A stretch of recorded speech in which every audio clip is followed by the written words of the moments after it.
Good morning, everybody. One moment.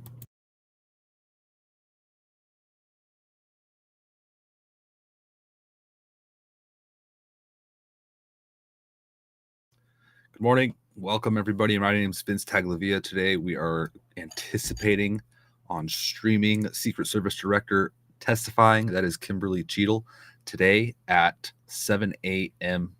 Pacific time, 10 a.m. Eastern time. We're going to stream it live, react, have breaking news as it comes out along the bottom here, and check out what happens today during this hearing.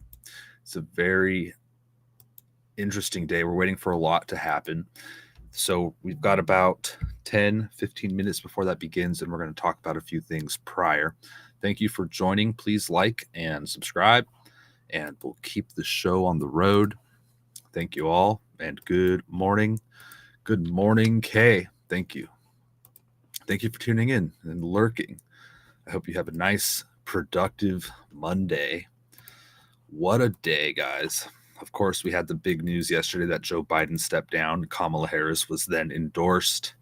People are just in a frenzy trying to understand this. Do you guys remember from Trump's campaign, the message that was sent out a few days ago? People are recalling this.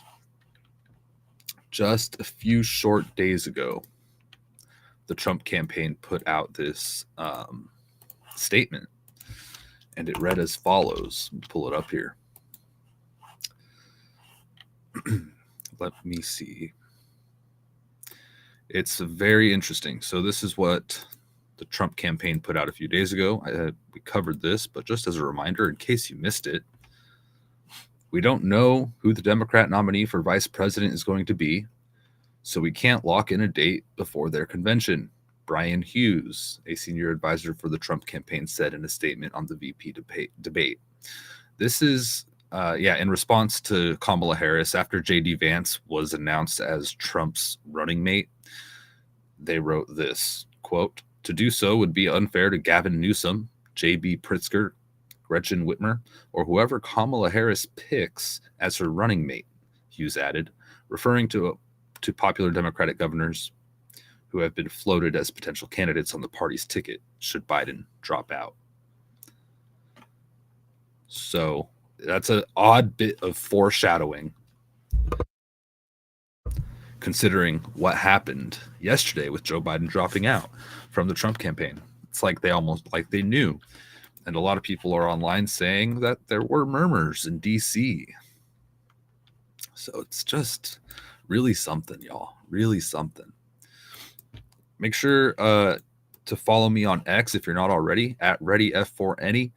I'm going to be hosting spaces, breaking news, also fun spaces as well. So it's not all just serious politics and whatnot. There's various spaces we're going to be doing. We had a really fun one a few days ago, or a couple days ago, that was just a home run. It was so much fun. Lolo, a good friend of mine, was there. A lot of people were there. And Mustang Medic was there. You guys may know him. Mustang Medic, shout out to him. And all we did was hang out, and we talked about the good old days. We talked about the 21st century, right? I'm sorry, the 20th century. And just what life was like back in the day. It was nostalgic. It was fun. We told stories. We laughed and joked. It was phenomenal. So we're going to be doing things like that there on X, as well as following all the news and events of the world. So join me there. I look forward to seeing you, chatting with you, etc. Anyway, let's continue onward and look at some stuff. We're waiting for Kimberly Cheatle to testify on the hour here coming up. Good morning, Army Mom. Thank you so much for tuning in. How fun was that space, Army Mom? All right. So we're waiting for Kimberly Cheatle, about 10 minutes. Good morning, Maven and Slayer. Good to see you.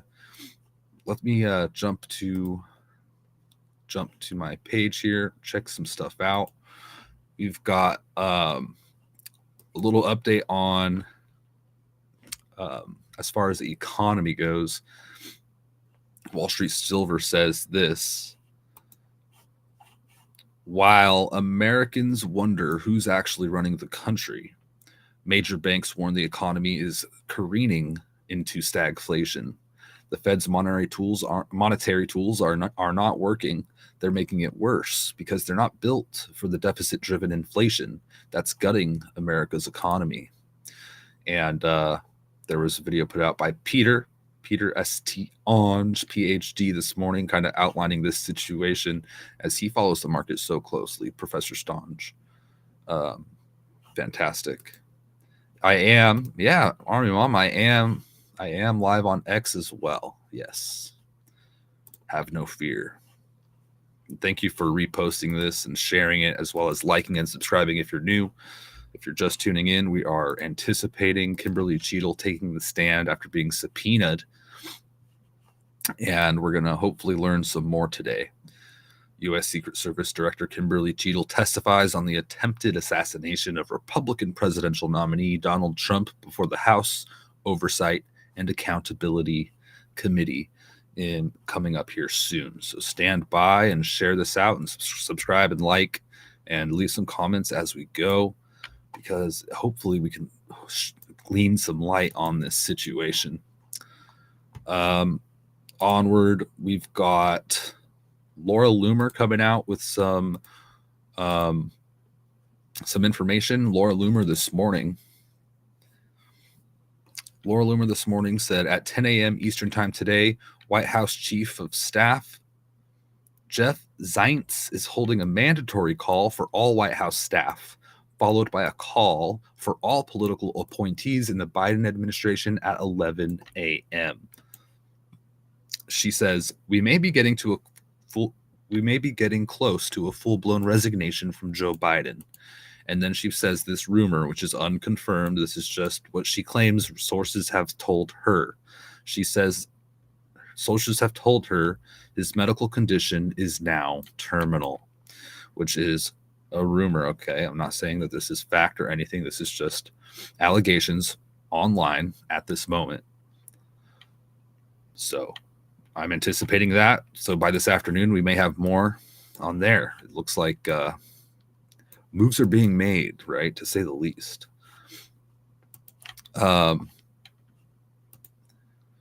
And I think I'm having streaming issues on Rumble. I apologize. I cannot troubleshoot it. Oh, no, I'm good, actually. Fantastic. Hey, Rumble folks. Thank you for tuning in if you're over there. Looks like we're all good on the technical front.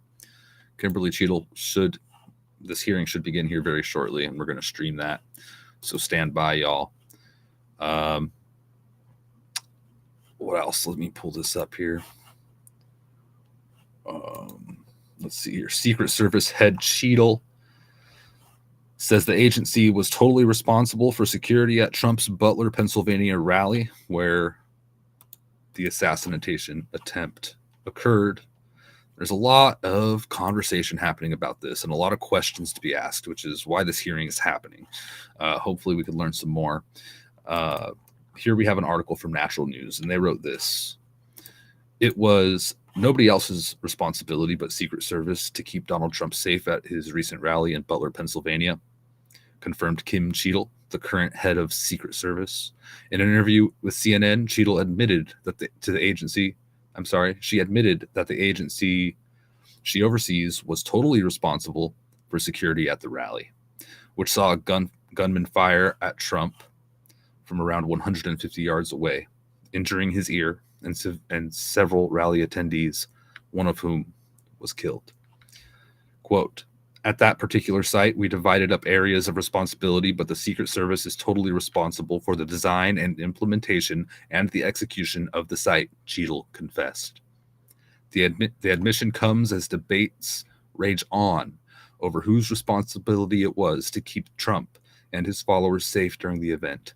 Some say local law enforcement is to blame for what occurred, while others blame Secret Service for failing to do its job. It's funny how they word that. They're pointing fingers at each other, basically, is what we see happening between these different law enforcement agencies. And it's just a horrendous situation. It's just something else, y'all. It's a weird, wacky wonderland that we're witnessing. And thank you all again for tuning in from across the platforms, X, YouTube, Rumble, etc. I appreciate you all tuning in and supporting me in this streaming endeavor. It's a ton of fun. I appreciate you all. Army Mom, no kidding. They really fluffed up this time. Yeah, we're going to get to the bottom of it. I hope soon. Better sooner than later. Kai, thank you for tuning in this morning. Make sure y'all like, subscribe, share this out, retweet if you're on X, following me at ReadyF4Any, and we're going to get the show on the road. We're waiting for Kimberly Cheatle to take Kimberly Cheatle's testimony here on the attempted assassination of Donald Trump. Okay, with the House Oversight and Reform Committee. So we're going to have a big morning. Thank you for reposting this. And oh boy, it's going to be another big one today, y'all. Let's get back to this. It says the buck stops here, says Cheatle.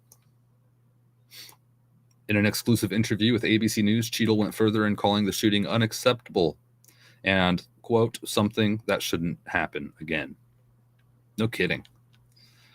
The incident marks the first time since 1981 that a former president has been wounded in an attempted assassination. The last time was Ronald Reagan. Quote, it was obviously a situation that a Secret Service agent She says, Cheatle says, quote, it was obviously a situation that as a Secret Service agent, no one ever wants to occur in their career, implying that she is more upset the incident occurred under her watch because of how bad it makes her look than the fact it occurred at all. It's a little bit of opinion here from this article. The buck stops with me, Cheatle continued, using buck language just a few days ahead of this month's buck moon. That's weird. I mean, gosh, that's a weird connection to draw in this article. Quote, I am the director of Secret Service, and I need to make sure that we are performing a review and that we are giving resources to our personnel as necessary. Right? So they should be going live here in just a moment. In the meantime, we'll keep discussing this stuff. Thank you for reposting, Army Mom. Army Mom, you're the best. And shout out to all y'all here. If you want to leave comments, if you comment on YouTube or X, then I can feature your posts here live as we go. So if you're on X or YouTube, then you can join actually on screen here and we can conversate in the chat, or I could switch over to this and we could talk about this stuff. You could provide me your thoughts and opinions, etc. So it's pretty cool. Otherwise, I will be keeping my eye on the other chats as well that are not integrated in. Kai, they're talking about Trump's battle scar here this morning. So we're going to get started here very soon. We're just waiting for this live stream to begin with U.S. Secret Service Kimberly Cheatle and her testimony on the attempted assassination of Republican presidential candidate Donald Trump. There are so many questions that people are asking, and a lot of people, we don't have answers, so a lot of people are out there speculating and whatnot. So as we wait for this to begin, I'm going to go to this article. It says here, naturalnews.com, quote, responding to claims that her agents and the local law enforcement officers they were coordinating with failed to do anything about Thomas Matthew Crooks, despite seeing him behaving suspiciously a half hour before he opened fire. Cheatle said it was, quote, a very short period of time that made it difficult to adequately respond in time. Which, as they kind of allude to here, it doesn't seem like an adequate response considering the timeline of how much time actually had elapsed between different events that day. So it's a little bit foggy. People are a little suspicious.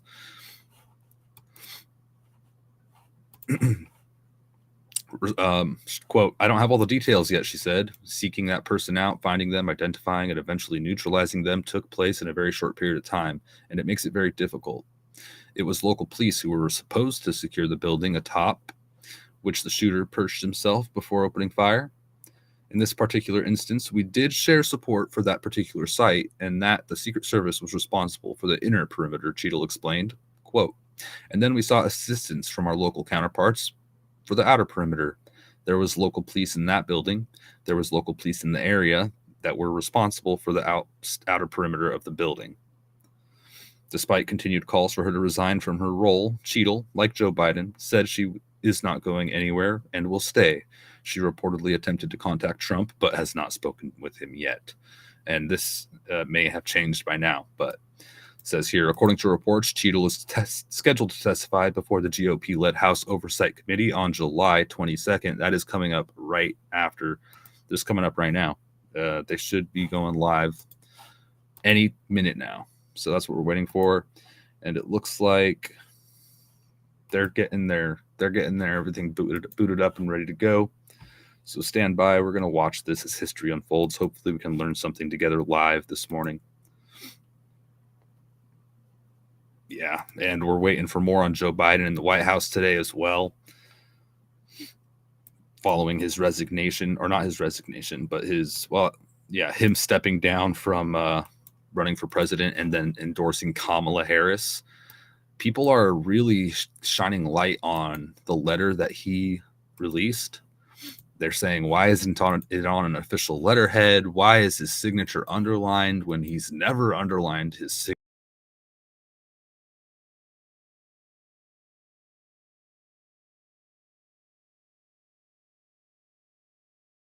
Online, it just doesn't add up. So I don't know, y'all. We're gonna get more information today. All right. So look at that. Here's Speaker Johnson. As we get ready for the Secret Service Director on Donald Trump assassination attempt, just starting shortly. You know, I hope we don't see a fly buzz in and just land on Speaker Johnson. That's always a bad omen. But here we go, folks. We're just waiting for them here. And it's going to take a few minutes for them to get the show on the road. Oh. And I'm looking forward to it. Kai says, I'll be so glad to finally, if ever, know what all went on. Yeah, you know, we can only hope that that we get the information that we desire in this crazy situation and more. There's so much I wish they would that we could figure out and learn. If you're just tuning in, please subscribe if you're new, like and comment. I like to focus on the news and events of the world. Politics is probably my main focus, but I love finance, technology, etc. So follow if you like this kind of thing. I also hold spaces on x.com. You can follow me at ReadyF4Any. And please repost this on X if you follow me and share the link with people that are interested in this kind of news. Text your friends, etc. And I appreciate all of your support. Thank you all very much. And good morning, Angelo. Good to see you. Thank you for the shout out over there. Hope y'all are doing well. This is going to be good. By the way, so we're expecting the White House to give us more information today. Laura Loomer is saying there's rumors Biden isn't well. Those are just rumors coming from her sources. So, you know, I hope she's wrong. But why didn't we get a live press conference from Joe Biden yesterday? That was odd. There's just a lot of questions that people are really asking. Where's Joe Biden? Rightly so. That's this kind of huge news. Hold on a minute. Here we go. We're getting started, guys.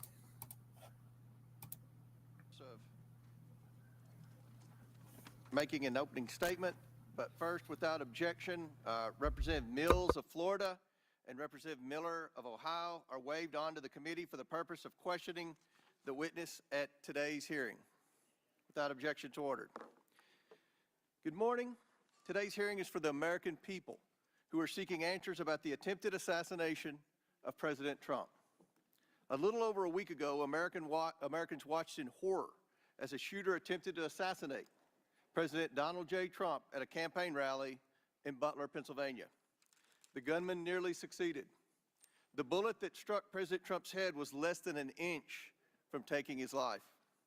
President Trump survived, but one rally-goer, Corey Comparator, tragically did not. Two others were seriously injured. It was a horrifying moment in American history. The horror was exceeded only by the bravery of the law enforcement agents who threw themselves in harm's way when shots were fired. The bravery of a crowd unwavering in its refusal to panic, and the bravery of a bloody President Trump refusing to run. While we give overwhelming thanks to the individual Secret Service agents who did their jobs under immense pressure, this tragedy was preventable. The Secret Service's protective mission is to protect U.S. and visiting world leaders and safeguard U.S. elections through protection of candidates and nominees. The Secret Service has a zero-fail mission, but it failed on July 13th and in the days leading up to the rally. The Secret Service has thousands of employees and a significant budget, but it has now become the face of incompetence. The committee has a long track record of providing oversight of the Secret Service. Our predecessors, both Jason Chaffetz and Elijah Cummings, among others, worked together to issue warnings and recommendations to address obvious shortcomings in the agency's makeup and operations. Unfortunately, those warnings and recommendations have gone unheeded. A former president and current candidate for president was shot in the head by a sniper within 500 feet of the podium. This is unacceptable, and we are concerned the Secret Service lacks the proper management to keep protectees safe from bad actors. Americans demand answers, but they have not been getting them from the Secret Service. We are instead learning about new facts about the events surrounding the attempted assassination every day from whistleblowers and leaks. Americans demand accountability, but no one is yet to be fired for this historic failure. Today's witness, Secret Service Director Kimberly Cheatle, is here under subpoena to answer questions about how the agency failed President Trump and the victims who attended the rally in Butler, Pennsylvania. It is my firm belief, Director Cheatle, that you should resign. However, in complete defiance, Director Cheatle has maintained she will not tender her resignation. Therefore, she will answer questions today from members of this committee seeking to provide clarity to the American people about how these events were allowed to transpire. We will ask these questions because the Secret Service and its parent agency, the Department of Homeland Security, have been unwilling to provide answers to the American people. DHS has sought to push this hearing to a different time. Secret Service has suggested the hearing occur without media presence, and both agencies have provided only shallow explanations to Congress about what happened on July 13th. Indeed, DHS and Secret Service's lack of communication with the Oversight Committee required me to issue a subpoena compelling Director Cheatle to attend today, and still DHS requested more time to prepare. It shouldn't take this much time or preparation, Director Cheatle, to tell the truth and to be transparent with the American people. I am thankful to the ranking member, Mr. Raskin, for joining me and insisting that Director Cheatle appear today. God knows the ranking member and I disagree on many things, but that does not matter today. The safety of Secret Service protectees is not based on their political affiliation, and the bottom line is that under Director Cheatle's leadership, we question whether anyone is safe. Not President Biden, not the First Lady, not the White House, and certainly not the presidential candidates. The July 13th assassination attempt is one of the darkest days in American political history. It represents the ugliest parts of what American politics has become: hatred of each other and a dangerous turn to extremism. Before we are Republicans or Democrats, we are Americans. If we place our political affiliations above our duty and love of country, we cannot maintain a country. We must ensure our republic is strong, and our republic cannot be strong when our leadership, our elections, our institutions, and our candidates are threatened by extremism and violence. Today, Director Cheatle will answer questions about why she deserves to continue to play a critical role in preserving this country's safety and, at the very least, what led to the catastrophic, deadly events on July 13th in Butler, Pennsylvania. Again, I do not believe Director Cheatle deserves to maintain her position as head of the Secret Service, but members of the American people will make their own decisions based on her answers today. I urge Director Cheatle to be transparent and forthcoming in her testimony today. Americans deserve no less. We have a duty to find out how this happened and to ensure it never happens again. I now yield to Ranking Member Raskin for his opening statement. Thank you kindly, Chairman Comer. Elijah Cummings, whose beautiful visage looks down upon us, taught us that the way to find common ground in a crisis is to look for the higher ground. And last week, Chairman Comer and I came together to reach for that higher ground. We made a joint statement condemning the mass shooting and assassination attempt against former President Trump as a grave assault on our democracy. As we wrote, "We are united in condemning all political violence." I join the good chairman in expressing condolences to the family of Corey Comparatori and in sending healing wishes to the wounded victims also of this atrocious act of violence. Some are calling it a miracle that former President Trump escaped this AR-15 attack, unlike so many thousands of our fellow citizens who have been killed or seriously wounded in other AR-15 shootings.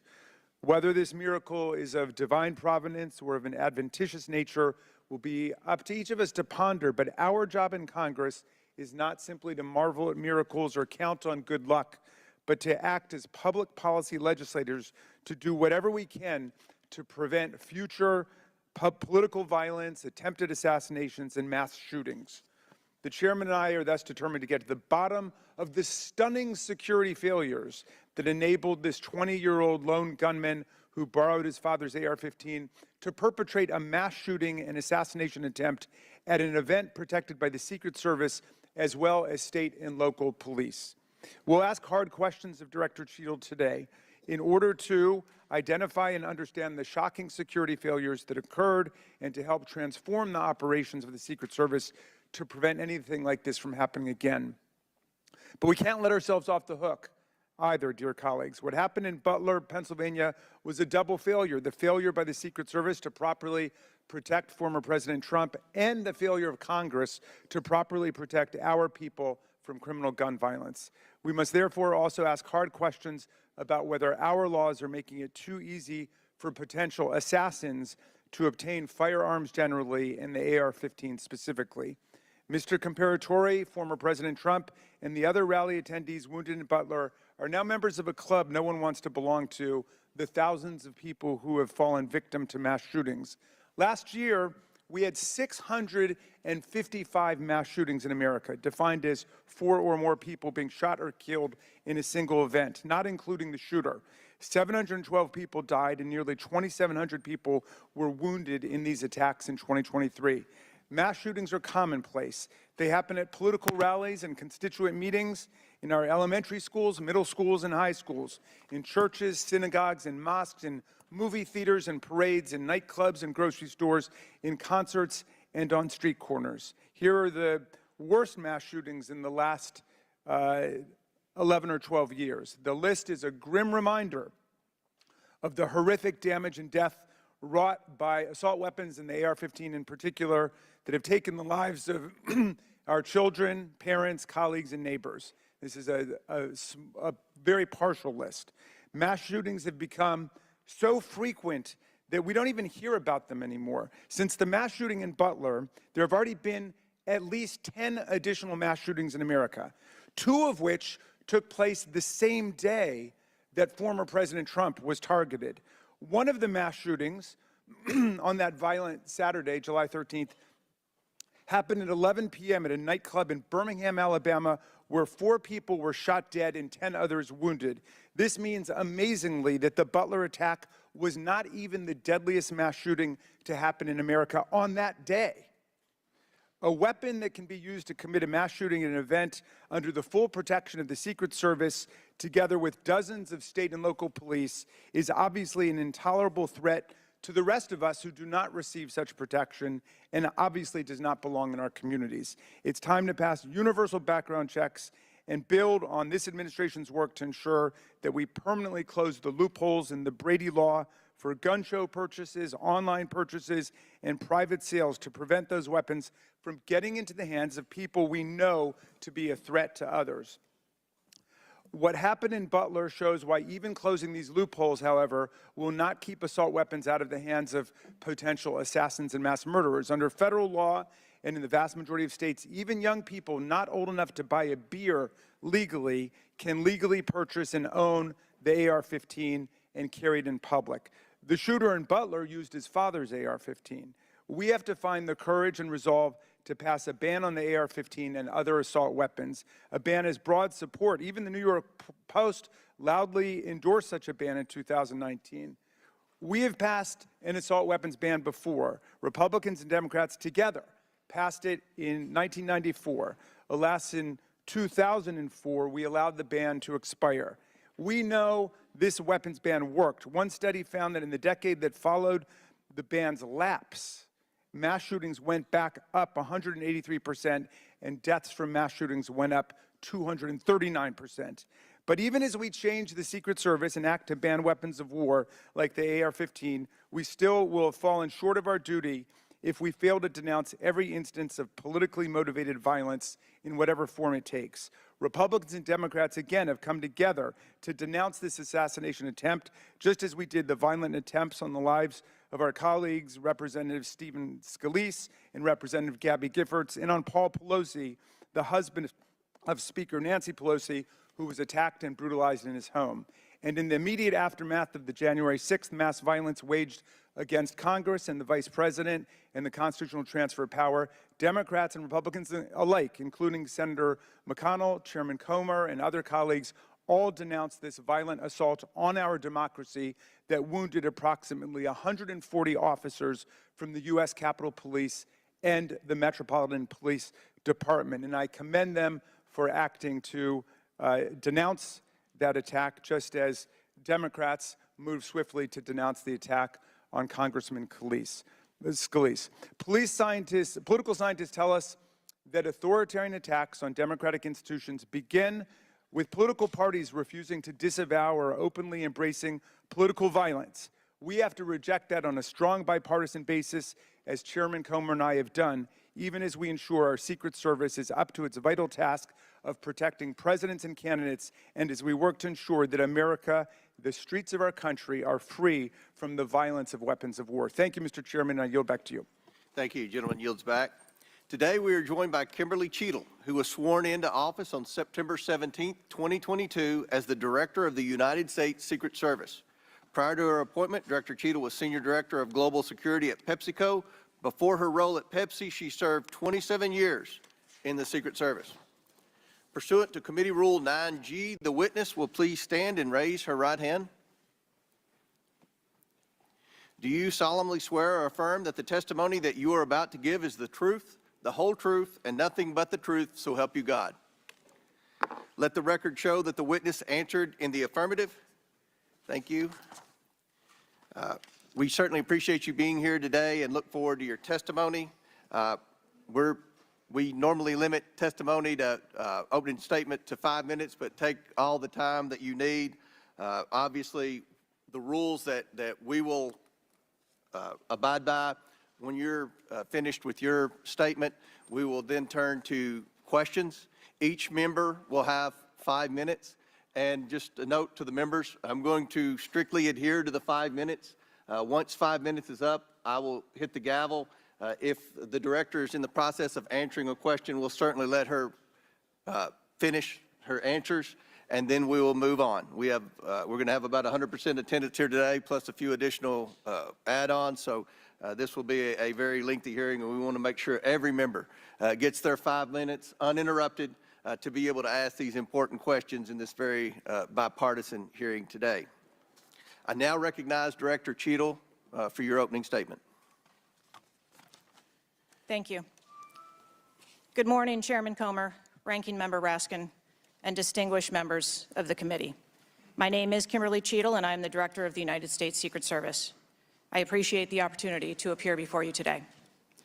The assassination attempt of former President Donald Trump on July 13th is the most significant operational failure of the Secret Service in decades, and I am keeping him and his family in my thoughts.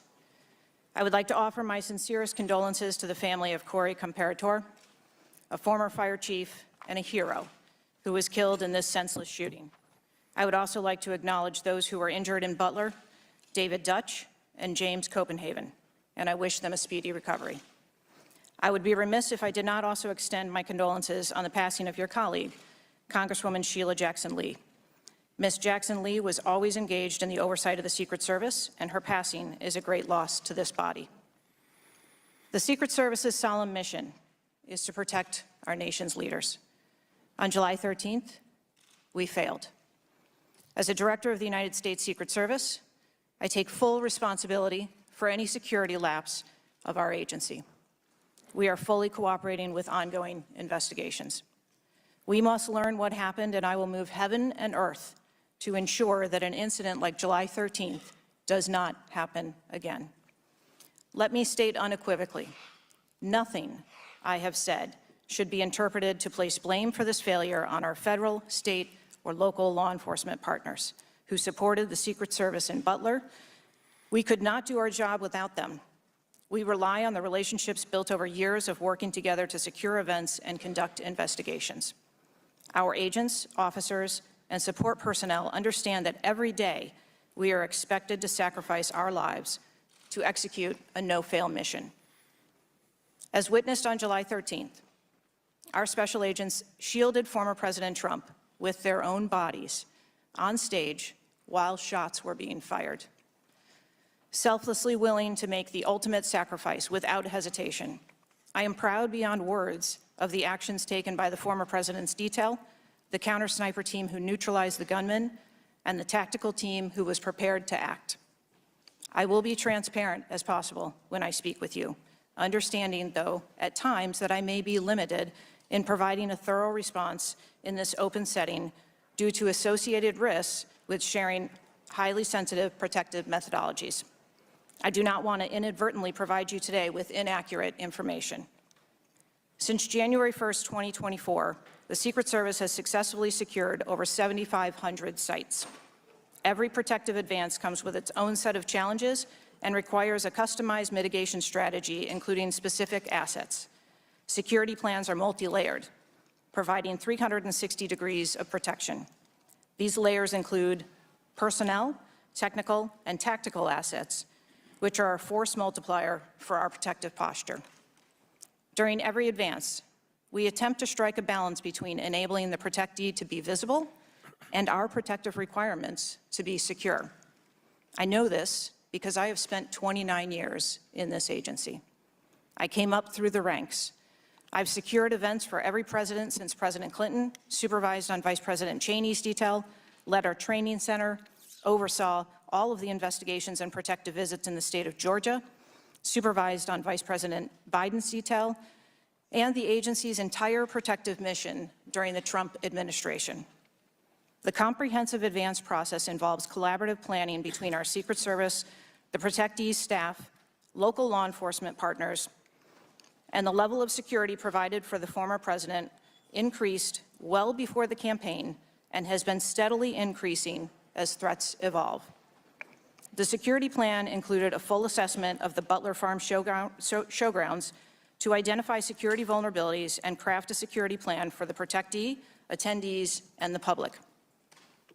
Immediately following the assassination attempt, I directed the activation of my crisis center. I assembled my executive team to begin surging more protective resources to the former president and to ensure the wellness of our people post-incident, all while securing an active crime scene. I immediately ordered a reevaluation of the Republican National Convention security plan, and I increased the security posture in the National Capital Region for all permanent protectees and sites. At the same time, I initiated a mission assurance investigation within our agency. I have instructed my team that all necessary resources will be dedicated to investigating these matters. We will not rest until we have explored every option, and we will leave no stone unturned. But I want to be clear, I am not waiting for for these investigations to be completed prior to making changes. Over the past 2 weeks, we successfully led the planning and execution of the 75th NATO Summit and the Republican National Convention. Over the next few months, we will implement security plans for the Democratic National Convention, the United Nations General Assembly, and have already begun planning and coordinating the 2025 inauguration. It is now more important than ever for the men and women of the Secret Service to remain resilient and to focus on what is necessary to carry out our critical mission. Our agency needs to be adequately resourced in order to serve our current mission requirements and anticipate future requirements. The Secret Service currently protects 36 individuals on a daily basis, as well as world leaders who visit the United States, like Israeli Prime Minister Benjamin Netanyahu, who arrived in Washington, D.C. today. The coming years will bring an unprecedented heavy protection tempo. I have no doubt that the processes that I have implemented during my tenure as director, in addition to my nearly 30 years of experience in this agency, have positioned the Secret Service to be stronger. Our mission is not political. It is literally a matter of life and death, and the tragic events on July 13th remind us of that. I have full confidence in the men and women of the Secret Service. They are worthy of our support in executing our protective mission. I will now answer any questions that the committee may have. Thank you very much, Director Cheatle. We'll now begin our 5 minutes questions, and I will begin.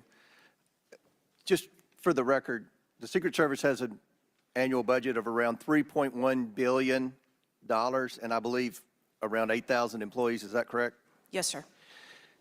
Obviously, there were many security failures on the day of the attempted assassination and leading up to that day. Let's start with the building that the shooter used to shoot President Trump from. At any point Saturday, did the Secret Service have an agent on top of that roof? Sir, I'm sure, as you can imagine, that we are just 9 days out from this incident, and there's still an ongoing investigation. And so I want to make sure that any information that we are providing to you is factual. You can't, okay. Why did the Secret Service not, can you answer why the Secret Service didn't place a single agent on the roof? We are still looking into the advanced process and the decisions that were made. Okay. Wasn't that building within the perimeter that should be secured? Do we agree with that? The building was outside of the perimeter on the day of the visit. But again, that is one of the things that during the investigation we want to take a look at and determine whether or not other decisions should have been made.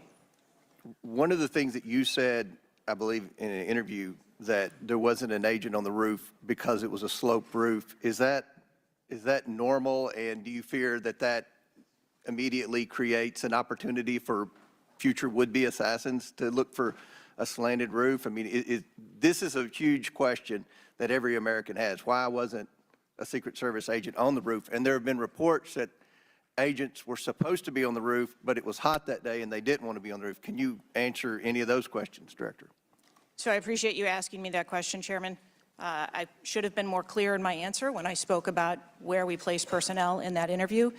What I can tell you is that there was a plan in place to provide overwatch, and we are still looking into responsibilities and who was going to provide overwatch. But the Secret Service in general, not speaking specifically to this incident, when we are providing overwatch, whether that be through counter snipers or other technology, prefer to have sterile rooftops. Did the Secret Service use any drones for surveillance that day?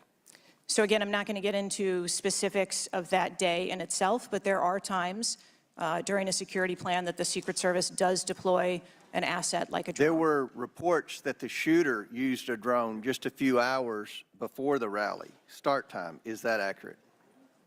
I have heard those same reports, and again, am waiting for the final report. Do you know, if you can't answer the question, that's your answer.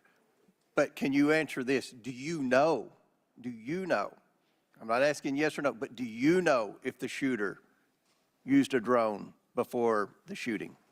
That information has been passed to us from the FBI. How many Secret Service agents were assigned to President Trump on the day of the rally?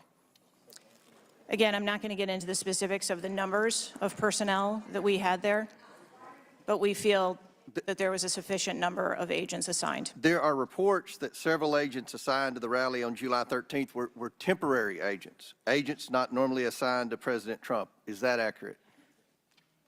What I can tell you is that the agents that were assigned to former President Trump are Secret Service agents that provide close protection to him, and that was what was actual on that day. How many temporary agents were there that day?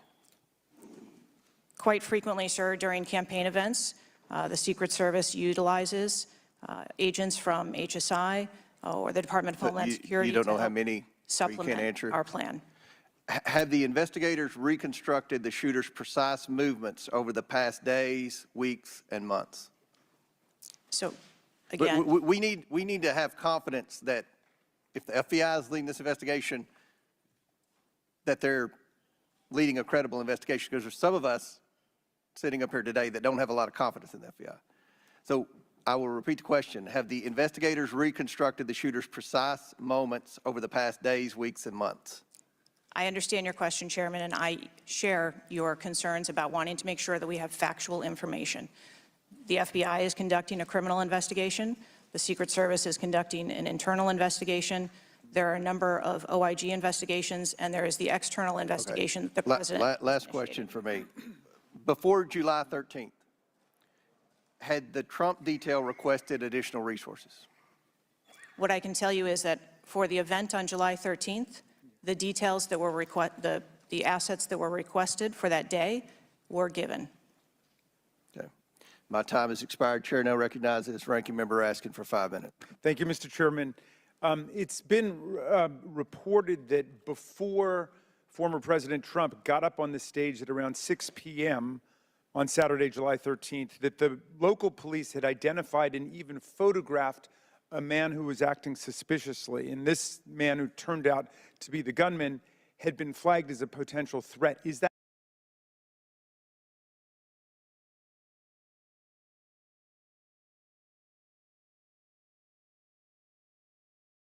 so? He was known to be President Trump took the stage. That is the information I have received. Why was he allowed to take the stage with a suspicious person having been identified in the crowd? So I appreciate the question, and I'd like to make 2 points. If the detail had been passed information that there was a threat, the detail would never have brought the former president out onto stage. That is what we do, and that is who we are. We are charged with protecting all of our protectees. So you distinguish between someone who is suspicious and someone who's threatening, is that right? I do. There are a number of times at protective events where suspicious people are identified, and those individuals have to be investigated and determined what is it that identifies that person as suspicious. So did you deny a request for additional resources that had been made by the Trump campaign? There were no assets denied for that event in Butler on the 13th. I see. So you're saying there were requests made for additional assistance for other specific events rather than for the campaign as a whole. Is that right?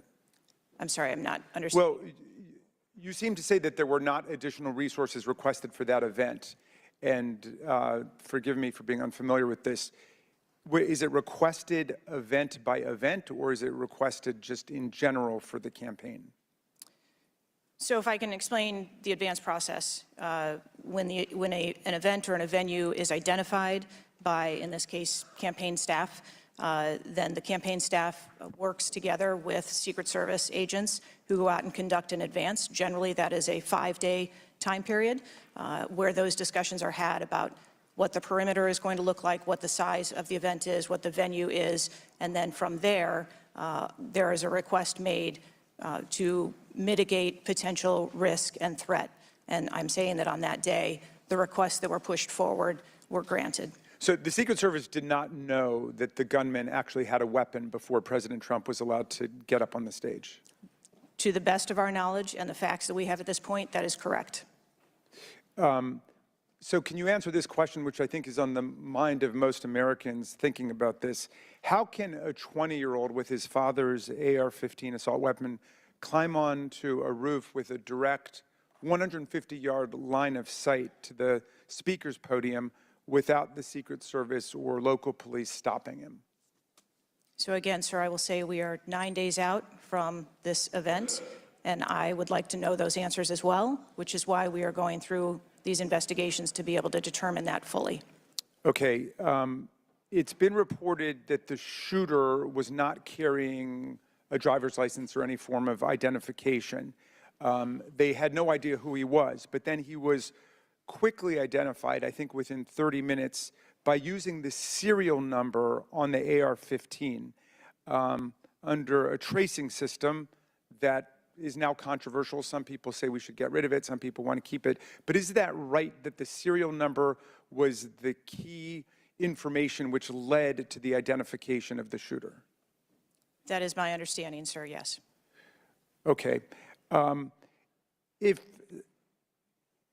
an American citizen were just to stop you and say, Director Cheatle, we support your work to the tune of billions of dollars and thousands of employees, what went wrong? What would you say? Again, knowing that we're 9 days out, I would say, as I have said from the very outset, I accept responsibility for this tragedy. We are going to look into how this happened, and we are going to take corrective action to ensure that it never happens again. Well, I appreciate that, and I hope you will act with vigor and focus and intensity, and it seems you understand the gravity and solemnity of this to the American people. Millions and millions of Americans don't feel safe with all the AR-15s out there. We thought at least the President of the United States or a former President of the United States would be safe, but now that's not even clear. Mr. Chairman, I yield back to you. Gentleman yields back. Chair now recognizes Chairman of the House Judiciary Committee, Mr. Jordan from Ohio. Thank you, Mr. Chairman. Director, were you guessing or lying? The day after President Trump is shot, Secret Service spokesman Anthony Guglielmi said, quote, "The assertion that a member of the former president's security team requested additional security resources that the U.S. Secret Service or the Department of Homeland Security rebuffed is absolutely false." The next day, Secretary Mayorkas said, "That is an unequivocally false assertion. We had not received any request for additional security measures that were rebuffed." But 5 days later, the Washington Post said this: "Top officials repeatedly rejected requests from Donald Trump's security detail for more personnel." The next day, the New York Times said this: "Mr. Guglielmi acknowledged that the Secret Service had turned down some requests for additional federal security assets for Mr. Trump's detail." So which is it? Because both statements can't be true. Were you guessing or lying when you said you didn't turn down requests from President Trump's detail? Neither, sir, and I appreciate the question. Well, what were you doing? Because those statements don't jive. So what I can tell you is that for the event in Butler, there were no requests that were denied. As far as requests... Well, maybe they got tired of asking. Maybe you turned them down so darn much, they said, not worth asking. How many times did you turn them down ahead of that? I think that it is important to distinguish between what some people may view as a denial of an asset or a request. Well, is Mr. Guglielmi your spokesperson? He said he acknowledged the Secret Service had turned down some requests. I'm asking how many? A denial of a request does not equal a vulnerability. Well, tell me what it is. There are a number of ways that threats and risks can be mitigated with a number of different assets, whether that be through personnel, whether that be through technology, or other resources. Well, tell the committee which it was. They asked for additional help in some form or another. You told them no. How many times did you tell them no, and what did you tell them no to? Again, I cannot speak to specific incidents, but I can tell you in general terms, the Secret Service is judicious with their resources based on... What does some requests mean? How many times? Some indicate requests is plural. So more than once they asked for additional help and you turned them down. What did they ask for and how many times did you turn them down? Pretty basic questions. So again, without having all of the details in front of me, sir, what I can tell you is that there are times... You didn't get briefed on how many times you turned down the Trump detail when they asked for additional help? I'm sorry. You didn't get briefed on that before you came to this hearing, knowing you were going to get asked that question? What I can tell you is that in generic terms, when details make a request, there are times that there are alternate ways to cover off on that threat or that risk. But that's not what he said. He said they were denied certain requests, some requests. This is your spokesperson, not me talking. This is the Secret Service talking. And what a change from absolutely false, unequivocally false to, oh, by the way, there were some times where we didn't give them what they wanted. That's a huge change in 5 days. And the fact that you can't answer how many times you did that, that's pretty darn frustrating, not just for me, but for the country. I hear your frustration. Let me ask you this. Were any of those requests denied to President Trump's detail after you knew about the Iranian threat? What I can tell you, again, I don't know the specifics, is that there are times when we can fill a request.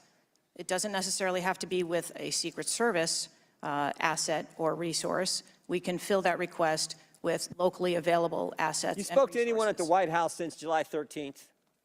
Yes, I have. Who'd you talk to?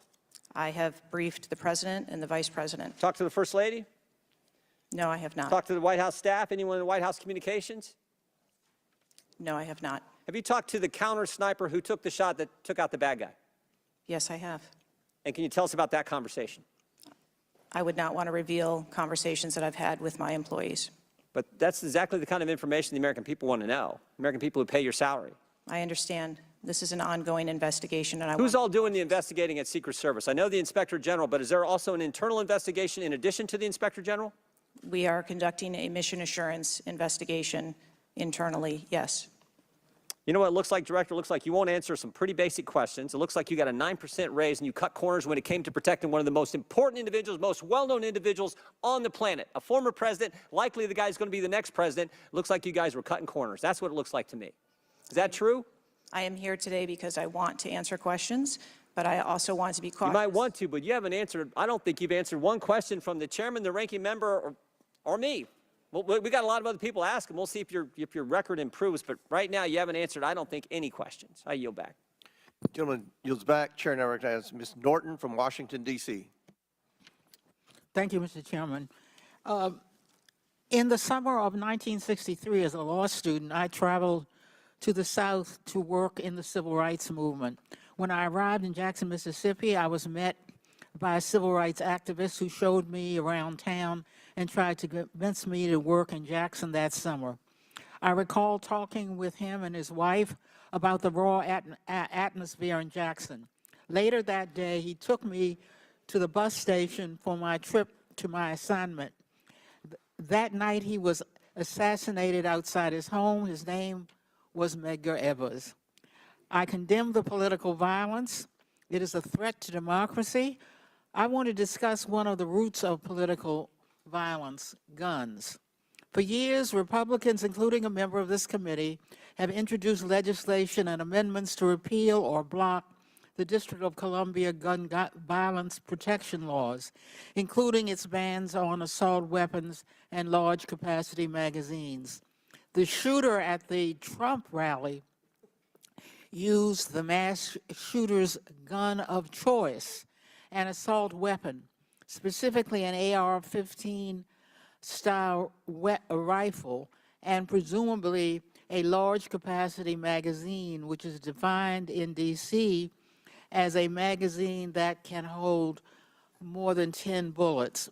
Under current D.C. law, D.C. does not recognize concealed carry permits issued by other jurisdictions, but it does issue concealed carry permits to both residents and non-residents. However, D.C. imposes a number of requirements on concealed carry applicants, including suitability, such as not having exhibited a propensity for violence or instability. Moreover, D.C. residents restricts where the guns can be carried, such as a political demonstration near the White House and Naval Observatory, or near people under Secret Service protection, provided the permit holder has been given notice. This week, the House is expected to consider the fiscal year 2025 Financial Services and General Government Appropriations Bill. This Republican drafted bill would allow an individual with a permit to carry a concealed handgun issued by a state or territory to carry a concealed handgun in D.C., regardless of that jurisdiction's permit requirements. A Republican has filed an amendment to that provision to allow such an individual to carry a magazine of any size with that handgun. In short, the pending bill and amendment would allow any person with a carry permit issued by another jurisdiction to carry a concealed handgun with a magazine of any size in any location in the District of Columbia. The Secret Service is responsible for protecting a large number of people and facilities in D.C. Director Cheatle, would Secret Service protectees in D.C. be safer or less safe if people who have exhibited a propensity for violence or instability could carry a concealed handguns in D.C.? I think being a Secret Service agent and an officer or a law enforcement officer in any state is difficult. They are required to make decisions and snap judgments in the blink of an eye. And I think that the officers and the agents that work here in the D.C. area do a great job of monitoring the public and reacting to threats as appropriate when they arise. Would Secret Service protectees in D.C. be safer or less safe if people in D.C. could carry concealed handguns with large capacity magazines? I think, ma'am, that we work in parameters where we travel around North America, and the rules on open carry and concealed carry are different from state to state, and that is part of what the Secret Service takes into account when we develop a security plan. Obviously, anyone that comes into one of our protective sites, we would establish magnetometer support, metal detectors that personnel would have to process through, eliminating that potential. Would Secret Service protectees in D.C. be safer or less safe if more people could carry handguns in D.C.?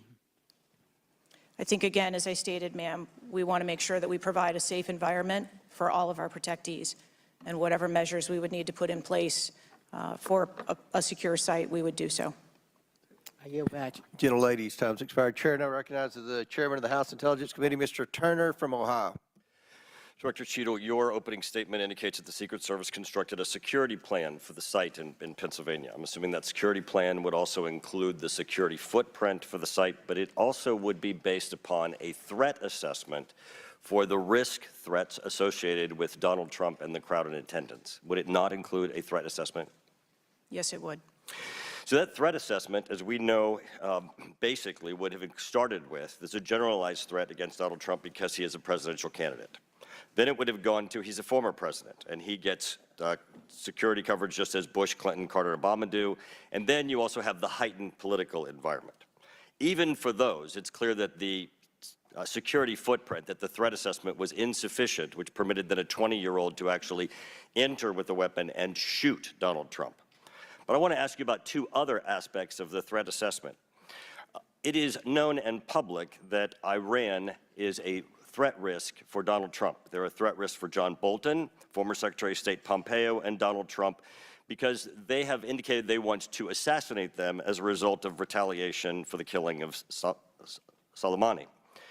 That is both, for Iran, a generalized threat. They're targeting these individuals, but also most recently, a specific threat to Donald Trump himself. Now, I want to enter into the record by UC a Department of Justice Public Affairs release, a CNN article, an article from Fox News, and an article from CBS, all of which acknowledge Without objection to order. that this threat exists for Donald Trump from Iran, and that there are specific threats, most recently, that have been acknowledged. Director Cheatle, have you read the intelligence of the generalized threat to Donald Trump by Iran as a result of their desire to retaliate for the killing of Soleimani? I have. Have you read or been briefed about the intelligence of the specific recent threat to Donald Trump from Iran? Yes, I have. Director Wray, when we were getting our briefing, indicated that he thought the threat assessment should have included this threat from Iran. Is it your testimony today that the threat assessment, since you've read this intelligence, was sufficient to protect him from this threat from Iran? My testimony today is that the information that we had at the time was known. Was it sufficient? Director Cheatle, was it sufficient for the Iranian threat that you said you have read the intelligence briefings for? That information was passed to. Well, I'm not asking the bureaucratic issue of who did it get passed around to. Director Cheatle, was it sufficient for the specific and generalized threat to Donald Trump's life from Iran? Yes, I do believe it was. Director Cheatle, is an Iranian assassin more capable than a 20-year-old? Sir, I think we've acknowledged that there was gaps and a failure that day. When I raised this issue with Director Wray, he was incensed. He was shocked that the threat assessment of Iran did not seem to be, as we and I discussed, baked in to your security footprint and your threat assessment. And he went on to say that the generalized threat that he has told the whole country that we are under from a potential terrorist threat. He has said we're under the highest threat level since 9/11, that the lights are flashing red. And he has specifically indicated that people have crossed the southern border as a result of the Biden administration's policy, and that there are in our country today terrorists and individuals who are affiliated with terrorist groups and organizations. That would be a heightened threat environment, Director Cheatle, would it not? Yes. In his public statements, he has said he is making these statements because he wants people to take them into consideration in threat assessments, specifically. Now, that would be a threat not just to Donald Trump, but it would also be a threat to the crowd there, wouldn't it? Yes. Are ISIS terrorists and al-Qaeda terrorists and international groups and terrorists more capable than a 20-year-old in pulling off either a mass shooting or an assassination of Donald Trump?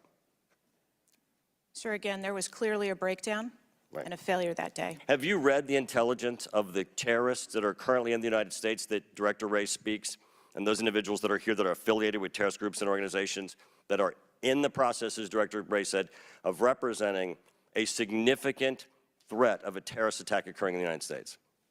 I have read reports that apply specifically to the Secret Service's mission. Director Cheatle, because Donald Trump is alive, and thank God he is, you look incompetent. If Donald Trump had been killed, you would have looked culpable. There is no aspect of this that indicates that there has been any protection to Donald Trump. The threat was identified before he took the stage, and the shooter was only killed after Donald Trump himself was killed.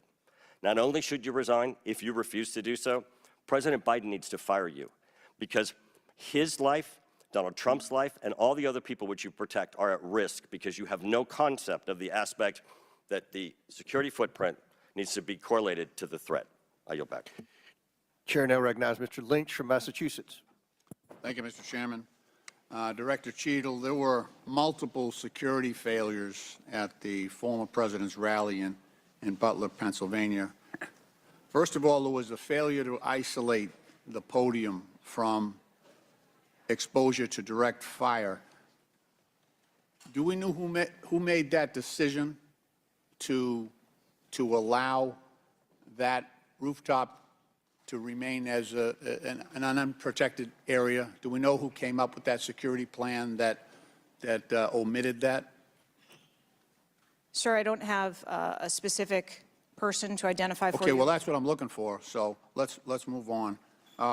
There's also a breakdown in security and failure to confront the shooter over an hour before the former president began his remarks, when the shooter was identified as a person of interest.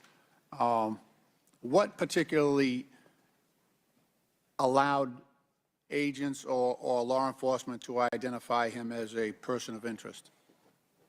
So I appreciate the question, and again, I will say that we are 9 days out, and there are a multitude of interviews that are still taking place. Okay, so did he have a rangefinder? There were some reports that the individual had a rangefinder. That would certainly raise my suspicion.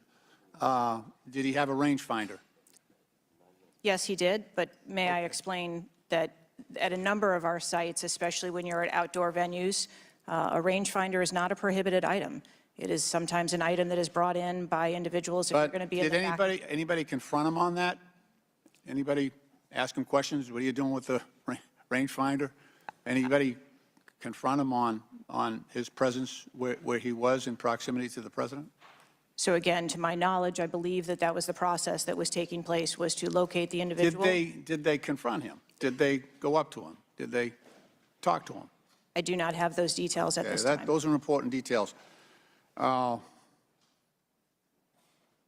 was also a failure to communicate between law enforcement to act quickly upon information provided by either local law enforcement or rally attendees that the suspect was positioned on the roof. There were minutes of delay before any meaningful action was taken, even though he was several hundred feet from the podium, and this was obviously minutes before the shooting. Let me ask you, there was considerable delay in removing the president from the podium after the shooting began. He was shot in the air. It was still over a minute before he was removed from the stage. Meanwhile, this shooter had multiple clips, several clips. He got off 8 shots, and he had the capacity and the ability, if he was not neutralized, to basically mow down that whole Secret Service detachment as well as the president. What, from your own investigation, caused that delay under the circumstances? What I can tell you is that when the agents identified that the shooting was taking place, in under 3 seconds, they threw themselves on top of the president. I understand that there was heroism there, no question about it, no question about it. But protocol would indicate, and these are,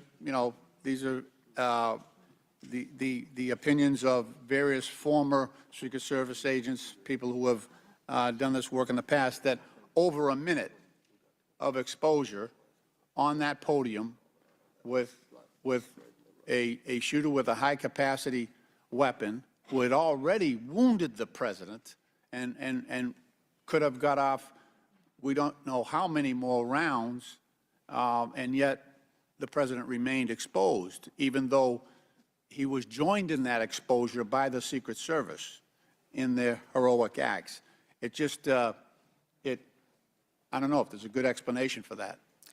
Our personnel created a body bunker on top of the president, I get that. shielding him. Yeah, this was an AR-15 style weapon that would have made pretty quick work if he was determined and able to do so. This is not the first investigation that we've had of the Secret Service during my time here on this committee, and the last one we had, our previous investigation determined that the Secret Service was experiencing a staffing crisis that poses perhaps the greatest threat to the agency, and that's a quote. Is that staffing crisis still in place? Is that still something that you deal with on a daily basis? As of today, the Secret Service has just over 8,000 employees. We continue to hire, knowing that we need to ensure that we keep pace with What would be the full complement of And gentlemen, time's expired, but please answer the question. yeah. I'm sorry. What would be the full complement that you're looking for? You've got 8,000, and how many would be a full complement for the service? So we are still striving towards a number of 9,500 employees approximately in order to be able to meet future and emerging needs. Okay, thank you, Mr. Chairman, for your courtesy. I yield back. Chair recognizes Dr. Fox from North Carolina. Thank you, Mr. Chairman. Director Cheatle, what grade would you give the Secret Service's performance in Butler, Pennsylvania on July 13? As I've stated, ma'am, this was clearly a failure. I would grade the agents and officers who selflessly threw themselves in front of the president and neutralized the threat an A. I think that we need to examine the events that led up to and prior to that day. You stated in 2021 that the Secret Service has a zero-fail mission. It's clear that the events of July 13 show a cascade of failures that cost Corey Comparator his life, nearly cost former president his life, and injured David Dutch and James Copenhaver. When an agency fails spectacularly at its mission, those responsible must be held accountable, and the problems must be fixed so they cannot happen again. Why should the American people or the officials you're responsible for protecting have confidence in your ability to lead the Secret Service after such a spectacular failure? I appreciate the question, and I am committed to finding answers so that we can make the agency stronger after this. You said on July 15 that the buck stops with me. How are you taking accountability for the Secret Service's failures during the July 13 assassination attempt on President Trump? I have taken accountability, and I will continue to take accountability. I am responsible for leading the agency, and I am responsible for finding the answers to how this event occurred and making sure that it doesn't happen again. So I would like to explore how you got the job as director of the United States Secret Service. Is it typical for the director of the Secret Service to be recommended for the role at the behest of a president's family and senior staff, perhaps at the request of Joe Biden or Anthony Bernal? I got the job as a director of the Secret Service because I spent 27 years in an agency with a mission that I absolutely love. I started my career in Detroit. I worked my way up through investigations and protection. Was there competition for the position? You would have to ask those who were involved in the interview process. But you think you are the best person in the country to head the Secret Service? I think that I am the best person to lead the Secret Service at this time. The Secret Service receives billions in funding each year, as has been explained by my colleagues here. In fact, you've had an increase in real terms of 55%. As you're no doubt aware, staffing levels for those assigned to protect the president, former presidents, and other senior officials has decreased by about 350 between 2014 and today. Clearly, a lack of financial resources not to blame for the staffing shortage.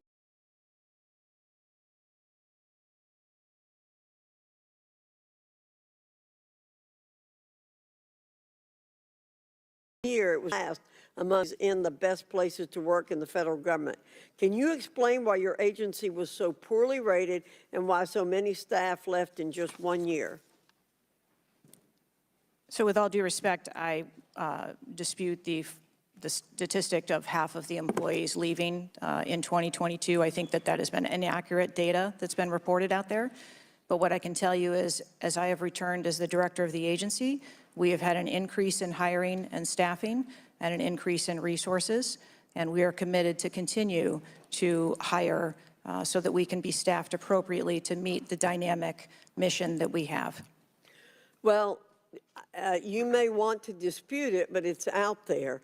My understanding, given the high-profile failures and rotten culture at the Secret Service during your nearly 2-year tenure, why should the American people have any confidence in your ability to lead the Secret Service to perform its zero-fail mission to protect our senior leaders? The Secret Service has an incredible culture. Our men and women place service over self. They come in every day willing to risk their lives for our protective mission, and they work investigations that thwart people who would do harm to children, child exploiters. We have an incredible mission, and our culture is we will get the job done no matter what. Well, those on the front line certainly have a great culture, and they were willing to risk their lives for President Trump. But I'm not sure the leadership at the agency has this right kind of culture. I yield back, Mr. Chairman. Chair now recognizes Mr. Conley from Virginia. Thank you, Mr. Chairman. Well, I hope the American people do appreciate the incredible daily risks Secret Service agents take on our behalf. You mentioned there are 36 regular clients you've got that you protect constantly, but I was participating in the NATO summit just 2 weeks ago. We had 32 heads of government and heads of state, plus visiting heads of state and heads of government. Presumably, you provided protection for all of them. That is correct. Just saying. Help us understand, however, I will stipulate that There's an ongoing investigation. You don't want to go into too much detail on that until you've been able to ascertain all the facts and analyze what they mean. You can understand, however, the anxiety we and the American public have about how could this happen and how can we ensure it can't recur. Now, there are some things my friends on one particular side of the aisle don't really want to talk about, like AR-15s and access to them by a 20-year-old, or anybody for that matter. Presumably, Director Cheatle, the ubiquity of weapons, guns in America, especially assault weapons or semi-automatic weapons, that's helped your job and the mission of your agencies, right? It's made it less complicated, isn't that true? I'm sorry, I'm not understanding your question. Real simple. More guns, especially dangerous ones, have made your job protecting people easier. Is that not right? I think from every Director Cheatle, this is simple English. More guns, do they make your job more complicated or less complicated in protecting these 36 clients and visiting heads of state and heads of government that come to Washington? I think the Secret Service needs to take into account. I didn't ask that. They're in. I'm sorry. I asked a simple question, which deserves a simple answer. The ubiquity of guns, dangerous weapons in America, like AR-15s, has that made your job, that is to say the mission of the Secret Service, easier or more difficult? I think the threat environment for protecting our Secret Service protectees is always difficult, and that's dynamic, and it's always evolving. We stipulate it's always difficult. Again, this is a simple one. Does the ubiquity of guns make your job easier or more difficult today? I understand the Second Amendment rights of individuals. I didn't ask that question. I'm not questioning the Second Amendment. I'm asking a simple analysis, Director Cheatle. And I can tell you, you're not making my job easier in terms of assessing your qualification for continuing on as director. Please answer the question. You're the head of the Secret Service. You're speaking on behalf of 8,000 members who put their lives on the line. We just had a failure by your own admission. Do guns make your job easier or harder? I think the job of the Secret Service is difficult on every day, and we need to make sure that we are mitigating all threats, whether that be That weapons, isn't my question. personnel. That is not my question. And now I think you're evading the answer, which is not a hard one. I am sorry that you feel that way, sir. How else could I feel, Director Cheatle, when you're clearly avoiding a direct answer to a very simple declarative question? We almost lost a presidential candidate the other day. A 20-year-old had access to his father's AR-15 and got on top of a roof within 500 yards or feet of the podium. And I'm asking you, did the availability of that AR-15, which is replicated all across America, make your job harder or easier? And you're not willing to answer that question? And you think and you wonder why we might have a lack of confidence in your continued ability to direct this agency? I understand your question, and that's the environment. Well, if you understand my question, why not answer it? Because it's the environment that the Secret Service works in every day. That doesn't tell me anything. That's the environment we work in. I had an attack on my office a year ago. I know a little bit about violence too. He came to kill me. When he couldn't, he beat one of my staffers 8 times with a baseball bat on the head. We live with the threat of violence. But a simple answer from the director of the Secret Service would be helpful. And I'm sorry you've chosen to evade it. I yield back. Chair, I recognize Mr. Grofman from Wisconsin. Thank you. When this guy took the shots, he climbed a ladder to get on the roof, correct? I'm unable to answer details of exactly how the individual accessed the roof at this time. Do you know when if he did use The ladder, do you know when the ladder was placed there? Was the ladder there 2 days before, just the night before? Do you have any information at all as to when the ladder got there? I would like to be able to answer those questions. The FBI is still conducting an investigation.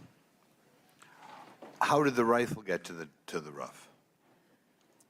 Again, sir, at this time, I'm unable to answer questions to provide Have clarity. they cleaned the roof since the assassination attempt? Have they cleaned the roof? Right. Has anything been done to the roof? Is it just like it was, whatever, 10 days ago, or not? Has anything been done to the roof? I don't have an answer for that. Okay. Were President Trump's normal agents normally assigned to him there that day? Yes. There was these were the same agents that were always there? Yes, sir. The people that are assigned to his detail were working on that day. Okay, there's stuff on the internet that says they were not there that day, but these are the same agents who are routinely there? Yes, sir. Okay. Do we know which agents fired the shots that finally took down the potential assassin? Yes, sir, I do. Can you give us those names or the background of those agents? I would not offer their name up in this setting, but it was one of our technical officers, our counter snipers. Okay, so can we privately get those names, the committee? I am certain that we can make names available privately. Okay. Do we know where all the shots landed? First of all, how many shots did that potential assassin, how many shots came out of the rifle? So again, I would hesitate to offer that information as the FBI is conducting an investigation. Have we got the bullets from all the shots? Again, that would be the responsibility of the FBI to collect that evidence. Okay. Do we have the correspondence from the shooter? Has that been recovered from his phone, whatever? Again, I would have to defer you to the FBI for details on that investigation. Okay. You've spent some time trying to change the makeup of the Secret Service. Okay, you feel there are, whatever, too high a percentage are men. Does this affect at all who you are hiring for the Secret Service? I've spent my time as the director trying to increase the number of people that we hire in the Secret Service so that we have the best and the brightest, and that's been my concentration as the director. Okay, you ever not hiring men because of your desire to hit certain targets? I am hiring the best qualified candidates that put in an application that want to work for our great organization. Okay. Next question. The shooter obtained a direct sight of President Trump from the position on the rooftop. I assume that is not something that should ever happen. It should never happen. Do you want to elaborate a little on how that happened, or what you wish you had done differently or would do differently next time there's a Trump rally? Again, sir, the facts of this particular event are still unfolding. 9 days, there have been a number of reports that have been out there, so I do not want to provide information that perhaps would contradict something that has been erroneously reported or is not factual. But there clearly was a mistake, and we will take every effort to make sure that this never happens again. Could you elaborate why you want 1/3 of the Secret Service to be women? I've never stated that I want 1/3 of the Secret Service to be women. 30% or something? You had some target, no? Okay. Would gentleman yield? I'll yield. What was, Director, what was erroneously reported? You said, to Mr. Grothman's question, you said something was erroneously reported. What are you referring to? I'm referring to their... His question was in the context of the shooter using a ladder to get on the building. What was erroneously reported? Because you won't tell us anything, but you'll tell us something that wasn't reported accurately? I'm saying, sir, that there have been a number of reports that are out there that have been speculation, and until we have the actual facts, I don't want to report anything that would contradict speculation that has been out there. Thank you, gentleman, for yielding. Chair recognizes Mr. Krishnamurti from Illinois. Thank you, Mr. Chair. Thank you, Mr. Ranking Member, for bringing us together this morning. One question I get asked a lot from my constituents is, what can Congress actually do to stop this from happening again? And I'd like to share a graphic from a very recent study conducted by Professor Robert Pape, a world-renowned expert in combating political violence. The graphic shows that 74% of Americans want this Congress to come together to denounce political violence of all stripes, and you can tell it's across party lines. I commend the chair and ranking member for putting out the statement the other day condemning political violence, and to further this effort, I'd like to ask all my colleagues to join Dr. Brad Wenstrup and me in introducing a resolution that we think can secure unanimous House passage in deploring and condemning political violence, and we will be circulating that resolution shortly. Director Cheatle, as you know, the shooter began shooting at 6:11 p.m. Eastern on July 13th. NBC reported that at 5:51 p.m., 20 minutes before the shooting began, the state police informed the Secret Service of their concern. Now, the rally was not paused at that point, correct? No. And according to NBC, just 2 minutes later, at 5:53 p.m., the Secret Service notified its snipers about the gunman. The rally wasn't paused at that point either, correct? No. Let me show you some video footage by rally goers. If you could play the video on the screen up here. This was taken 2 minutes before the shooting started. If you could turn up the volume. Criminals. We have criminals. We have drug dealers. We have people that should not be here. Right on the roof. It's much tougher than Now. it happens. You went right on the roof, big guy. Up here. Ma'am, that doesn't look like suspicious behavior. That looks like threatening behavior to me. And the rally wasn't paused at that point either, correct? I can tell you, as I stated earlier, sir, that the moment that the shift surrounding the president were aware of an actual threat. That's a threat.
Testing, testing.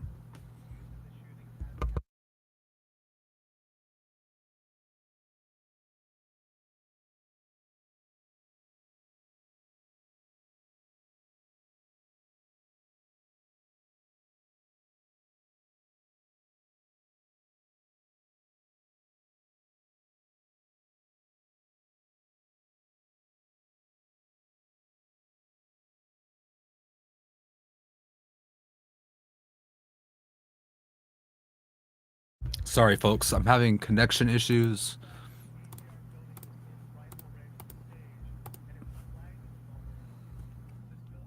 Outside of the Secret Service's security perimeter. And I respectfully submit the Secret Service must expand its security. Are you guys able to hear the stream now? Please give me a 5-5. be used outside the perimeter to endanger the protectees inside the perimeter, ma'am. Let me turn your attention to some conspiracy theories that have been circulating and ask you to comment on them. First, you have not found evidence that the incident was a staged shooting, right?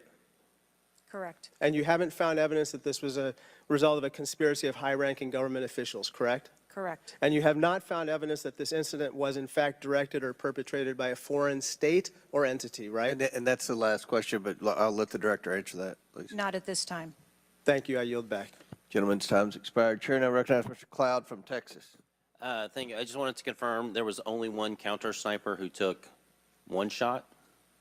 Is that We had multiple counter sniper teams available yeah, on the that premises, but is only one took one shot? Is that correct, or only one? day. Correct. Okay.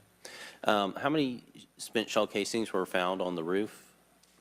Again, I would have to defer you to the FBI's criminal investigation. Okay. Word is that the car was rigged with explosives. Again, sir, I'd have to defer you To to the the FBI. FBI's investigation. Okay. You're not curious about? You don't communicate with them? No. Okay. CNN reported that the Secret Service did not sweep the building the shooter was used to shoot President Trump and other attendees. Is that true or false? So we are conducting a mission insurance investigation and will depend on the information that we obtain from our investigations. Okay. The Secret Service knew there was a suspicious person anywhere from 8 minutes before President walked on stage to 30 to 60 minutes. We have different reports. Was President Trump or his team notified of the threat? I think there's a difference and a distinction between suspicious person and threat. Yeah. So we are going back and looking at communications to know when the information about a suspicious person was passed to Secret Service personnel. Okay, but was President Trump or his team notified? Again, we are going back and looking to make sure that we have the exact information of when those notifications were made and who those notifications were made to. Okay. I think it's troubling for a lot of us that the number one question everyone in America is wondering is why was the roof left open? And after 9 days, we should at least maybe have a little bit of that information. And when you come to this committee hearing and you don't have anything to say about that, it's very, very troubling. Did you review the security plan for this event? I personally do not review security plans for events that take place across the country. Any of them? We have a number of events that Who's take the place. top level official who reviews the security plans? There's a number of people that review security plans. Who's as they ultimately unfold. responsible for signing off on a security plan? It's a conjunction of personnel. There are people on the ground, there are supervisors on the detail, there are people at headquarters. So there's not one person who says, okay, this is good, it's copacetic, we're going for it? I think much in the way that we build our security plans, where they are No multi-layered. doubt there's teams working different aspects of it, but ultimately, isn't there an individual who signs off on the plan? Much like how we design our security plans, they're multi-layered, there are multiple layers. So there's of no people. accountability? There is accountability, sir. There's, this is whether it's the FBI or Fauci or anything, it's time after time after time, these multiple layers of accountability turn into layers of plausible deniability, and agency after agency after agency. That's got to be fixed, because you keep coming here and expecting, yes, you're saying I'm responsible, but and you're accountable for it, but then there's nothing. What do you mean by that? I mean, you're saying you're going to keep your job, right? I assure you, sir, that if we determine through the course of our investigation that someone or people need to be held accountable, we will do so. What level of, if President Biden, God forbid, had been shot and killed, would you think that was worthy of resignation? I would do the same thing that I'm doing here, where I would want to make sure that we are conducting an investigation, that there is continuity in that investigation, and that we could find the You answers do not to think what the happened. assassination of somebody under your detail is worthy of resignation? I think that this event was tragic and deserves answers. The thing that you've said so far is that you want to make sure that this never happens again. The thing is, everyone in America knows that's not the job description that you're tasked with. The job description you're tasked with is to make sure it never happens, period. One of your goals in the strategic plan is to champion diversity, equity, inclusion, and accessibility. You've accomplished the accessibility part. What standards, do you keep the same standards for all applicants and all, or does every Secret Service agent meet the same qualifications, or do you have different standards for different people? Yes, sir. Everyone who moves through the application process has to meet the same standards to become a special agent. Okay. The trouble I think we're having with right now, so far you gave a lame excuse for sloped roof. You said that local law enforcement's job was to cover up the building before backtracking on that. We were told that President Trump's team did not ask for security before you backtracked on that. You haven't provided the audio recording that this committee, the chairman, requested that was due Thursday. You didn't give us an advanced copy of your opening statement, but yet there was reporting on it somewhere else. There seems to be more information from YouTube videos than you're able to provide for us, and it begs the question to anyone, you're in charge of the investigation of your own failure, so how is anybody in America supposed to be able to trust the results of that investigation as being anything transparent and genuine? That's the last question, but please feel free to answer the question, Director. Sir, I've been a Secret Service agent for nearly 30 years. I have led with integrity, and I follow our core values of duty, justice, honor, loyalty, and courage. And I am doing that in this case, and I assure this committee that I will provide answers when we have a full and complete report, in addition to cooperating with all of the other investigations that are ongoing. Chair now recognizes Mr. Khanna from California. Thank you, Mr. Chair. I want to thank the chair and the ranking member for convening this hearing on a bipartisan basis. I join them in condemning the horrific assassination attempt on the former president. I am relieved for the sake of the country that he wasn't seriously hurt and that he survived, and my thoughts with him and his family during such a traumatic event. I also want to express condolences to Corey Comprator's family and recognize his heroism in saving his daughter's lives, and to the victims of that awful event. Now, Director Cheatle, would you agree that this is the most serious security lapse since President Reagan was shot in 1981 of the Secret Service? Yes, sir, I would. And, do you know what Stuart Knight did when he was in charge at the time of the Secret Service? Do you know what he did afterwards? He remained on duty. He resigned. He resigned. And Stuart Knight was not a Democratic appointee or a Republican appointee. Look, I'm not questioning your judgment. I just don't think this is partisan. If you have an assassination attempt on a president, a former president, or a candidate, you need to resign. That's what Stuart Knight did. He was a Republican appointee, and he took responsibility. And I think you need to reflect. This is not a question of you. It's a question of the American people. You cannot go leading a Secret Service agency when there is an assassination attempt on a presidential candidate. I would say that about anyone who is running. And so I guess my question to you is, what's the difference between your position and what Stuart Knight did? What I will tell you, sir, is that I am dedicated to finding the answers to what happened. And like every Secret Service agent, we don't shirk from our responsibilities. I will remain on and be responsible to the agency, to this committee, to the former president, and to the American public. But is there a reason you wouldn't just do what Stuart Knight did after the Reagan assassination attempt? And we're going to break away from this hearing for just a moment for live coverage of the U.S. Senate. Today, members are holding a brief session. No votes expected. Wow. Wow. Wow. What do you guys think of this so far? Holy moly. So the latest thing is that the Secret Service Director Kimberly Cheatle admitted to not reviewing the security plan for the Trump rally. She said she actually doesn't review any of the plans. So the question is, who's reviewing these plans? And as the director of the U.S. Secret Service, why isn't she reviewing these things? It sounds like they're on a recess here real quick. Clerk will read a communication to the Senate. 1 minute. Washington, D.C., July 22, 2024. To the Senate, under the provisions of Rule 1, Paragraph 3 of the Standing Rules of the Senate, I hereby appoint the Honorable Brian Schatz, a senator from the state of Hawaii, to perform the duties of the chair. Signed, Patty Murray, President pro tempore.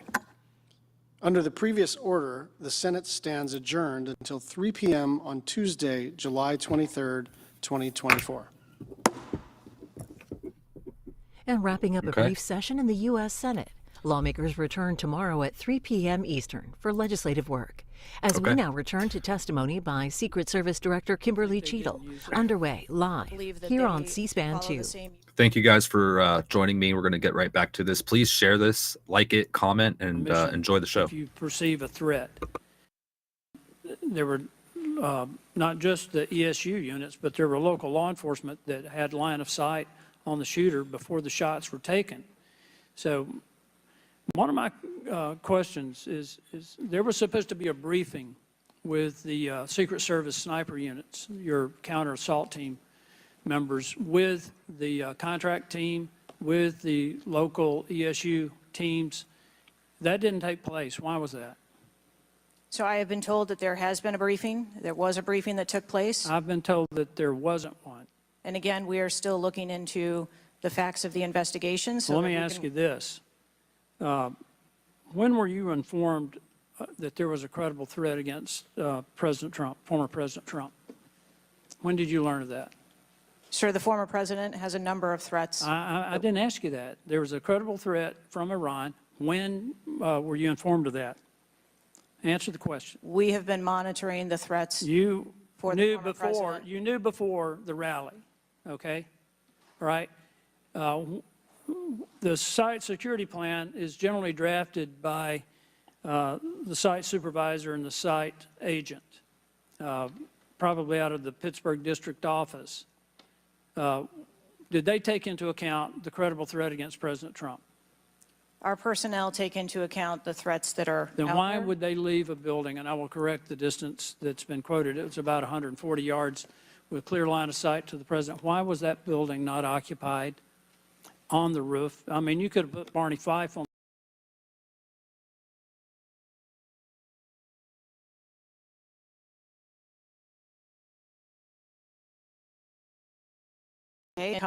A number of security. The issue is the site supervisor, the site agent, and the special agent in charge, who I think signed off on the plan, did not include that in the inner perimeter, and they didn't have a plan to secure the building.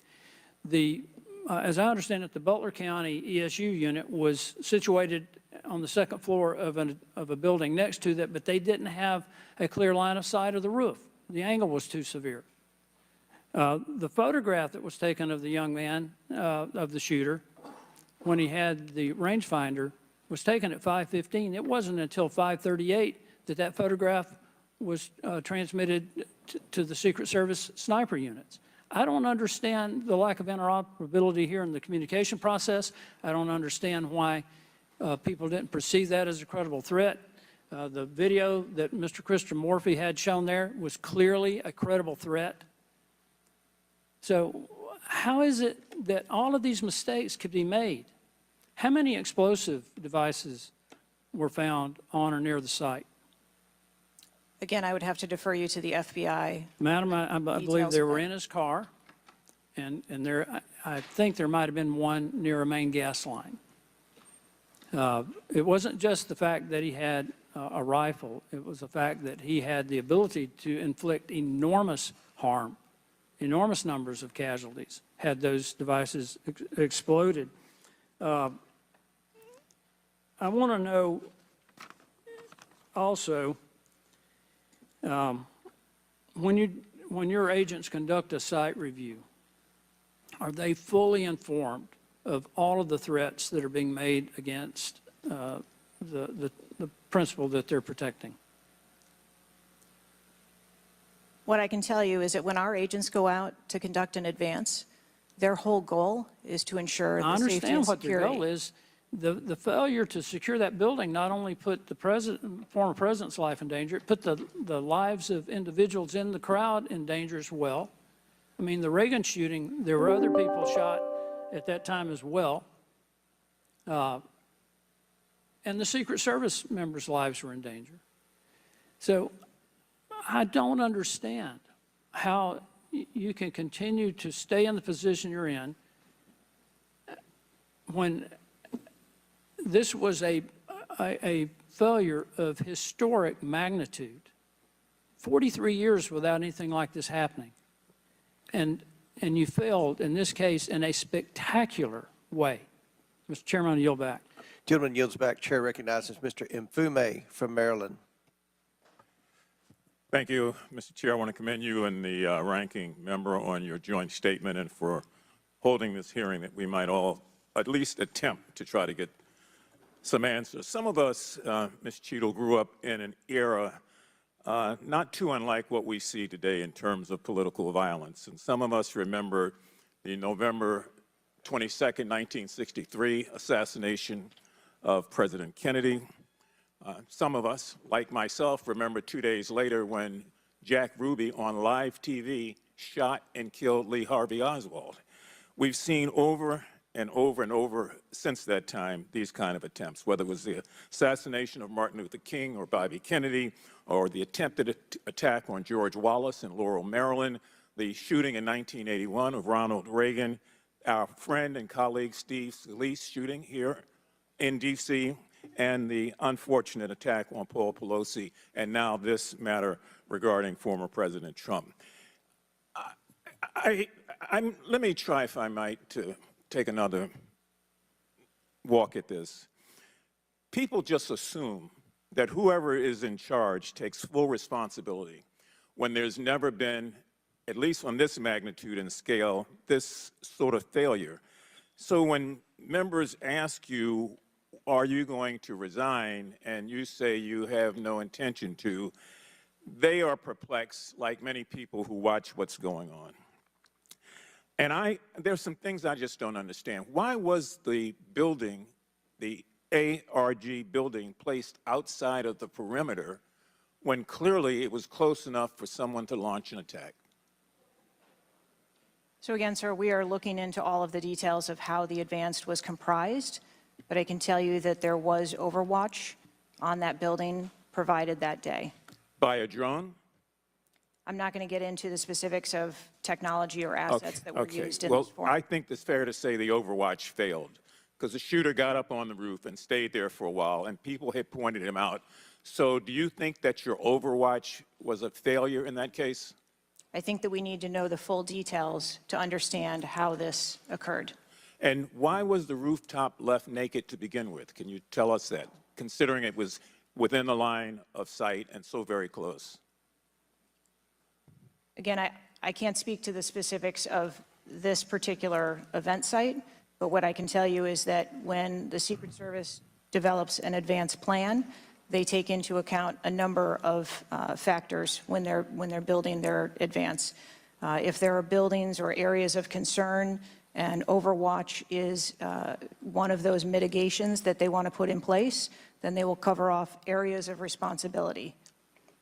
I understand that, but the shooter came to the attention of your agency 52 minutes before the former president got to the stage. Did anybody get assigned to watch or cover that individual who had already been seen with a advanced finder on him and other suspicious matters? Was anybody assigned to track him? So what I'd like to clarify is that a suspicious individual I got that part. was It's brought not a threat. to the attention I know. of our personnel.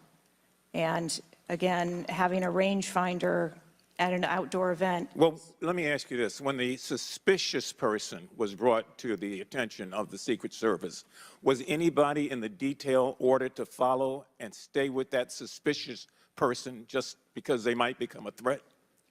So we have a number of teams that are on the ground. And again, we are trying to verify the timelines of when those notifications were made to our personnel so that they could assume the responsibility of trying to track that individual. Ms. Cheatle, there has been a lot of discussion, some of which raised itself earlier in this hearing, about poor staff morale within your agency. And I have the July 17th report of Government Executive, which is a credible reporting service for the federal government, for employees. And the 2023 ranking of places to work within the federal government showed, and this is through the Office of Personnel Management, that the Secret Service came in 413th out of 459 sub-agencies and agencies. Can you explain that? Certainly. What I can tell you is the Secret Service is a difficult job. It challenges our employees daily. It's holidays, it's weekends, it's no leave periods. But Madam, people come to work knowing that. You do explain that when you hire somebody. They know that. It's the same with other agencies. They miss holidays, they come to work at odd hours. But to be one of the worst places to work within the federal government, 413 out of 459? I just need an explanation. What do you think as the director there? I think that this And that's the last question, but please answer Mr. Mfube's question. I think that this is a challenging job. I think that it's a challenging environment to be in law enforcement, and we do have a no-fail mission. And our folks are tasked with that every day, 365 days of the year. But I can tell you I've also taken a number of measures since I have been the director to recruit and retain and stem the tide of attrition in our agency, which will hopefully alleviate some of that. Thank you, Mr. Chairman. Chair now recognizes Mr. Sessions from Texas. Mr. Chairman, thank you very much. I join in the calls of all of our members to say thank you for doing this hearing on a bipartisan basis. Director, I'm not going to sit here and say you ought to resign, but I am going to say that you have not given us confidence that you have the ability to understand what happened, to take the responsibility in terms of understanding. You've spent a number of years. How many years do you say you've been with the agency? 29. Well, I spent 16 years with AT&T, moved 7 times with them, and had a really good feel about their operations, how they worked, what was acceptable, who was responsible. And I've heard you say today numbers of times, well, you've got to wait. Well, you've got to wait. Wait for the final report. When is the final going to happen? I mean, how long do we have to wait before you can give us credible answers? You've been there 28 years. You've had a few days to be able to draw your own analysis of this. You should understand the entire process. You talked about being on the team, perhaps in Georgia.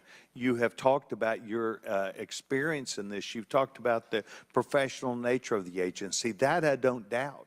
But the director, just like it was when I ran my operations at AT&T, was responsible for making sure they worked. And in business, it either works or it doesn't work. There's no in between. It either works or it does not work. And your job as the, in essence, administrator, the director, is to make sure it looks right and works. And I've not heard you say one thing about my analysis is, I have asked these questions. It's always, I've got to sit back and wait for someone else to decide that. So I'm going to ask you a question that maybe you can answer. Have any employees been disciplined for their role in Butler, PA incident? No, sir, not at this time. I am asking those questions. So no employee has been disciplined and no employee has been placed in any position that would place their job in jeopardy nor their standing in the agency. We are still in the process of That's interviewing not what people. I asked. You're the person that runs the place. You're the person that knows right from wrong, good from bad. You've had a number of days, and now you come before this committee knowing you're going to be before us, and you've got to slough it off to someone else. Do you see where there was something that went wrong as a professional at an agency with 28 years, or do you have to count on someone else to give you the final report? I see that something went wrong, and I've acknowledged that something went Then wrong. what went wrong? I Was need the to- special agent in charge not doing their job? Was the shooter was the shooter given extra time? Was the sniper doing their job? I mean, these are things that people who've been around for 28 years can analyze quickly. I watched it live on TV, and then within minutes saw a number of facts and factors that would have and should have been known by people who were there. You've got 28 years. You're showing up here telling us and the American public, well, I've got to wait for the final answer. What is your evaluation? I'm asking those same questions. Well, no, you're before the And I committee. Tell us what went wrong. A special agent in charge, the person who was there. Tell us, and don't try and play a shell game with us. Do you have the ability to effectively, as the director of this agency, to understand what went wrong and at least tell us, I do or don't know what I'm doing? And we come away with, and I'm not asking for you to resign. I'm asking for you, if you've got this experience, then you should be able to say to us, we know what we did wrong. It was a failure in our system, and we're immediately making these corrections. That's why you're having a difficult time with this group of members of Congress, because we saw it too. We've seen the things, but you are the 28-year expert. You are the person that, and only you, that can make the changes. And I hear you say, well, I've got to wait for a final report before I, at 28 years experience. That is why we think what you're doing, the answers you're giving us are not correct, and you are not using your professional expertise. Mr. Chairman, I will allow her to respond. I am asking those same questions, sir, and I assure you, when I have a full and complete report of exactly what happened, there will be accountability, and we will make changes. Before I recognize the question, just out of curiosity, Director, it's been 9 days. Every American wants these questions answered. Do you have a ballpark estimate of when what Mr. Sessions asked you would be able to answer? So I can tell time-wise? I can tell you on our mission assurance internal investigation, we are targeting to have that completed within 60 days. There's also an external investigation that is going to be taking place. There are a number of Office of Inspector General investigations as well, and we are working in concert. And then, of course, there is the Department of Justice, FBI, criminal investigation. Chair recognizes Ms. Ocasio-Cortez from New York. Thank you, Mr. Chairman. Director Cheatle, respectfully, what you had just laid out about 60 days. We are currently in the midst of an especially concentrated presidential campaign in the moment.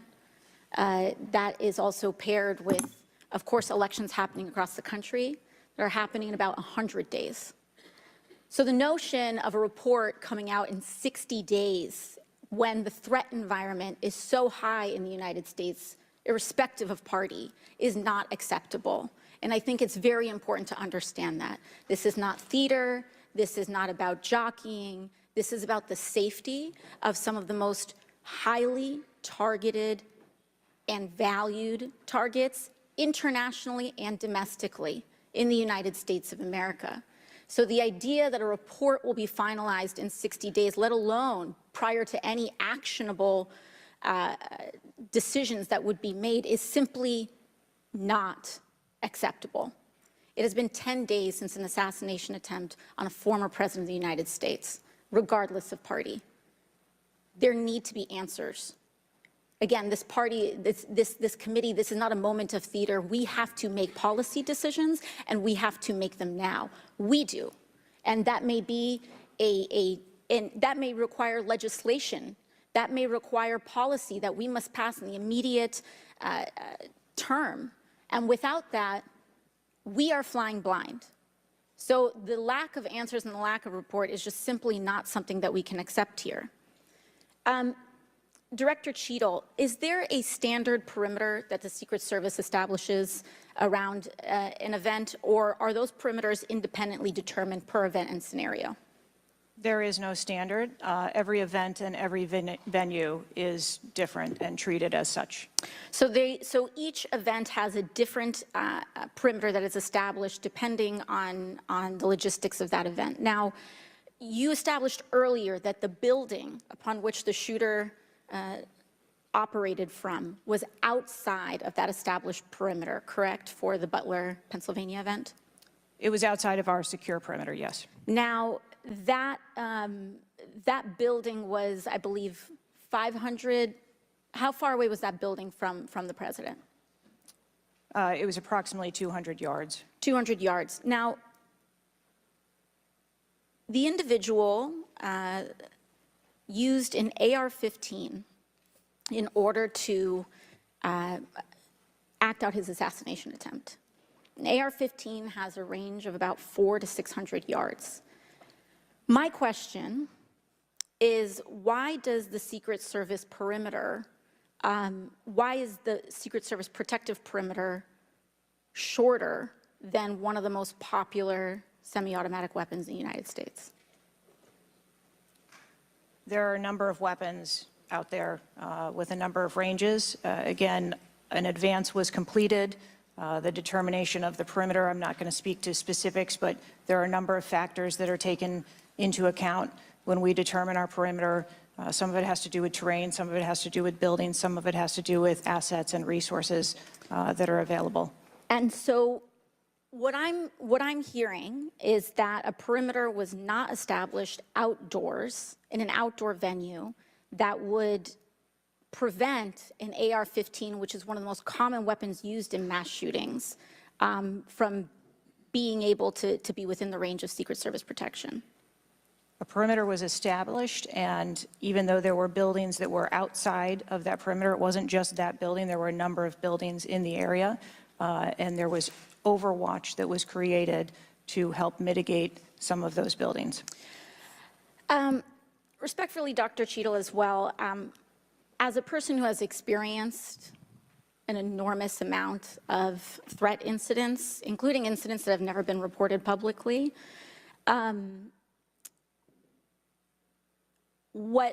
there is a common pattern that happens here, whether it's Secret Service, FBI, Capitol Police, local departments.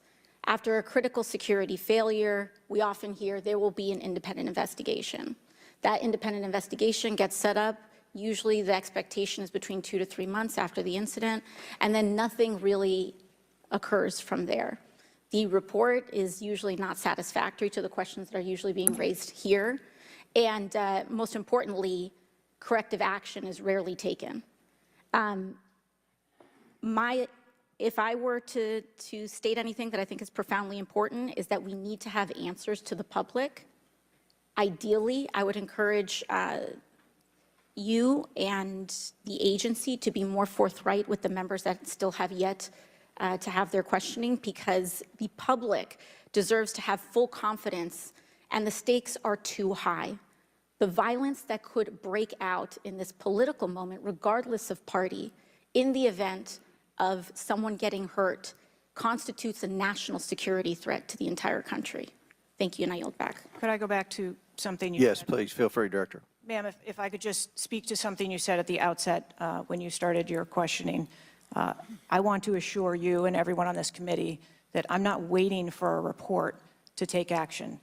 We have been conducting analysis all along, and we have been adding additional features to our security details since this incident occurred.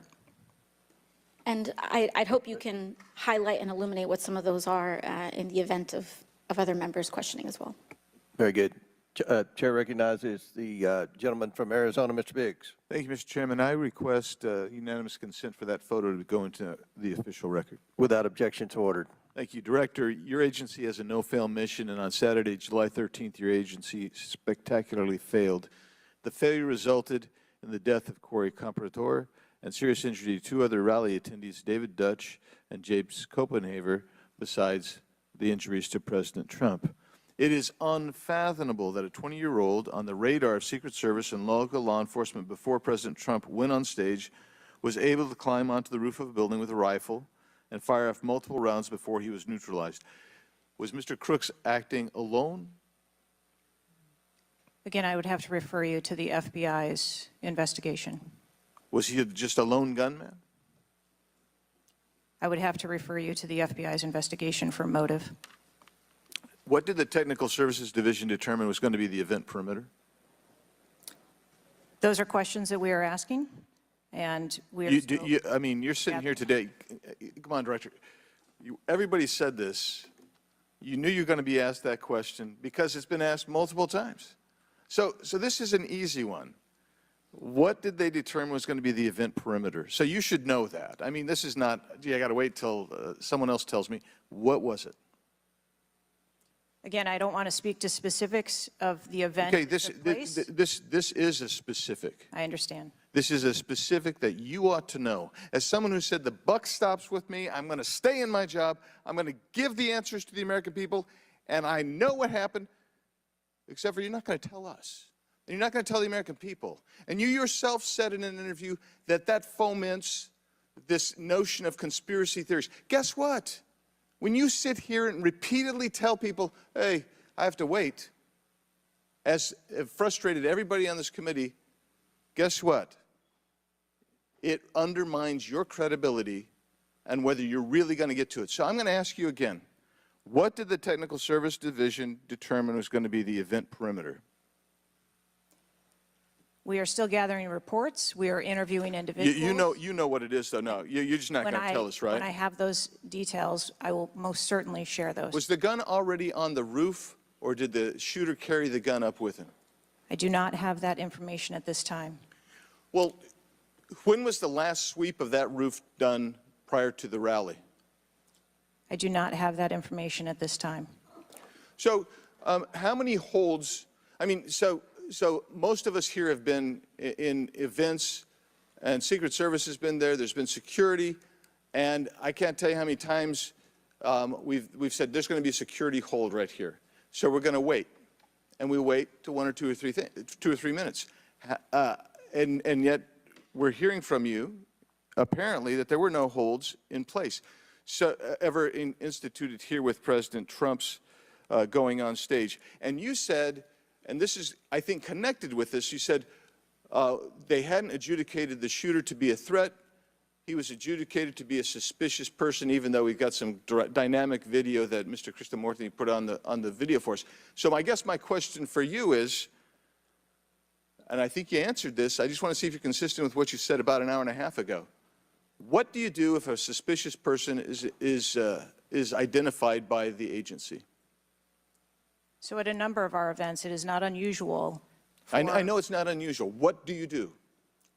Those individuals that are identified as suspicious, we will send teams out to... Was a team sent out here then?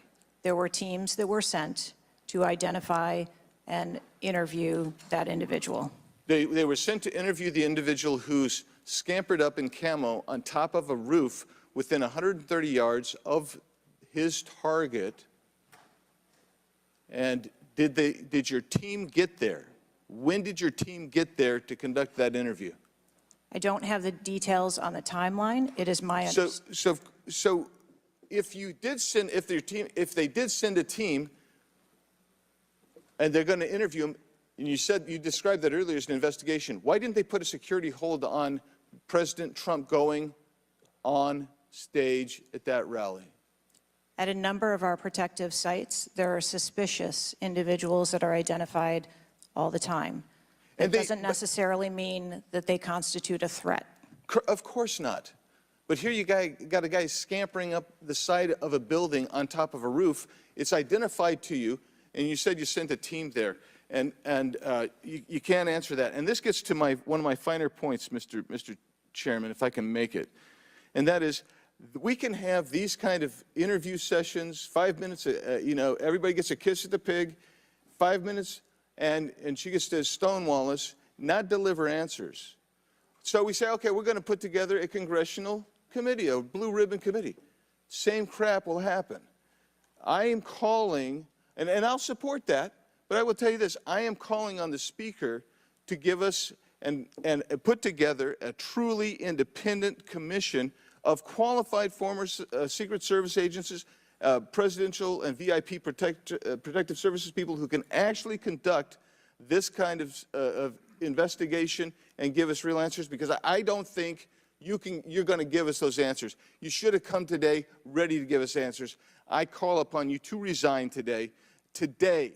And I also would say I've got a bunch of UC requests, if I can go ahead, Mr. Chairman. Proceed with the request. Thank you. I apologize. It might take, that's all right. Go ahead. It might take a moment. Very important. Anthony Guglielmi, the Secret Service spokesman, one from him. Without objection, so ordered. Article, U.S. Secret Service says it previously denied Trump requests for additional resources, New York Times reports. Without objection, so ordered. Secret Service says it denied earlier Trump requests for more federal resources. Without objection, so ordered. Secret Service acknowledges denying some past requests by Trump's campaign for tighter security. Without objection, so ordered. Preliminary findings by Senator Ron Johnson and his committee. Without objection, so ordered. Articles entitled, Notice Anything Different About Trump's Secret Service detailed. Next, former Biden official corrects herself after saying Dems must turn their fire on Donald Trump to beat him. Secret Service director says buck stops with her, but she will not resign. Disney Star Wars Mark Hamill cracks joke about Trump's ear bandage following assassination attempt. Biden, I haven't engaged in inciting rhetoric. Trump has. I'm just talking about threat to democracy. Piece called Who is Secret Service Chief Kimberly Cheatle? Charlemagne the God says Trump solely responsible for violent rhetoric that led to attempt on his life. Video actress Amanda Seales pushes conspiracy theory Donald Trump assassination trip was staged. Report Secret Service identified rooftop as a potential vulnerability days before the rally. Watch BlackRock removes ad showing former President Donald Trump's would-be assassin. Why does the Biden administration have 100% confidence Secret Service after assassination attempt? Secret Service director, we didn't put snipers on the roof because it was kind of sloped. Here's what Thomas Matthew Crooks did in the days leading up to Trump assassination attempt. Secret Service director under scrutiny for diversity initiatives after Trump assassination attempt. The official story on Trump's shooting makes no sense at all. Andrew McCabe says Trump assassination. Mr. Chairman, point of order. I'm happy to assent to all of them. I just so as to facilitate. You don't want me to read? Proceedings. Is it too tedious? Well, we're not even really hearing them anyway. So if we could, it's up to you, Mr. Chairman. You would like me to slow? I'll slow it down. I was probably going too fast. Secret Service's explanations for security failures ahead of Trump assassination attempt are not adding up. U.S. reportedly received intel of Iranian plot to assassinate President Trump. What WTH? Secret Service now saying that they didn't put any agents on the roof because slight slope was too dangerous. Report, U.S. officials received intel of Iranian plot to assassinate Donald Trump before Crook's attempt. Exclusive GOP rep Cloud. Homeland Security Agency is interfering in House's assassination investigation. Why Trump's raised fist after surviving assassination attempt is triggering the liberal media.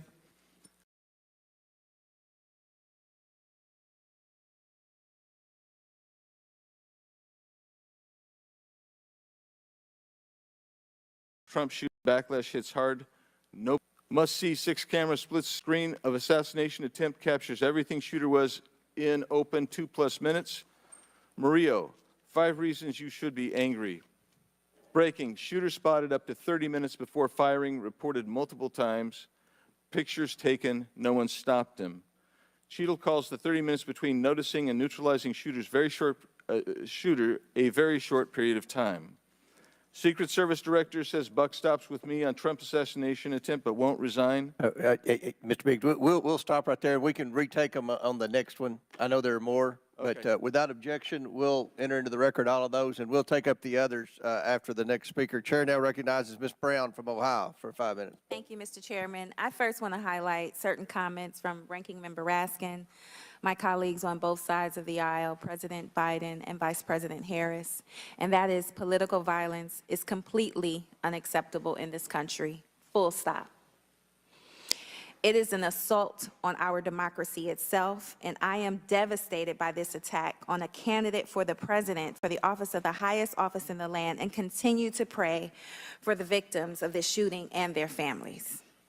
As someone who has known gun violence firsthand, no one should have to experience the pain of losing a loved one to weapons of war. It is deeply unfortunate political violence has become far too common. Whether it is the deadly attack on the Capitol on January 6th, the assault on Speaker Pelosi's husband, or the threats of violence against election workers, we all must work to condemn political violence and tone down the rhetoric. So, Director Cheatle, on behalf of the hardworking men and women of the Secret Service, can you give us some perspective as into what goes into securing an event like the rally? Like, how much time do you have to prepare? Thank you for the question.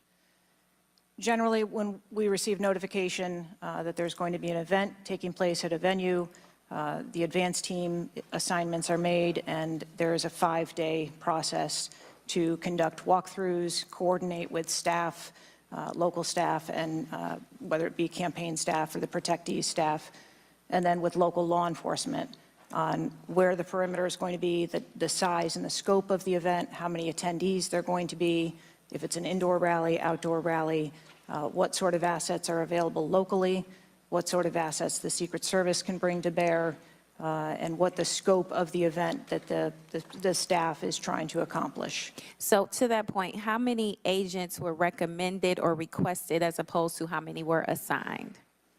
So I'm not going to get into specifics of how many were assigned, but those numbers that were requested were provided.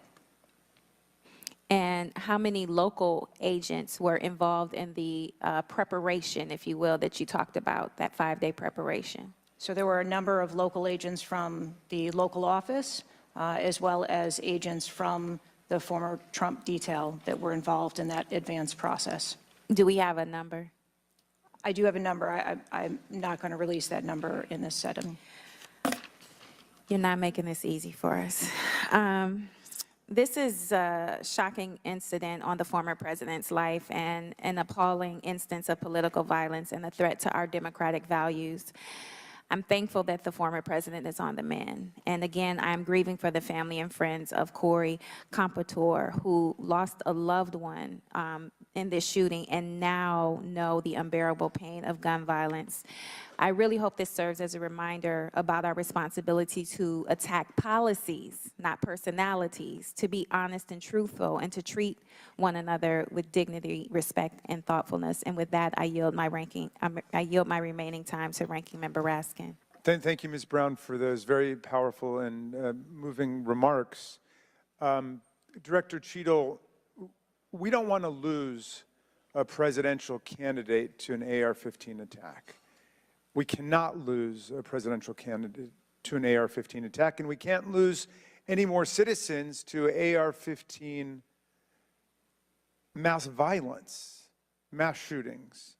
And we certainly don't want an attempted AR-15 assassination or assassination attempt to set off political violence or riots in America. So this is deadly serious business. The vice-ranking member pointed out that a report in 60 days won't do it for us because we have a responsibility. Members of Congress have a responsibility to take action now if there's anything we can do to prevent this. So my question for you is, what is informing your operational decisions right now that you've invoked? Without a report, can you tell us what are the preliminary judgments, or if you don't want to foreshadow the report, fine. What are your personal, professional judgments informing the operational decisions you're making right now? Certainly, and I appreciate that question. I don't want to make any preliminary judgments on what happened on this particular day, but I can tell you that we have looked at, as we did immediately in the aftermath, what the security plan for the Republican National Convention was going to be, and we made adjustments to the interior of the perimeter there. We looked at the protectees that we have here in the Washington, D.C. area and our protective sites, and we did make some adjustments to their security posture. And as we continue to move through the next several weeks, even yesterday with the announcement of the president no longer running, we have made adjustments to the vice president's detail. We are already prepared for an eventual VP nominee, and we continue to make those assessments. I think it just shows how dynamic the environment is that this agency works in every day. So you've made the same kinds of common sense judgments and intuitive recommendations that members of the public and members of Congress are asking about right now? Yes. Okay, thank you. I yield back, Mr. Chairman. Thank And you, before I gentlemen. recognize Ms. Mace, I have to say, Director, we're pretty close to the halfway point during this. You answered more questions with an ABC reporter than you have with members of Congress. We have a lot more questions. The American people are demanding that we get answers to those questions, and that's what the purpose of this hearing is today. So I'm sure a lot of the questions that have already been asked are going to be asked again, and hopefully we can get some answers to those questions. I strongly implore you to answer those questions. You're here with a subpoena, and we expect you to answer the questions. Chair now recognizes Ms. Mace from South Carolina. Thank you, Mr. Chairman. Director Cheatle, the American people are watching, and they're wondering if there are any questions you can answer honestly today. So, Director Cheatle, I have a series of questions, very specific questions. I want very specific answers. Most of my questions are going to demand a yes or no answer. Do you understand? I do. Okay, my first question. Both sides of the aisle today have asked for your resignation. Would you like to use my 5 minutes to draft your resignation letter, yes or no? No, thank you. Was this a colossal failure? It was a failure. Yes or no? Was it a colossal failure is the question, yes or no? I have admitted this is a terrible. This is a yes or no series of questions. Was this a colossal failure, yes or no?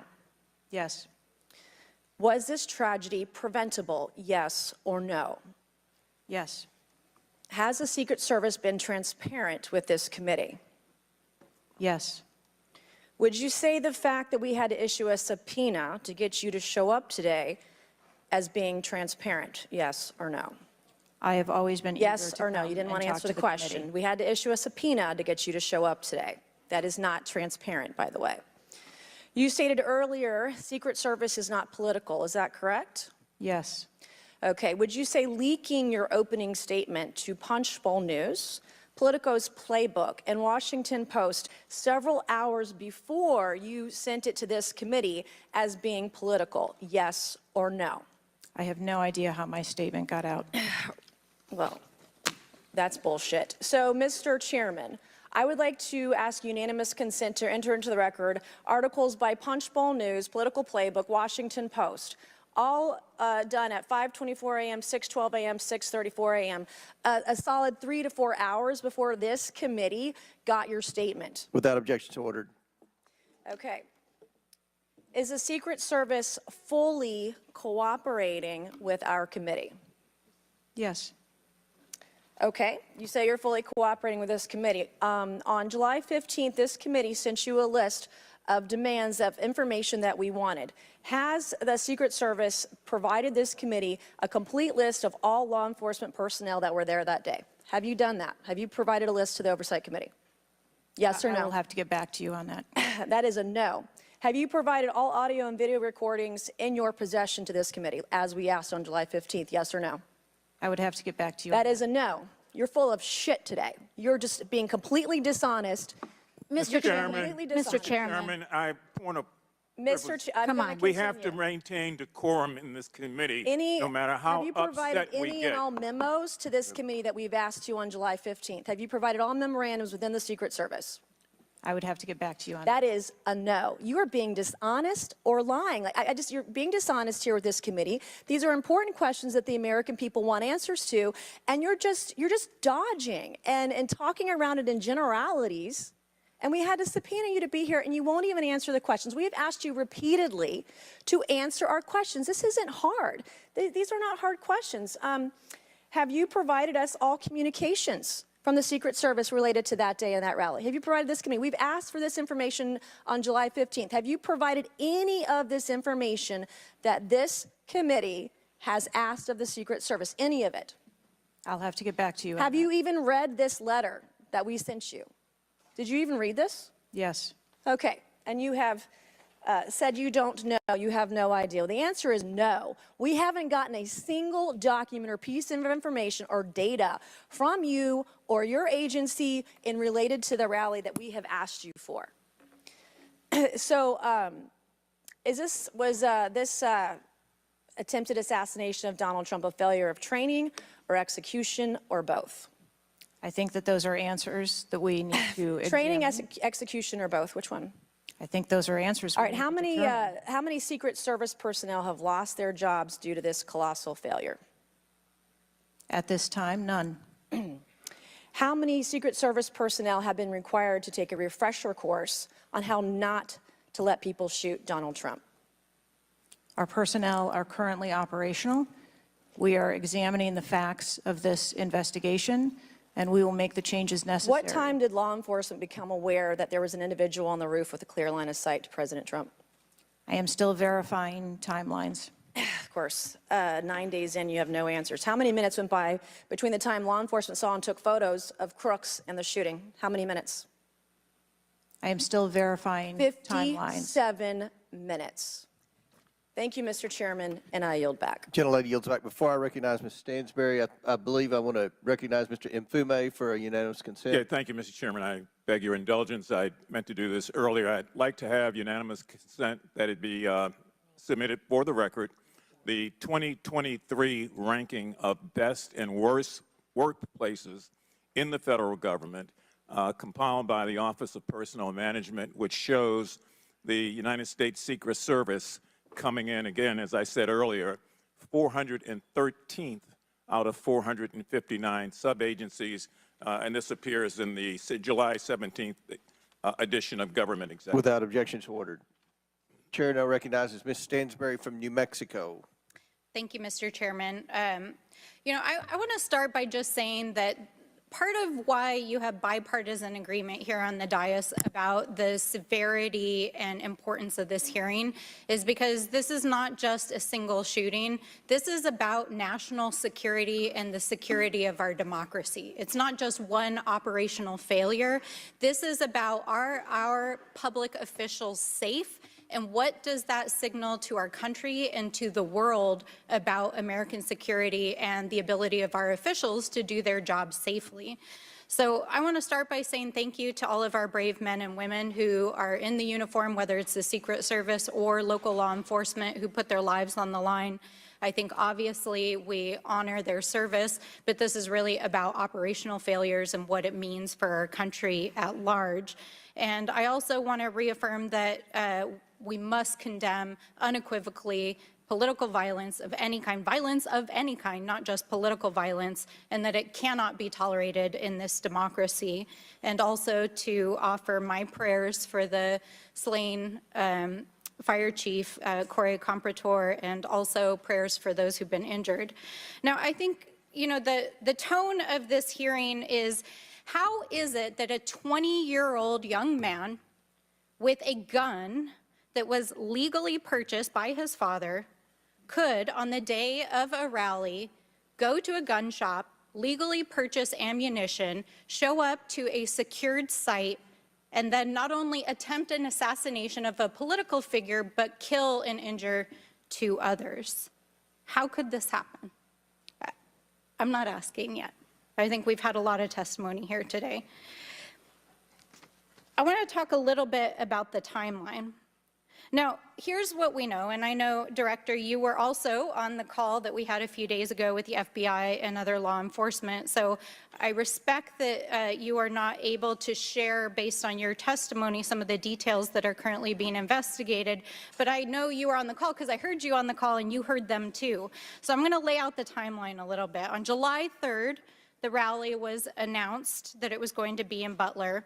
On July 6th, 3 days later, we know that the shooter searched for dates for Trump and DNC events. On July 7th, so this is 4 days after the announcement, the shooter went to the site. He actually physically went to the site.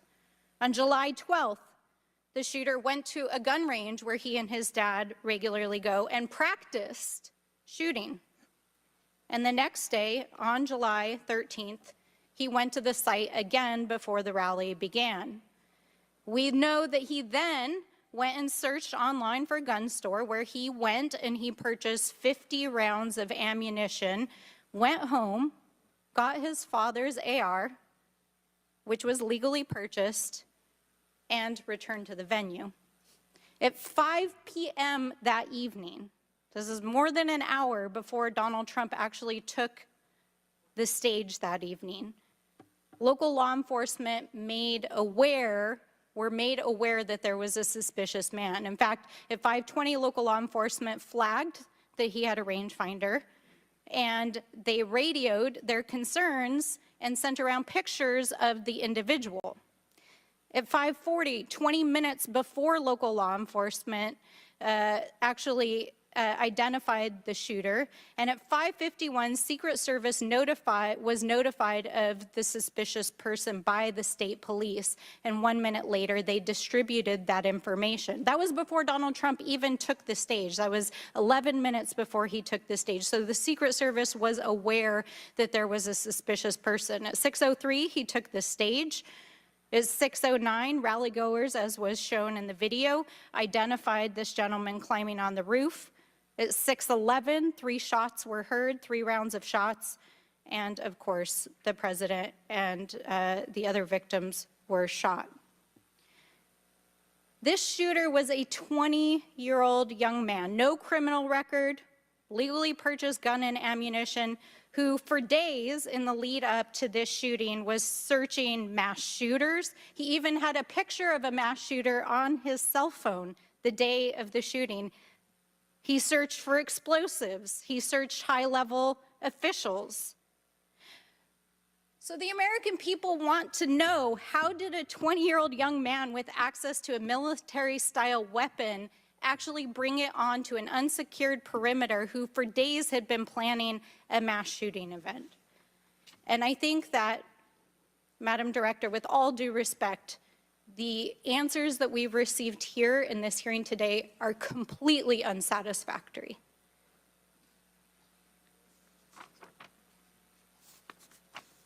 How could this happen?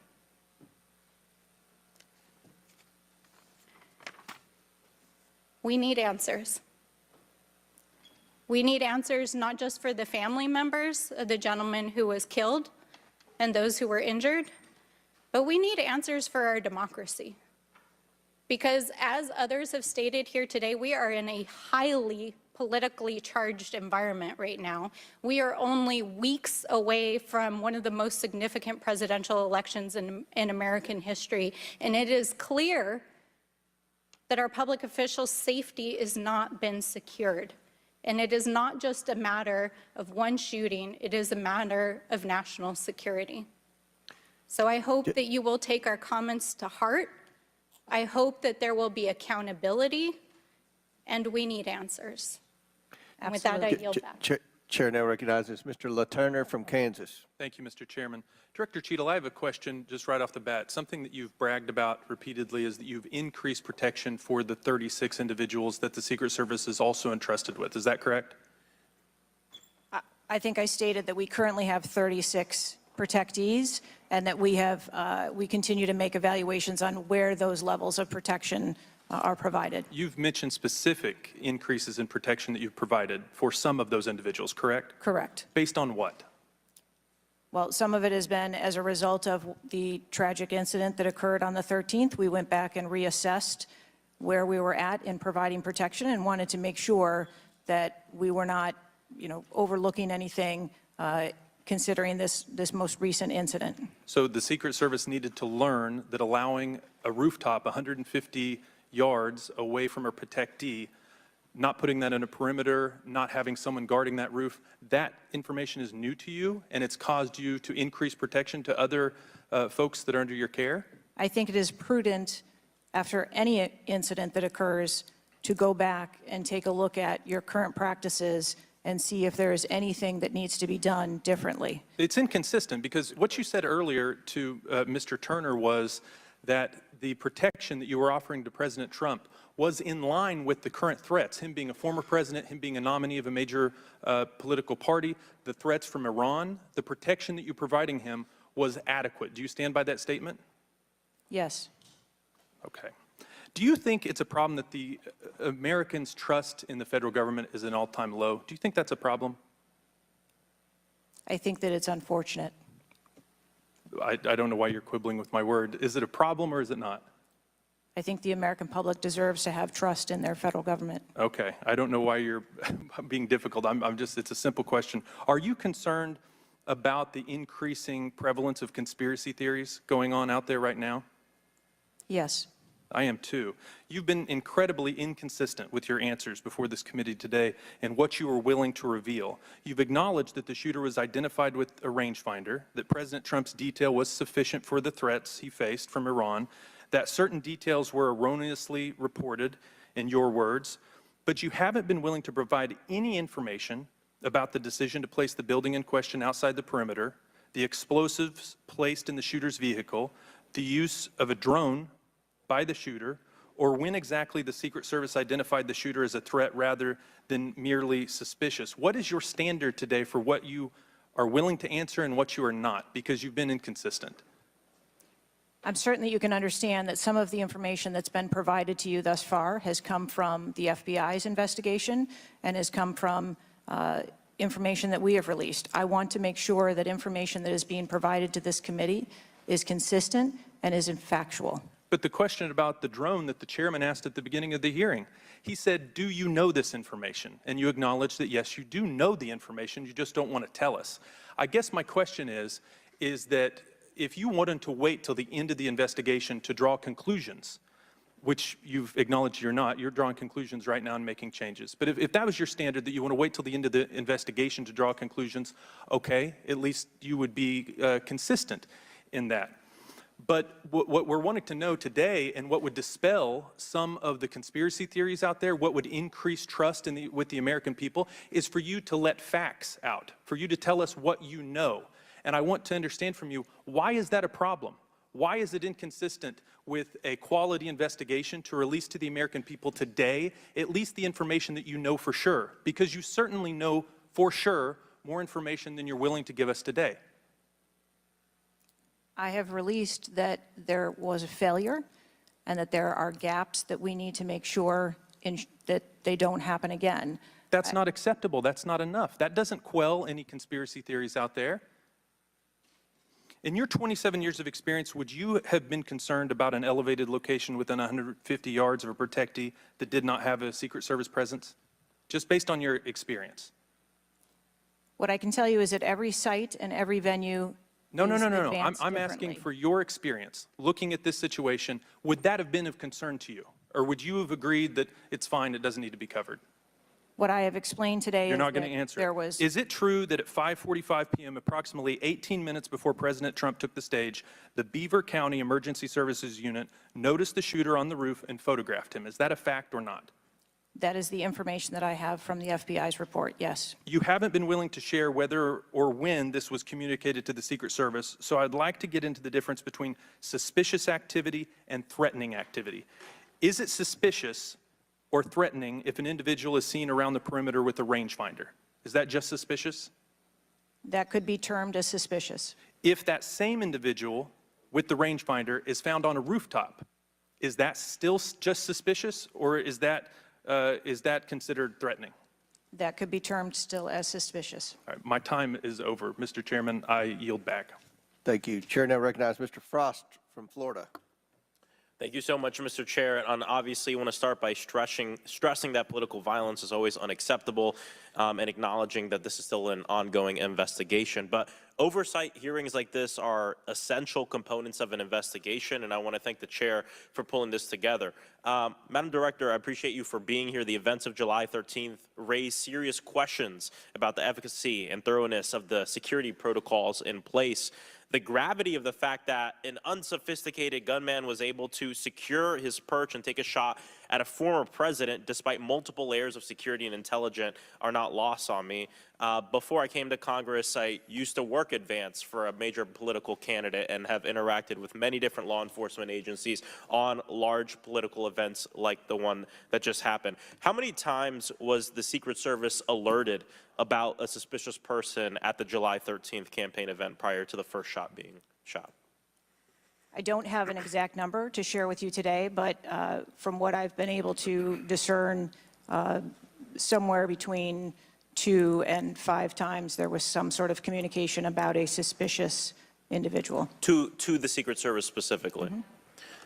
According to reports, the shooter was photographed twice by security officers prior to the shooting. A police officer saw the shooter on the ground and reported him with a photograph as a suspicious person.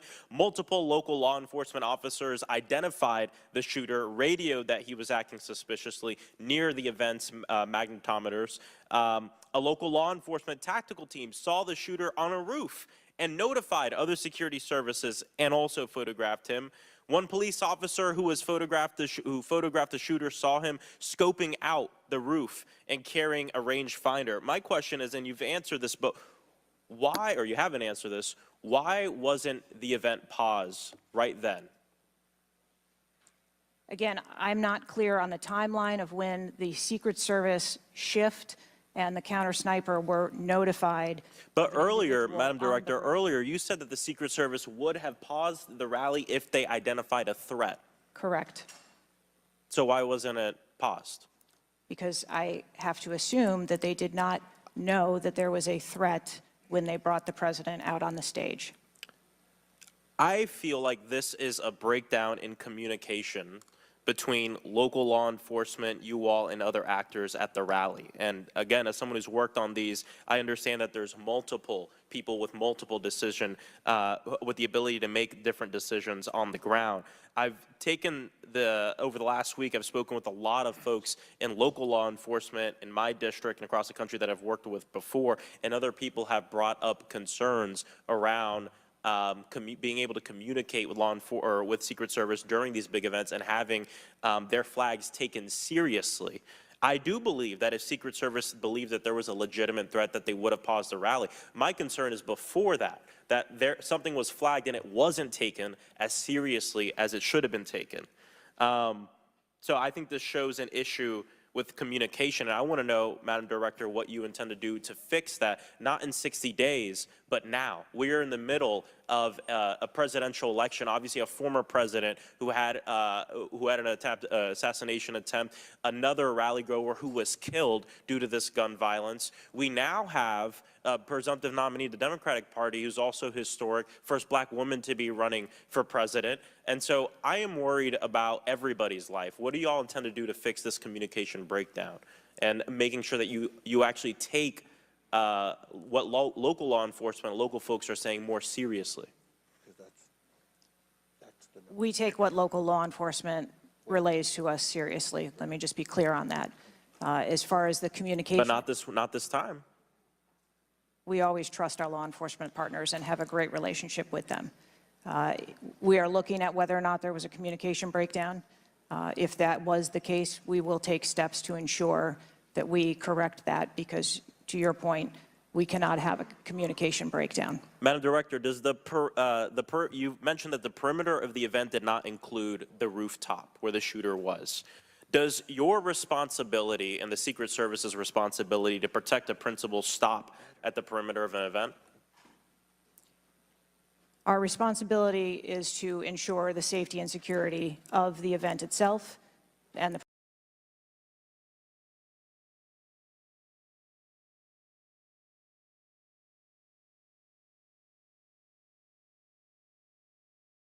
outside the perimeter. Excuse. Okay. Thank you. I yield back. Gentleman yields back. Chair now recognizes Mr. Fallon from Texas. How did a 20-year-old loner with a week's notice pick the absolute best location to assassinate President Trump when the entire Secret Service missed it? Director Cheatle, in your leadership, your agency got outsmarted and outmaneuvered by a 20-year-old. How can we have any confidence that you could stop trained professionals from a nefarious nation state?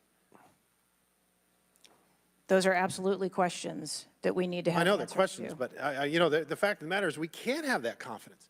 Director, do you have the ability personally, and do you have the authority to beef up security of any of your protectees? Yes, I do. Okay. So were you also aware there was a credible threat President Trump was facing? He was facing a heightened security threat to a foreign adversary? Yes. Okay. So given that there was an increased threat to President Trump's life, was he provided a full security complement akin to what a sitting U.S. president would receive? He was provided a full complement of security based on the threat assessment that we had. That's not my question. And the venue. My question is, if he'd been the sitting president, would he have had the same security he had on July 13th, or would have been beefed up? There is a difference between the sitting So he didn't. president So your answer is he didn't. and continuity of government and the responsibility So he that we did have. not. Okay, there wasn't a CAT team, a full CAT team on site. There wasn't counter surveillance teams on site.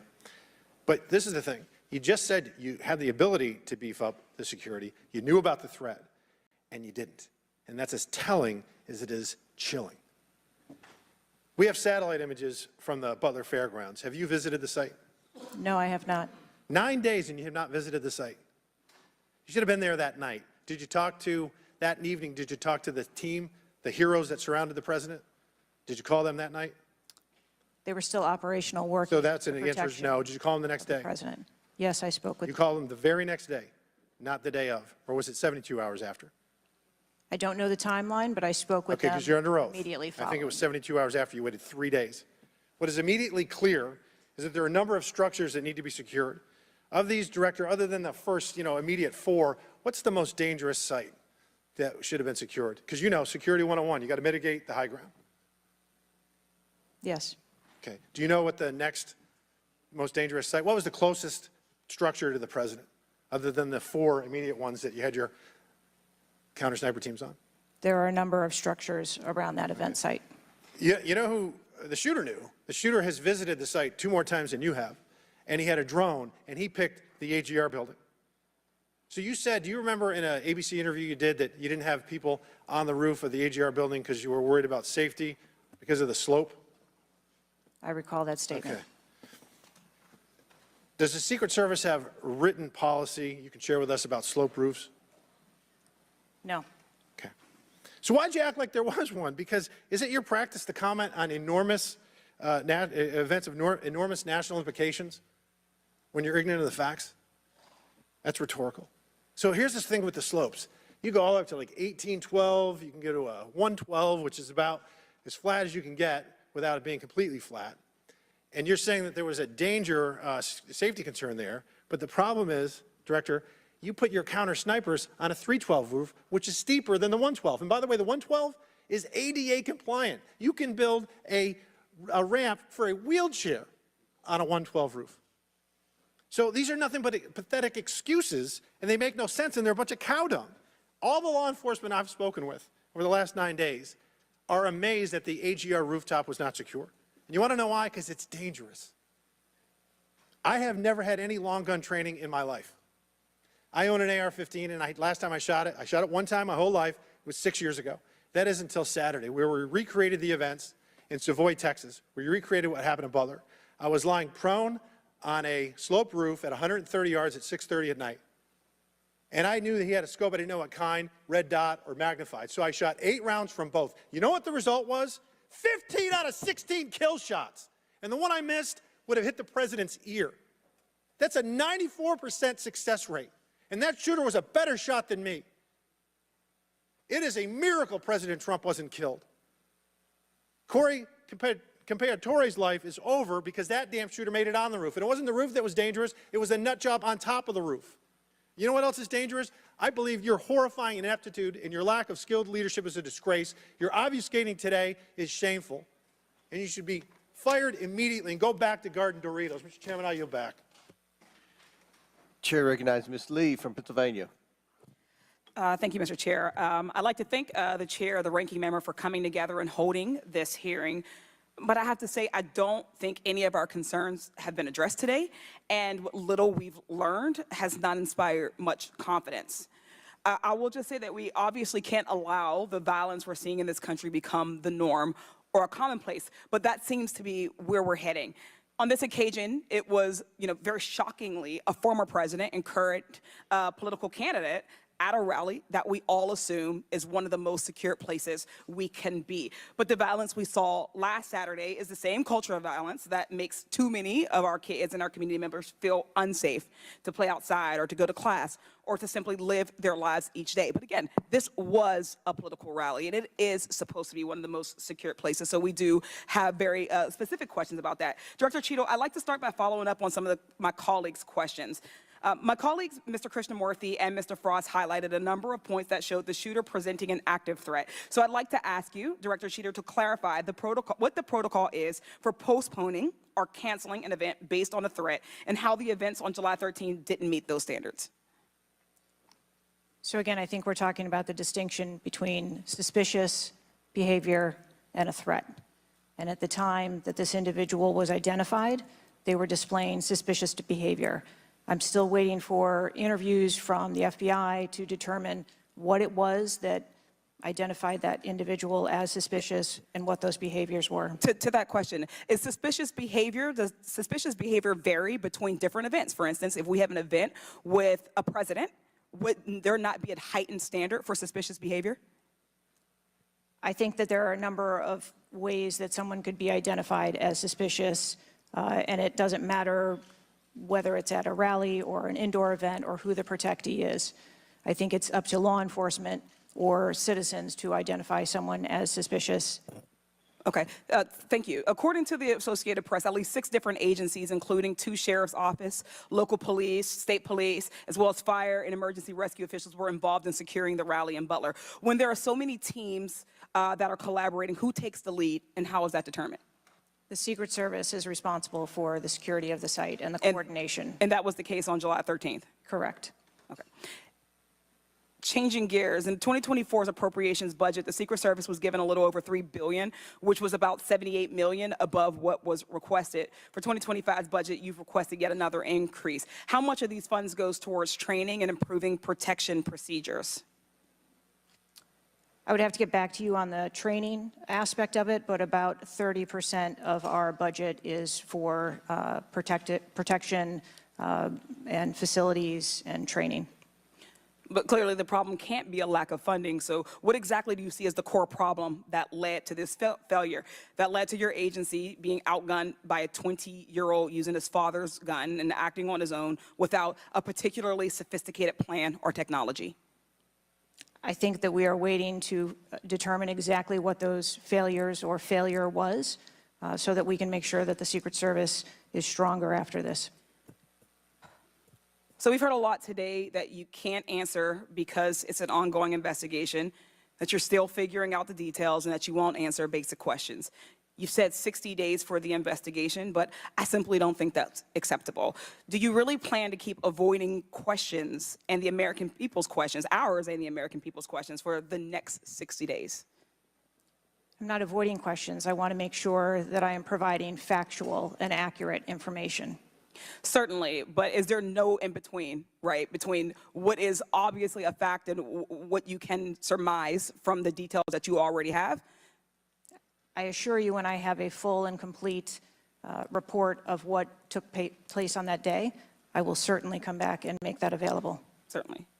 Studies indicate that the United States is experiencing increasing levels of political violence and tension. Does the Secret Service see increasing political violence as a threat to its work? And if so, how is the Secret Service adapting its strategies and protocols to account for increasing political violence? We are constantly evaluating the threats that we receive and monitoring that, and we make adjustments on a daily basis to our protectees based on what those threats are and what actions we need to take. Yes or no? Do you believe that stricter controls on the availability of assault weapons would make it easier for the Secret Service to fulfill its missions of protecting public officials? I think the Secret Service is tasked with providing a safe environment, which is why we put into place a number of mitigation factors. Certainly, but do assault weapons make it easier or harder for you to do your job? I think that any weapon makes it difficult for us to do our job. Okay, I yield back. Chair now recognizes Mr. Donalds from Florida. Thank you, Chairman. Director, real quick, at what time was Secret Service aware of the active threat against President Trump? Director, what time? So the Secret Service was aware that there was an individual who had been identified as suspicious and that that individual was attempting to be tracked down. At what time?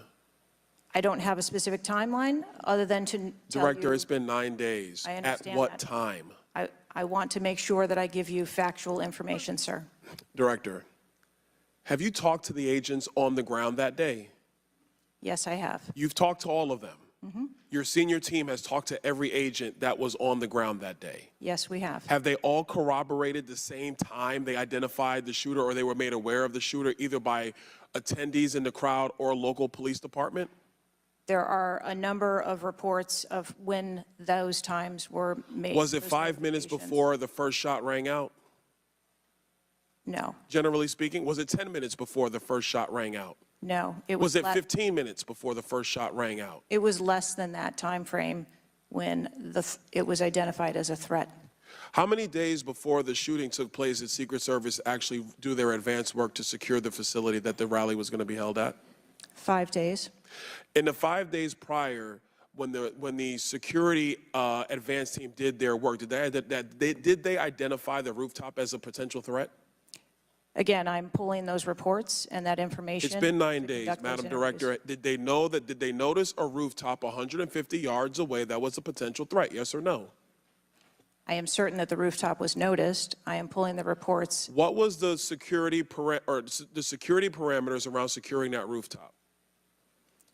What did they do? There was overwatch provided for that rooftop. Did Overwatch fail? I am waiting to hear what the results of the investigation were so that I can identify where the failure was. Who did you talk to that was on the ground that day that was responsible for Overwatch? What are their names? I'm not going to provide their names in this setting. Did you talk to the people that were providing Overwatch that day? I've talked to the people that conducted the advance on that day and that were working the shift and were the counter snipers on that day. So you talked to the counter sniper team, you talked to the people who were providing Overwatch that day, and you talked to the advance team, correct? Yes, sir. What did they tell you?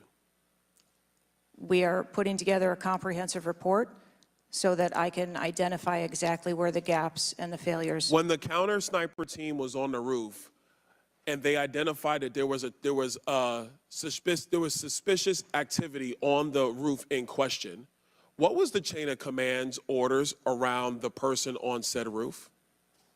Because I'm quite sure somebody saw under your organization, the Secret Service, I'm quite sure somebody saw the shooter on the roof. So what was the communication through the chain of command to deal with said person? What I can tell you is that when the individual was identified by the counter sniper, they took one shot and neutralized that individual. But that was after the shooter already took a shot, is that correct? That is correct. So what you're saying now is that the Secret Service did not see the shooter on the roof until after the shooter took a shot? I do not have all of those details at this time. If you don't have those details after 9 days, Director, then what you're telling me is that you guys didn't see it. Is that correct? I am telling you I don't have all the details of the sequence at this time. Director, it's been 9 days. Either you have the information or you do not. Is that correct? We are still in the process of conducting interviews and an investigation. Some of my colleagues have texted me over the last couple days, bipartisan, about whether you should lose your job, and I've been quiet on that question because I wanted to see what you were going to do today. In my opinion, you do need to be fired immediately, and it is because this is gross incompetence. And the fact that it's been 9 days, and these are simple questions to answer, I'm quite sure if I asked any one of my kids if they got in trouble and I told them to give me the details, I would get more answers from them than I'm getting from you right now. And that's what's frustrating on a bipartisan basis, on a nonpartisan basis. This is a joke. And Director, you're in charge, and that's why you need to go. Mr. Chairman, I yield back. Chair now recognize Mr. Goldman from New York. Thank you, Mr. Chairman. Director, I want to follow up and just understand a little bit why there is so much information about this out in the public, including some from you and your communications team, and yet you're here pursuant to a subpoena under oath in front of Congress, and you're unable or unwilling to answer some of those same questions. Can you just explain why you are answering so many fewer questions here than you have to the media? I'm answering the questions that I'm able to answer based on the fact that there are multiple ongoing investigations. But you have answered some of these questions previously, correct? To the public, to the media. Which questions? Well, did you have an interview with ABC News? Yes, I did. Okay. And did you explain the interaction between local law enforcement and the Secret Service, and that local law enforcement was responsible for securing the perimeter of the building where the shooter was? I said that the Secret Service is responsible for designing and implementing and executing the security plan, and that we rely on the assistance of our local law enforcement partners to assist us with that plan. Let me ask you something. Were you given any instructions about what you can and cannot answer here today? My ability to answer questions is solely reflective of the fact that there are multiple ongoing investigations, and I want to make sure that I provide accurate information that doesn't conflict with any of those investigations that are going on. So is it your view that you can't talk about anything that happened that day until those investigations are completed?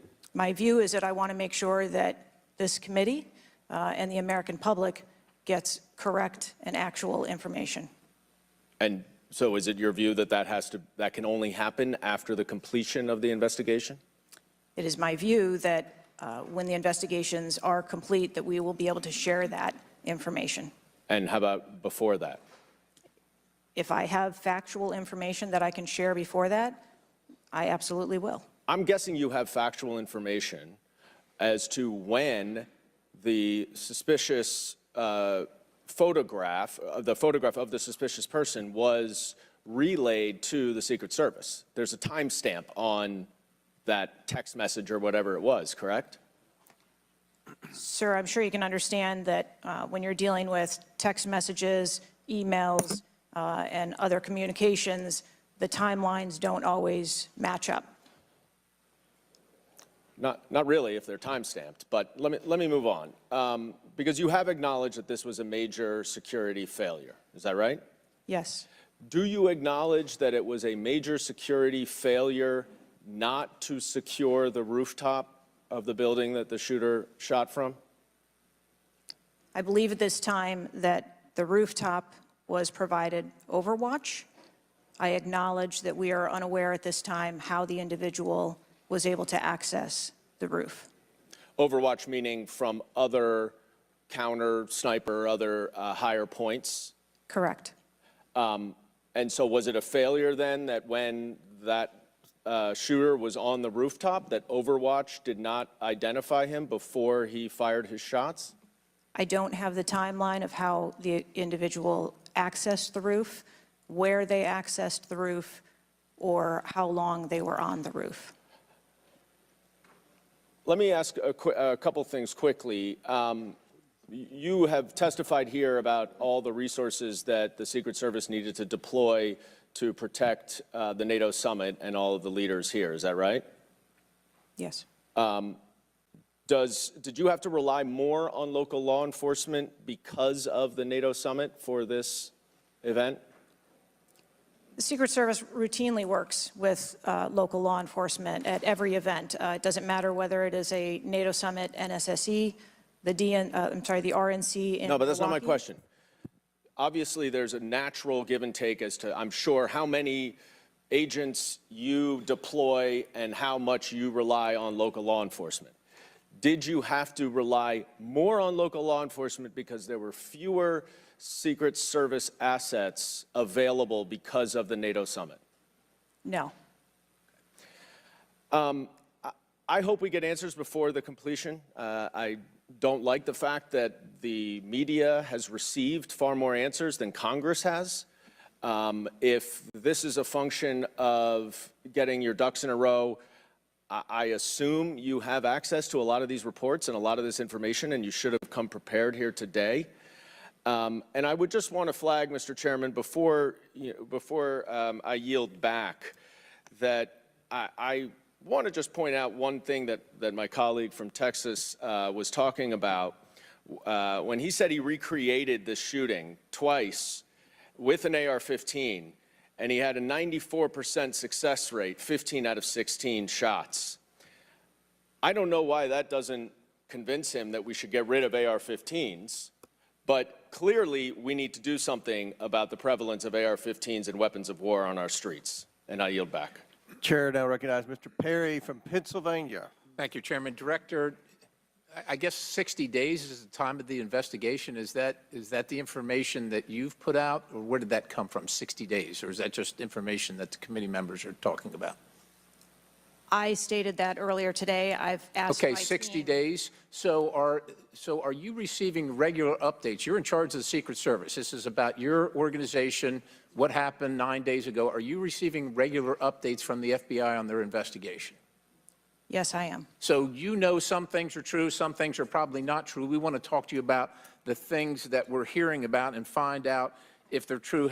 You've been in contact with the FBI, then you're getting updates on a daily basis, right? Yes. Based on what you said.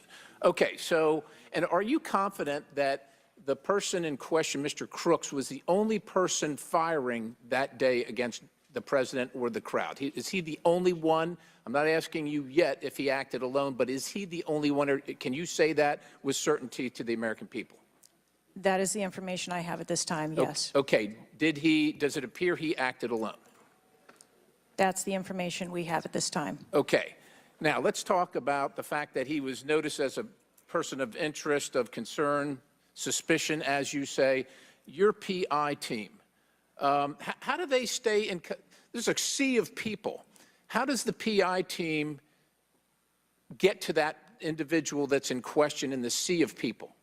How's that individual tracked? Our protective intelligence teams that work at our sites are paired up with a local police counterpart, and so they work in conjunction together. So they just follow them around, or let me ask you this. Looking at the site, you have multiple perimeters, right? You have the secure perimeter, the inside perimeter, you have multiple perimeters.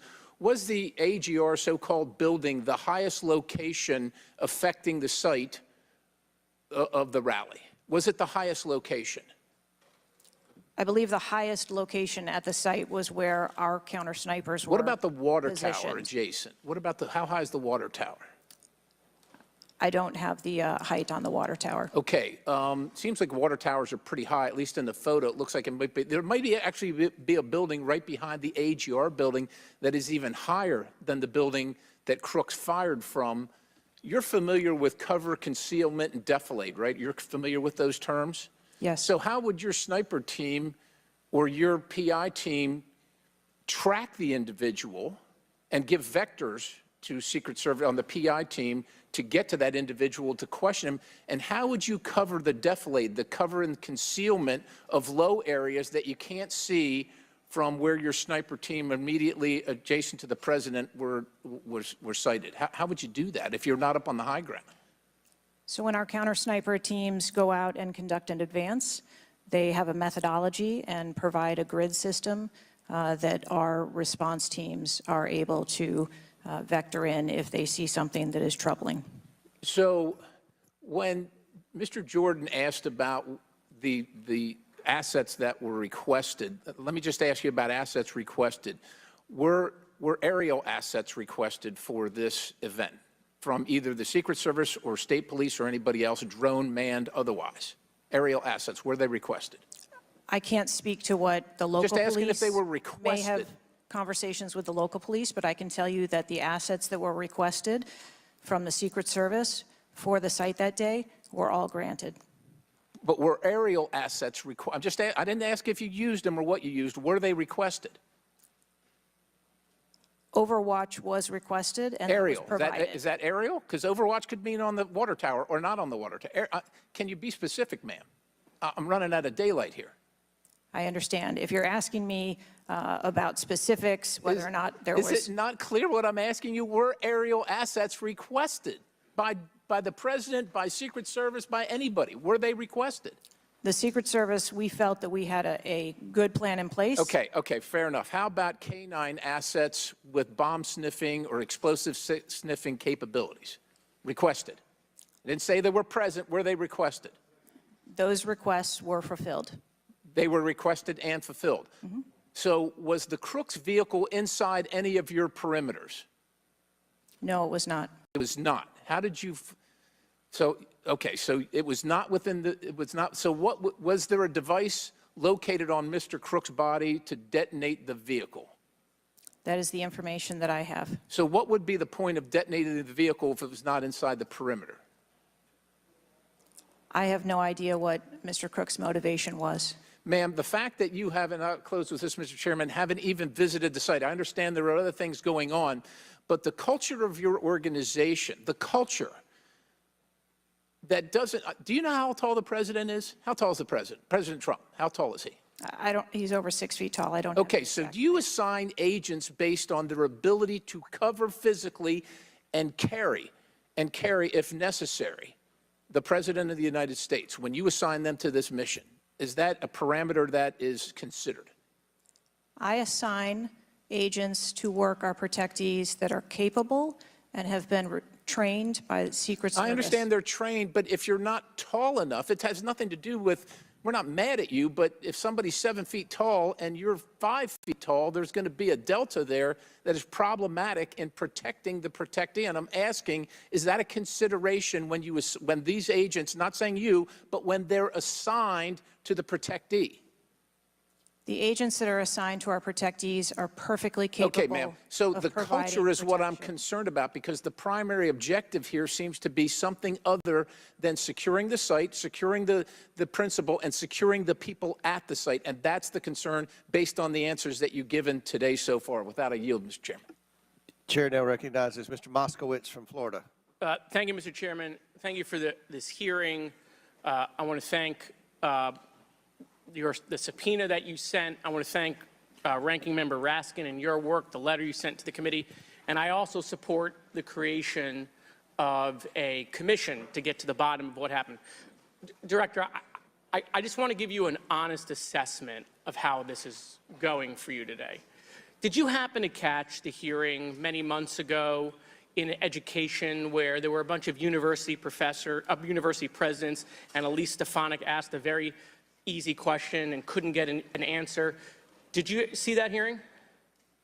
No, I don't think I did. Okay, well, let me tell you, it didn't go well, and the short end of that story was those university professors all resigned. They're gone.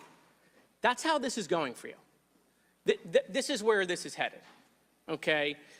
This is, I don't know who prepared you for this. I don't know how many times you've testified in front of Congress. But a president was almost assassinated live on television, not just for Americans, but for the world to see. And this being your first opportunity, I understand there's an ongoing investigation. I understand there's things that you can not talk about. But the idea that we're getting less than you did on television is something that Democrats, Independents, or Republicans are going to find unacceptable. My high school, Marjorie Stoneman Douglas, was on the list of mass shootings that Representative Raskin held up. That very day, the school resource officer, a police officer, did not run into the building. He hid in the stairwell while the shooter was in the building. He stayed outside, never helped, okay? He also directed other officers who showed up on the scene not to go into the building. When it was determined that the failures in response and training and that the sheriff fired nobody in his agency, Governor DeSantis then removed that sheriff. I supported the removal. So here's my question. You said there's going to be accountability. I understand you don't want to give us names. When you say that, are you telling the committee that once it's concluded,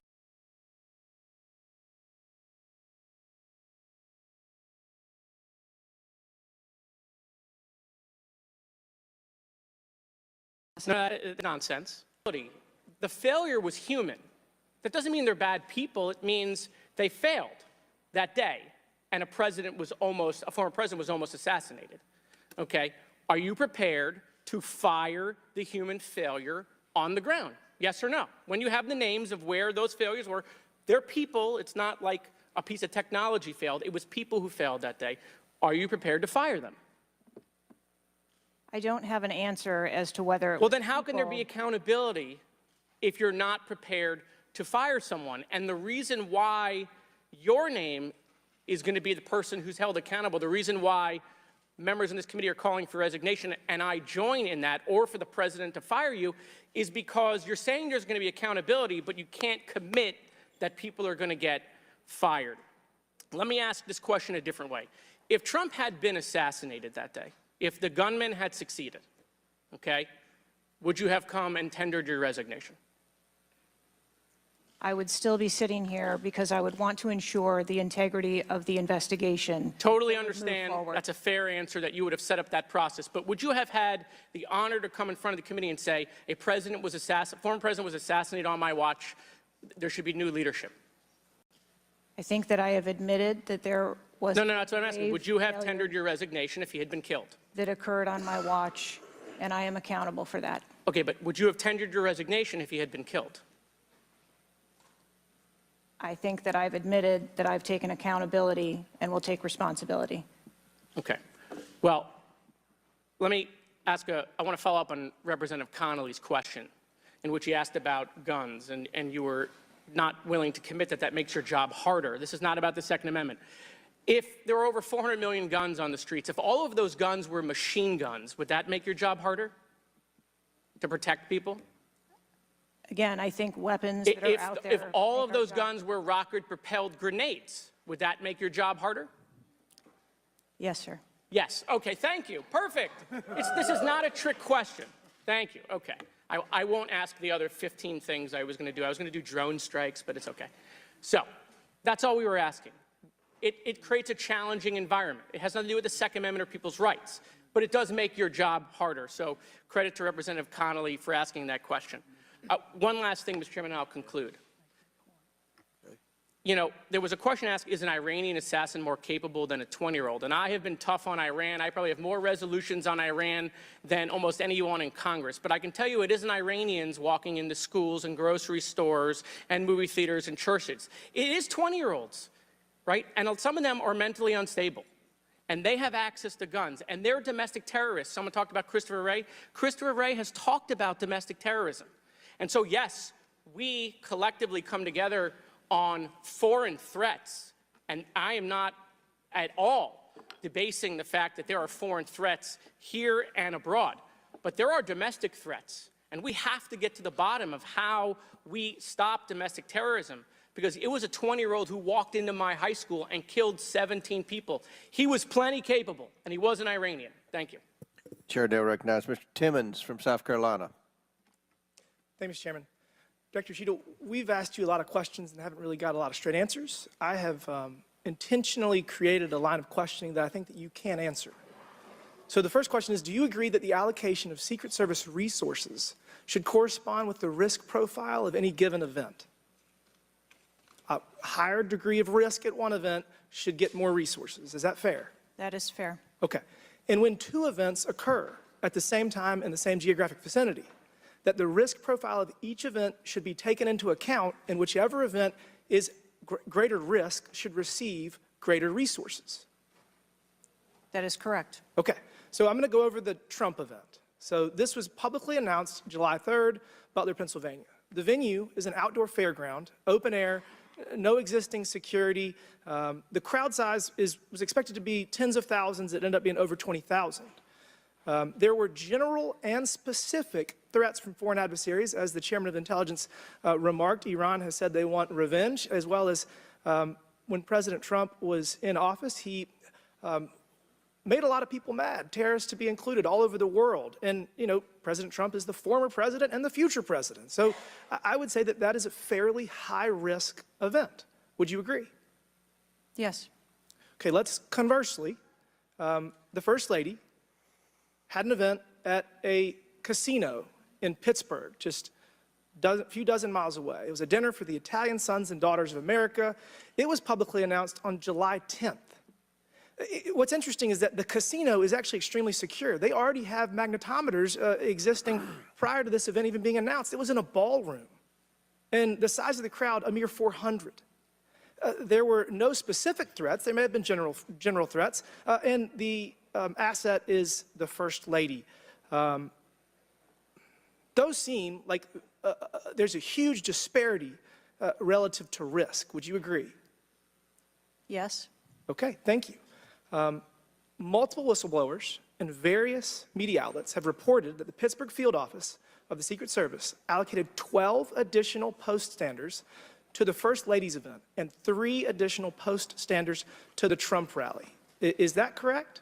There were no assets that were diverted from the First No. Lady's This is a very visit. simple question. I'm not asking if anyone was diverted. Did the First Lady's event that was relatively secure, especially compared to Trump's rally, get 12 assets? And did the First Lady's event get 12 assets and Trump's get 3 from the Pittsburgh field office?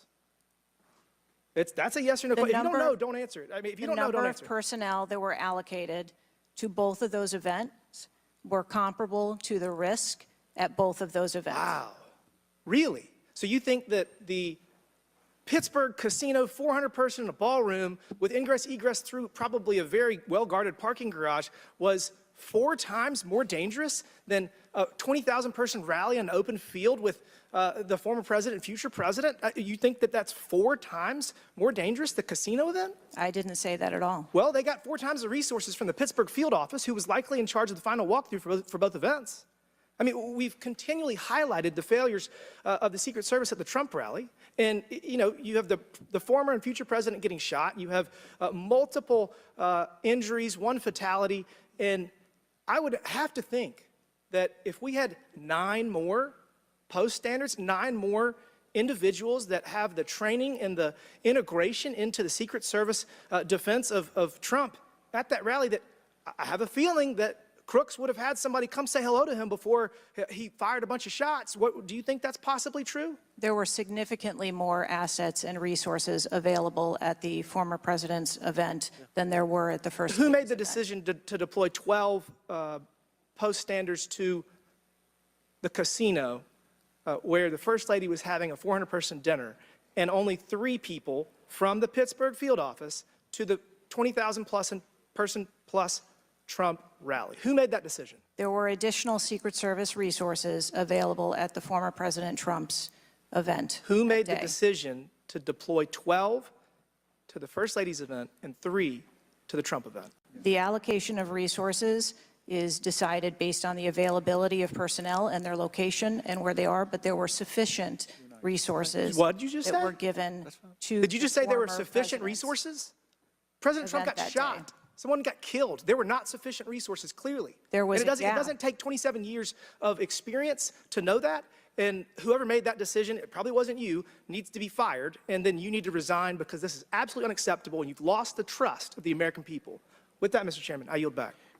Gentleman yields back. Chair now recognizes Ms. Tlaib from Michigan. Thank you so much, Mr. Chair. Thank you, Director, for being here. You know, when we hear the headline, a 20-year-old young man with access to an assault weapon commits an act of mass violence, I mean, we've heard this before, over and over again. But the unfortunate thing is that my residents don't get a committee hearing. We have not had one committee hearing about the over 260 mass shootings that we've had, killing hundreds of people, injuring hundreds, changing their lives forever. And don't get me wrong, to many of my colleagues, I mean, I watched, and even the pool of blood, the screams, it was horrific. But it made me think about the images I saw after mass shootings at schools, grocery stores. I mean, I think of Buffalo, New York at a supermarket where a racist gunman killed 10 shoppers with an AR. In El Paso, AK-47 style assault rifle killed 22. In Florida, in Parkland, Florida, 17 students and teachers murdered, again with an AR. In Pittsburgh, at a place of faith, Tree of Life Synagogue, 11 murdered. And don't get me about Newton, Connecticut, which still breaks my heart. 26 murdered, including 20 elementary school children. This year in Michigan, we've had, Mr. Chair, 2 mass shootings. 21 shot in Detroit. One of the most horrific shootings we've seen. 2 killed at a splash pad in Rochester Hills, Michigan. 8 shot there. Again, an assault weapon used. But the difference here is the former president gets a hearing. in his attempt to assassinate. But our residents don't get a hearing about mass shootings, about gun violence in our country. You know, Mr. Chair, I ask this wholeheartedly. You know, they don't have Secret Service to protect them. They don't. I don't have these mass agencies protecting our kids in the schools or the supermarket, movie theaters, or going to a block party in Detroit. I don't have that. We don't have that. But I can't believe we're just going to focus on that and not the fact that we're hearing yet again in the headlines a 20-year-old young man having access to an assault weapon, a weapon of war many of my veterans say they have to be trained to use. But he can get it, wasn't safely stored by the parent, grabbing that gun, and innocent lives were lost. Director, I know you got asked about this, and I think it's important, though, you know, for us to hear this. But how difficult is your job when there's such easy access to assault weapons in the streets? I think the job of a Secret Service agent and officer is incredibly difficult. I think the environment we deal with every day and the dynamics of the threat environment is incredibly difficult. These are brave men and women who put their lives on the line, and a day like we had on July 13th is a day that no one in my agency ever wants to have as their responsibility. It is an incredibly difficult job. Yeah, I immediately thought of the children in the audience. I mean, when you think about going to a rally with your family, again, their lives are forever changed. The incident are never isolated. I really believe these incidents are never isolated. And I know Detroit Free Press had reported that the 20-year-old Pennsylvania shooter looked up the 2021 Oxford High School shooting in Michigan. Can you comment on what information this shooter was looking up in regarding the tragedy of Oxford High School, where it took 4 of our high school youth there? I'm sorry, I'm not able to. The FBI has those details. So you can't even tell us, I mean, was he looking at the type of weapon? How many? Yeah, unfortunately, I don't have those details. Do you have, I mean, did they share that with you, though? I don't have the full content of what his searches were. I think that they are still in the process of examining all of his devices. Okay. Again, you know, the impact, I want to be really serious about this. The impact on our families is more than just this political rally, Mr. Chair. We have to talk about this, even if we're in disagreement. Let's talk about it, because I've seen statistics that show that we could be saving lives now if we ban these weapons of war from being able to buy it at the local store down the street. I mean, we just can't continue to allow this to happen. And unfortunately, my residents are not former presidents of the United States. They don't get a hearing. They don't get Secret Service, any of that. And even among those that are expressing the failed in the system, they just deserve better. They truly do. Thank you, and I yield. Chair now recognizes Mr. Burchett from Tennessee.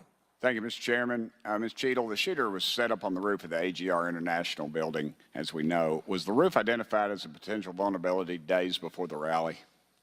To my knowledge, yes, it was. Were agents or officers inside the building? If so, what floor were they on? We had local police officers inside the building. The roof looks like it's a tin roof. How did no one inside that building hear someone moving on top of a metal roof?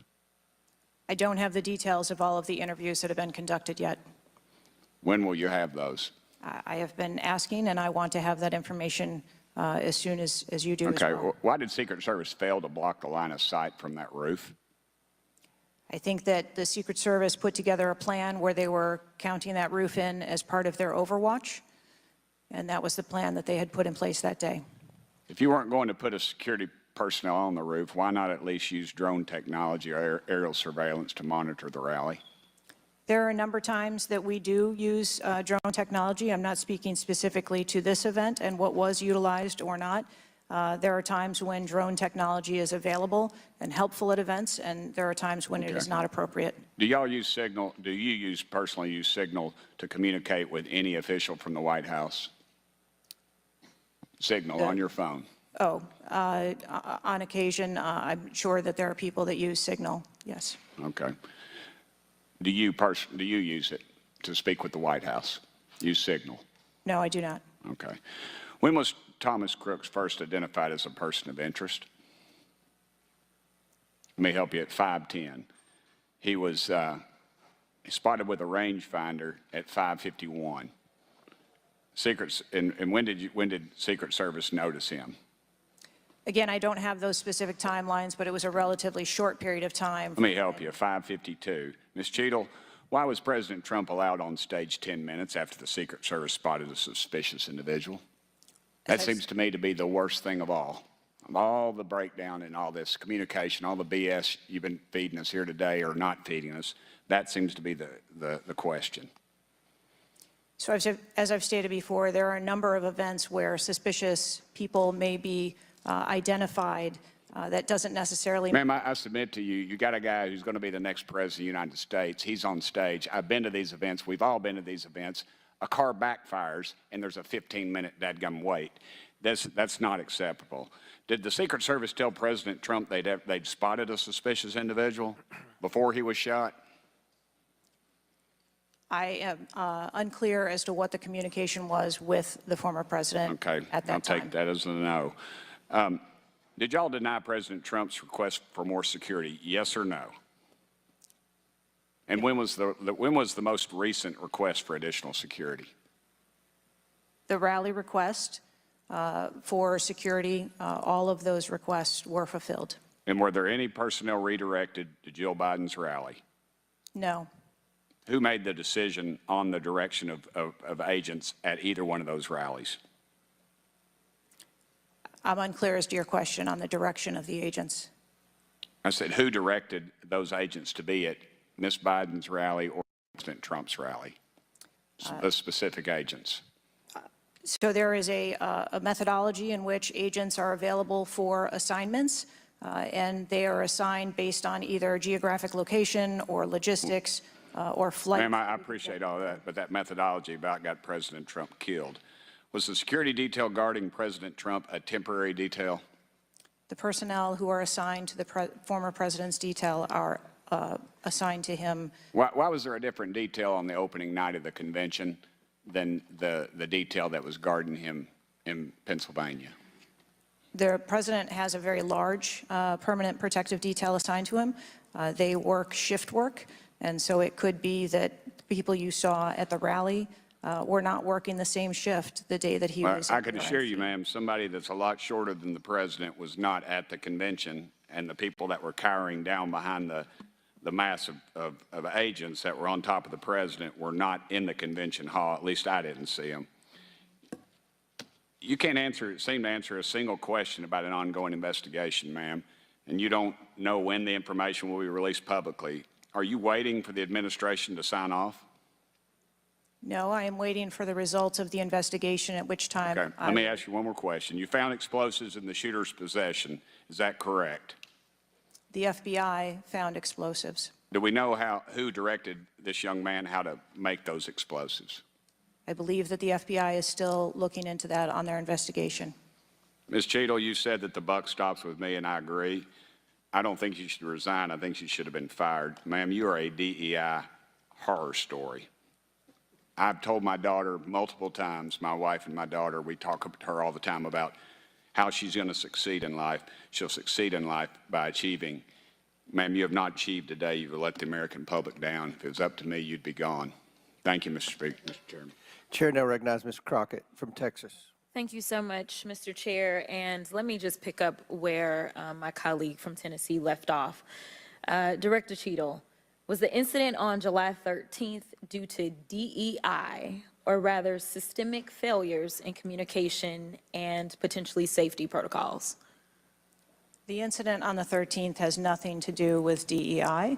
The incident on the 13th has to do with a failure or a gap either in planning or communication. Thank you so much. In fact, I have a few articles that I will enter into the record once I wrap up that actually acknowledge a number of women specifically for their valor in their service, whether it's been in various levels of law enforcement.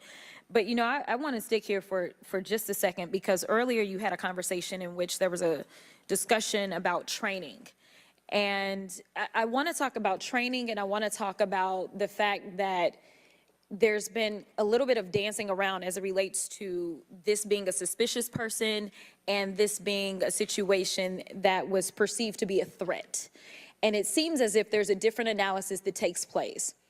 One of my questions has to do with if you have any bias training that your officers undergo. And the reason that I ask that, because as a civil rights lawyer, I have learned so many times in having to deal with law enforcement that there usually is not a perception of a threat when it is a young white male, even if they are carrying a long gun. Yet a lot of times, at least in this country, when it comes to law enforcement, there is a perceived threat just by somebody having a little bit more melanin in their skin. So I'm curious to know, because a lot of times, one of the things that we have consistently pushed for on my side of things, and when I say my side, is once we are looking at a tragedy in which law enforcement made an error, is the bias training and whether or not our officers are getting it. So I'm curious to know, in some of the training that you talk about that is part of your budget, has bias training been part of that? Yes, it is. Okay, thank you. I know that today is a rough day, and on that day in Pennsylvania, it was a rough day. And the reality is that I understand it, and you may or may not know the answer to this question. In the space in which this event took place, it was an open carry space. Is that correct? That is correct. Okay. So I hail from the state of Texas, and interestingly enough, I was serving in the state house right after there was a mass shooting in El Paso. We had an opportunity to do right by our citizens in Texas, but we did not. Instead, they passed permitless carry. And what my colleagues kept trying to get you to answer, because we want to come up with solutions, we don't want to keep pointing the finger. And right now, you've got a bunch of fingers that are pointed at you. But our job is to solve problems for the American people. And to be perfectly honest, the numbers are clear. I think almost every major law enforcement agency come forward and say that they were against permitless carry because they said that their jobs would be made more difficult. Unfortunately, my colleagues on the other side of the aisle in the state of Texas decided that they would ignore those warnings, and they passed the law instead. And right after they passed that law, we ended up with Uvalde. And we heard the stories of those officers that were scared to go in and save those babies because of the firearm in which in that case, 18-year-old had in his hands. They also were given an opportunity to say, hey, raise the age and make it to where at least you have to be 21 before you can possess this type of weapon. And they chose not to. And we have the facts. It shows, and I'll enter this into the record as well if there is no objection, deaths from firearms keep climbing in Texas decades after lawmakers began weakening gun regulations. That is from the Texas Tribune. Without objection, so ordered. Thank you so much. The last thing that I'm just going to make a point of saying is that we all care about this issue because we know that there has been a spike in violence, political violence in this country.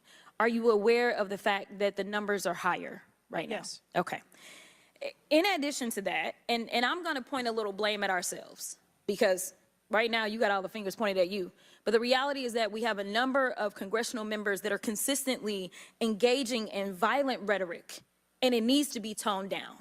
The reality is that people are listening and they're paying attention, but unfortunately, another thing that is happening because we're not getting answers from you today is the conspiracy theories. They have already began. Have you heard of any of the conspiracies? Yes. Okay.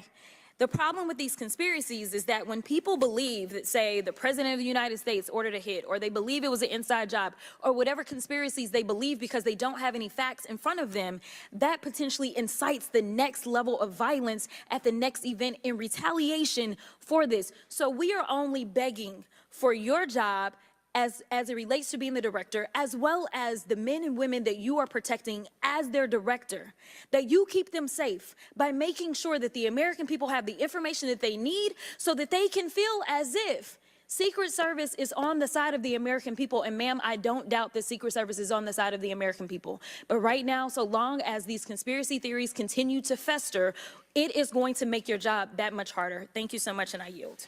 Chair now recognizes Ms. Marjorie Taylor Greene from Georgia. Thank you, Mr. Chairman. Ms. Cheatle, I'd like to remind you that you're under oath. The site team has a senior supervisor, an advanced team, a protective intelligence team, a counter sniper element, and detail. Who was the agent in charge? How long has she been the agent in charge? And what is her Secret Service background? So I'm not going to provide a name. Why not? You're here to answer our This questions. forum, I'm not going to provide names of. You stated in your testimony, you said, I am here today to answer your questions. That is correct. Answer the question. I'm not going to provide names of our personnel. To Why this not? committee today. The American people are demanding these answers from you today, Ms. Cheatle. I will do the best to provide you accurate information based on the facts that I have at this time. You're not answering our questions. The advance element coordinates with other intel or law enforcement partners, identifies threats and weaknesses at the sites and movements. We'd like a copy of the advance report. Have you brought it here with you today? We will comply with the request for the documentation that has been requested. When will that be, Ms. Cheatle? Because you should have brought it today. I am certain that our personnel are working on obtaining all of that documentation. I don't believe you, and neither do the people watching this hearing. You're not doing well, as Mr. Moskowitz informed you. You've been sitting here for over 3 hours, and I have you know the entire country is demanding you resign and demanding that you be fired if you do not resign. Things are not going well for you. You need to answer the questions. Was there a protective intelligence team, and what technical resources were utilized for that event, specifically drone or helicopter assets? There were a number of technical assets that were deployed for that event, and there was a protective intelligence team that was assigned to that event. Why was Crooks able to fly a drone over the entire area the day of the rally and the day of his assassination attempt? To my knowledge, he did not fly the drone over the entire area. How did he fly a drone over the area, period? Any part of the area? Again, I would have to go back and check the timeline of when that took place and when the event. Why didn't you bring the timeline with you today to answer our questions? I don't have all of the answers on the timelines based on the criminal investigation. Were you not prepared today to answer our questions? I am prepared to answer the questions based on the information and wanted to be able to provide. Do you have a timeline do you have a timeline at all from any of the day? I have a timeline that does not have specifics. That's shocking. That is absolutely unacceptable. That means you are a failure at your job. Let's talk about things that are prohibited in Trump rallies. And I've been to a lot of Trump rallies. Backpacks and bags, bicycles, firearms, any type of weapon, or any other item determined to be a potential safety hazard, like a rangefinder would be one. At 5:10, Crooks is first observed by one of the snipers, AGR Sniper 1, at the building. 5:10, President Trump was shot in the face at 6:11 p.m. 5:28, AGR Sniper 1 takes a picture of a bicycle and 2 bags. Those belong to Crooks.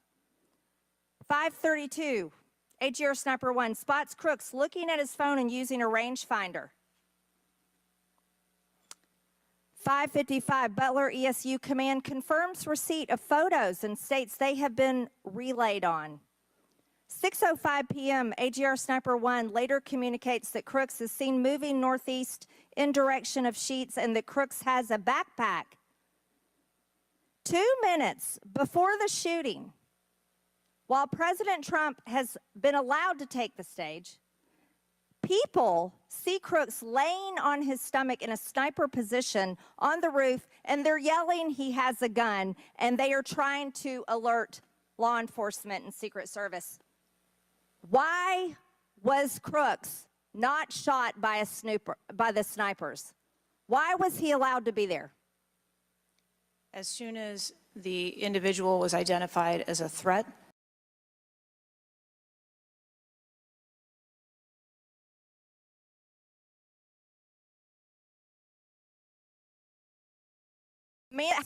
A man that had at what point is he determined a threat? an individual with a backpack is not a threat. An individual with a rangefinder is not a threat. What about a man laying on a building that has direct line of sight of President Trump with a gun that people are screaming and pointing out. Is that a threat, Ms. Cheatle? Once that individual was identified, they were neutralized. No, they were neutralized.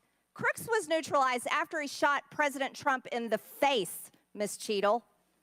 Is he only a threat once he fires the weapon?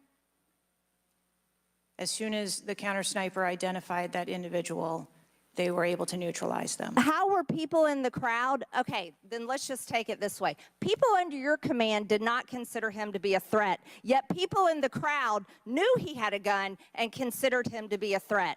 That means that you are a complete failure as the director of the Secret Service, that people under your command don't perceive a man laying on a roof with direct line to the president with a gun. They don't perceive that to be a threat, yet the people in the crowd do. How is that possible? That's the last question, but please answer the question, Ms. Director. I'm not certain at this time how the information from the people in the crowd was relayed to any law enforcement personnel. No, you knew, that everyone knew. The people there knew that there was a danger. They knew there was a threat to President Trump, and it was allowed to happen. Was there a stand-down order, Ms. Cheatle? No. Was there a conspiracy to kill President Trump? Absolutely not. Then how did this happen? And why are you still sitting here not turning in your letter of resignation? Last question, but please answer, and then I'll recognize Ms. Presley. Please answer that question. Director. That is what we are investigating to determine. We're waiting for your letter. We are waiting for your letter of resignation, and you really need to consider doing that before you leave today. Thank you. Chair now recognizes Ms. Presley from Massachusetts. Thank you. No one, absolutely no one should fear for their life at a political rally, in a classroom, in a faith house, or in their home. We must do something about political violence in all its forms and gun violence in all of its forms.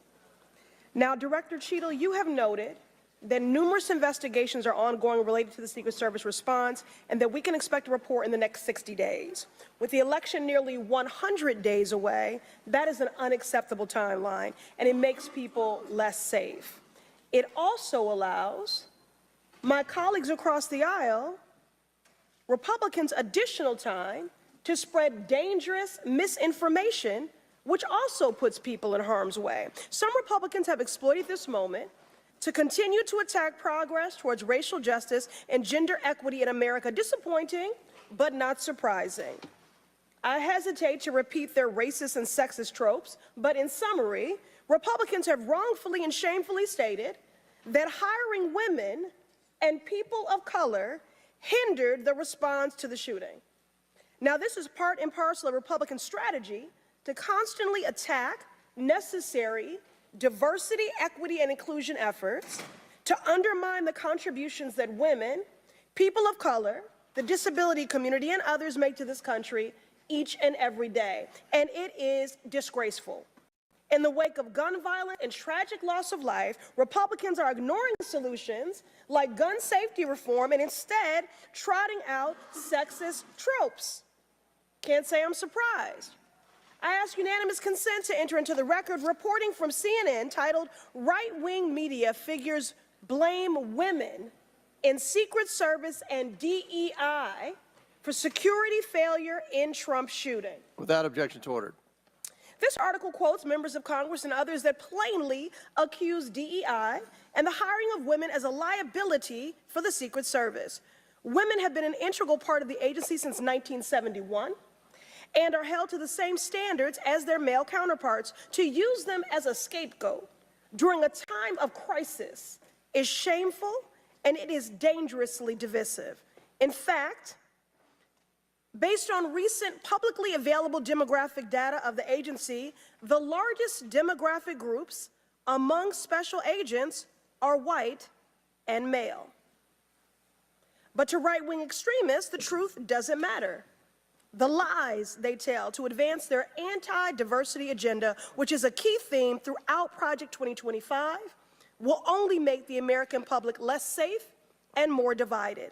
And every day, Director Cheatle, that you fail to give us answers, they are given more oxygen to make their baseless claims that women and people of color are responsible for tragic events, and that is dangerous too. Thank you, and I yield my remaining time to Ranking Member Raskin. Thank you to the distinguished gentlelady from Massachusetts, and thank you for those trenchant insights. I wanted to make the point that you were making and several of other members were making to bring it into sharp relief here. The very same day that Donald Trump narrowly escaped an assassination attempt, but an honored firefighter was gunned down and killed and other people were injured, there was another mass shooting that day, just several hours later in Birmingham, Alabama. 4 people killed and 10 wounded in a nightclub shooting. And you might think, oh, that's some kind of freakish coincidence. Not at all. We have more than one mass shooting a day in America. They are so commonplace now that they are barely reported in the national news. It's, of course, local news in Birmingham, Alabama, that 4 people were killed and 10 other people were shot and seriously wounded, being treated at the hospital. These things are a nightmare for the families of the victims who've been killed, for the families who have to take care of people who've been seriously injured and wounded. They are a major financial drain, publicly and privately, and yet we allow AR-15s to be purchased with abandon, promiscuously, all over the country. People can just go out and get an assault weapon. And the distinguished gentlelady from Michigan was right. We have a hearing when it affects the President of the United States, but on all the other days of the year, we don't have a hearing about it. And I think it is because of an honest disagreement we have about the Second Amendment. There are some people who think the Second Amendment means you've got the right to arm yourself with whatever weaponry you need to overthrow the government of the United States, and we reject that as a false interpretation of the Second Amendment and a false interpretation of the Constitution.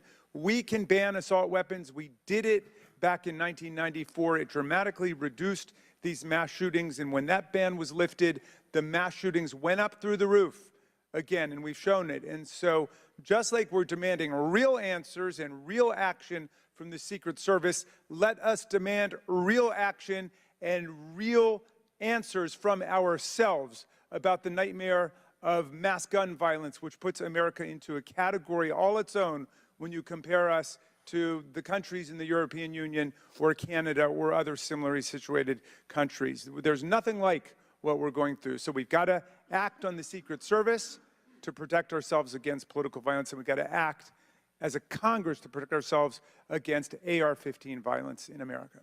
Chair recognizes Ms. McClain from Michigan. Thank you, Mr. Chairman. And first of all, I want to thank the Secret Service agents, those who work tirelessly to protect our presidents, and specifically those agents who did not hesitate to jump in front of President Trump. And my heart goes out to the family of the Comptoir family and the people at the rally who are still recovering. On the other hand, the Secret Service has a leadership problem, and it falls on you. And although I appreciate your hollow words that the buck stops here, I was actually hoping for some answers. Director Cheatle, you must answer to the American people if you want to stay in charge. It's really, really simple. You want to keep your job, right? Absolutely. Okay. The best way to keep your job is to answer the questions. Not play this shell game, not sing the Slim Shady song, wasn't me? I mean, come on. How long did you prepare for this hearing? I've been preparing for this hearing over the weekend and into last week. Okay, 5 days, 6 days? As soon as I was notified. And how long was that? About this hearing. Okay, 4 days? I began preparing. 4 days, 3 days? I'm not sure the date that I got the letter asking me to be here. What are you sure of? Are you sure the color of your hair? Are you sure the color of your suit? I'm just, like, tell the American people, what are you sure of? You don't even know when you started preparing for the hearing? I mean, the biggest hearing of your life, and you have no clue? You can't remember when you started preparing for this hearing?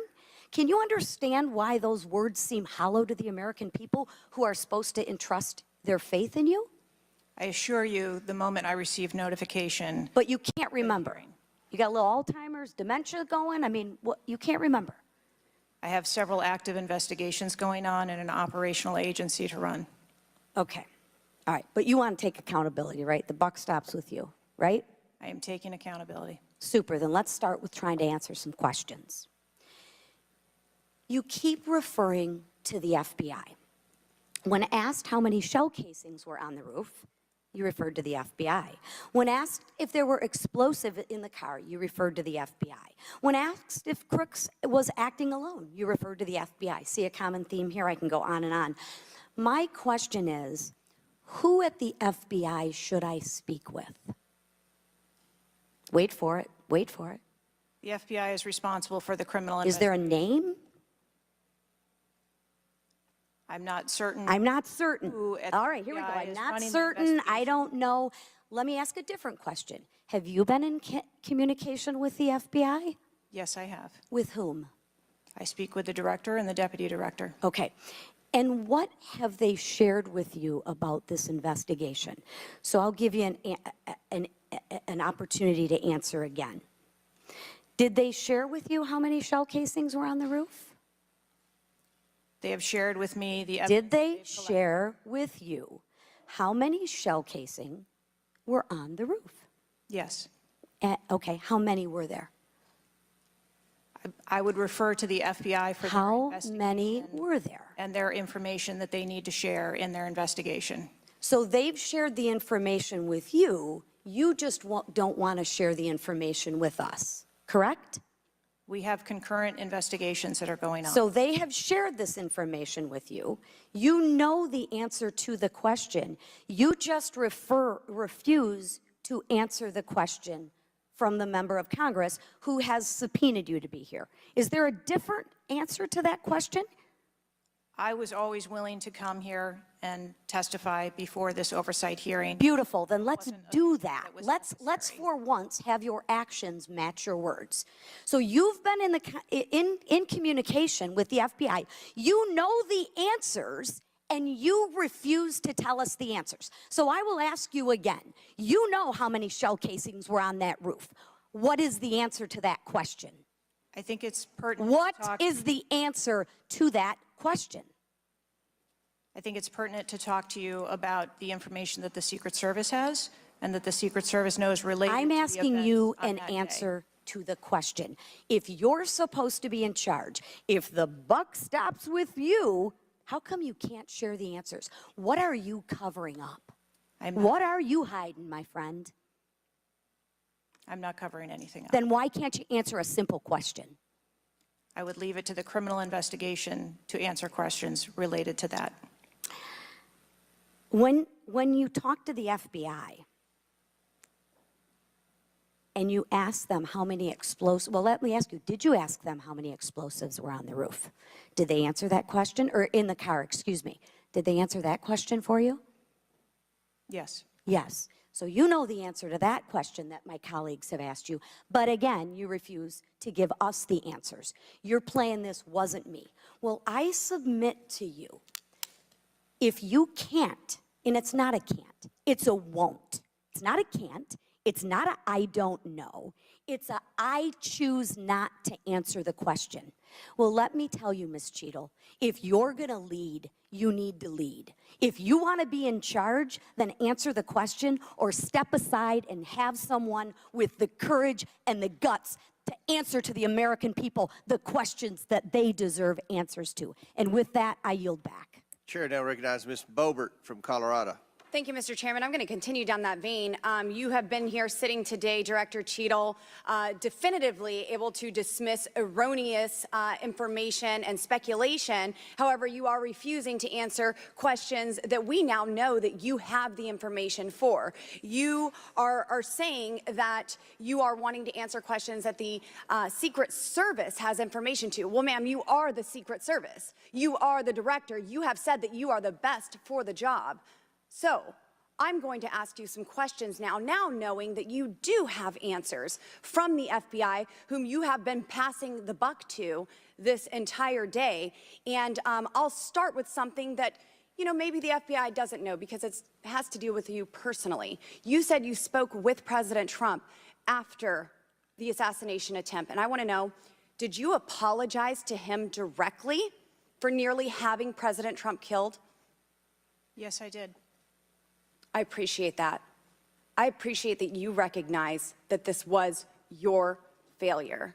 Now, since the assassination attempt, you are under oath, reminding you, have you communicated with anyone at the White House on an encrypted messaging app like Signal? Yes or no? No, I have not. Are you willing to surrender your personal phone for analysis? If I am required to do so. Okay. I will look into making that request because I would like to see your personal phone to see if you're communicating over encrypted messaging apps. Have you ever turned down enhanced security requests from Donald Trump's detail, his special agent in charge, Sean Curran? Have you ever turned that down? No, I have not. Have there been, has your team, has the Secret Service? Maybe not you personally. I believe, as I mentioned earlier, there are times when requests are made for And you have assets, denied them. They have been denied. and a denial doesn't Has the Trump necessarily campaign mean- made requests for additional assets that have been denied? Denial doesn't mean vulnerability. Have there been additional requests for enhanced security at Mar-a-Lago? We have made a number of enhancements to. You confirmed that there were security. bomb-sniffing dogs that were provided. You failed to confirm if there were aerial security surveillance assets that were provided. So yes or no, was that provided? At the rally? At the rally, yes, ma'am. We had Overwatch provided at the rally. You've confirmed that the assassin was identified as suspicious 57 minutes prior to the shooting. Was the suspicious individual ever approached by an agent? Was any contact ever made with him? Not to my knowledge. Is that the standard protocol for someone who is identified as suspicious? The protocol would be to locate the individual and. And you said conduct that he an was interview. located 2 to 5 times approximately? No, I said that the information was passed potentially somewhere between 2 to 5 And he was never times. located by an agent? To my knowledge, that individual was not located by an agent. We have dozens of rally goers who have identified him and not one agent on the ground. There are many, many, many agents on the ground, local law enforcement, Secret Service. No one was able to identify him and have sights on and see him. What I'm saying is that the agents that were on the ground at the time, I have no knowledge that they were able to interview him or locate him. Thank you. Was there a local law enforcement officer who approached the roof and saw the shooter and saw that he was present on the roof? That is the information that has been shared with me. Have you spoke to that local law enforcement officer? No, I have not. Are you going to? It is part of a criminal investigation that the Are you going to- FBI is interviewing those individuals. Were agents stationed on the water tower? No, Why? that would not be something that would be included in a security plan. Has the man who is reported to have been present wearing a gray suit who allegedly requested a photo of the dead body of the assassin on top of the AGR roof been identified? I don't have that information. Is that something that you've heard of? No, Were ATF agents present at the rally? to attend or to work, To work. not to my knowledge. How long did the counter sniper have crooks in his sights before the shooter opened fire on President Trump? I don't have that specific timeline. Will you be able to tell us if he communicated with other agents on what he was seeing through his sights? Once I have that information, absolutely. Because we need to know why he waited for multiple rounds to be fired at President Trump before the threat was neutralized. We need to know if he was given an order to hold fire. Now, you've excused the roof of being unmanned because of the slope of the roof. Do you continue to assert the slope of the roof as a credible reason for leaving this position undefended? First, I'll go back and correct that there was no order to hold fire. Our agents and officers have the ability to neutralize a threat at the time So you that don't they know, see it. I'm sorry, you don't know the communication that was taking place or how long he had him in his sights because you haven't spoke to him, but you do know that there was no order to hold fire. I can tell you the way that our personnel are trained. They are trained on the use of force scale, that when they see a threat, they are authorized to neutralize that threat. They don't have to ask for permission. You excuse the roof being unmanned because of the slope. Do you stand by that assertion? The roof was not covered with an individual on it because there was overwatch provided. Apparently not. No, there was no overwatch provided. This is very evident. President Trump was shot. A man died. There was no oversight provided. I find this rather maddening, especially now knowing that you do have answers from the FBI, who you have been passing the buck to this entire hearing, not answering a congressional hearing, members of Congress, while you are under oath and under a subpoena. I find it maddening that the director, that our country has come centimeters away from oblivion under your watch. You have answers. You are refusing to give those to us, directing us to the FBI, and this entire thing is a waste of time. You are responsible for the loss of a life and the shooting that took place on President Trump. You do need to resign. This is bipartisan. You need to be fired. You do not need to hold this position. You are not the best for this job. I am over my time, but I cannot tolerate your watch any longer, and I'm going to continue to call daily for you to be removed from your position, ma'am. Chair recognizes Mr. Fry from South Carolina. Thank you, Mr. Chairman. Director Cheatle, how long have you been with the Secret Service? 29 years, right? That's correct. And how long have you been director of the Secret Service? Just under 2 years.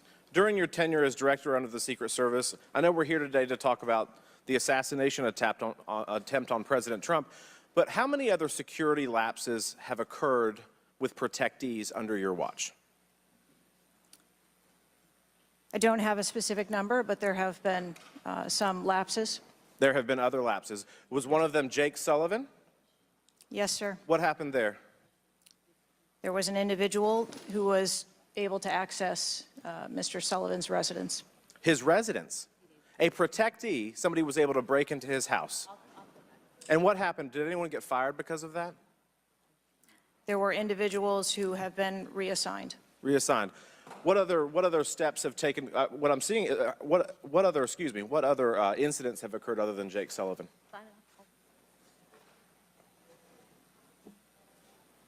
Was there an issue with the Secret Service agent and Vice President Harris? I would not call that a security incident.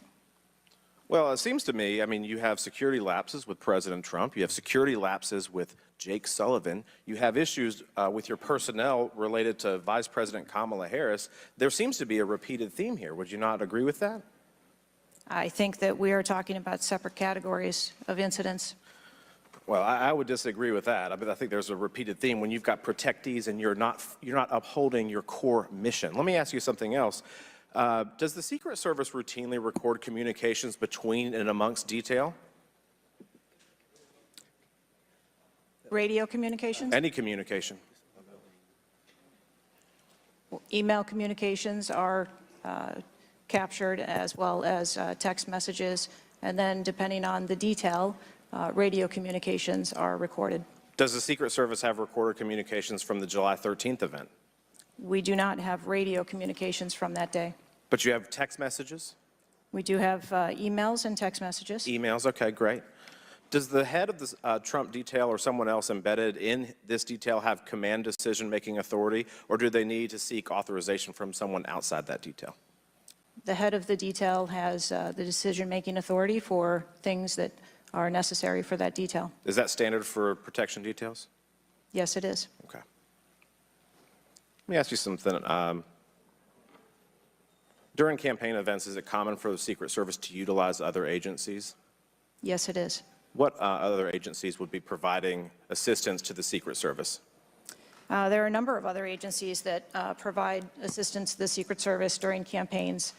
We utilize personnel from the Department of Homeland Security. We utilize personnel from the Department of Defense, and we utilize local law enforcement partners. Are you on the same radios? Do you provide the radios to all the assets that are taking part in protection of an event? We provide radios to the personnel from the Department of Homeland Security that are assisting us. But not local law enforcement? Local law enforcement is working on their own radios. Are you on the same frequency? We ensure that we have counterparts in the security room, and so the local law enforcement will place one of their personnel in the security room with our personnel so that we have interoperability communications.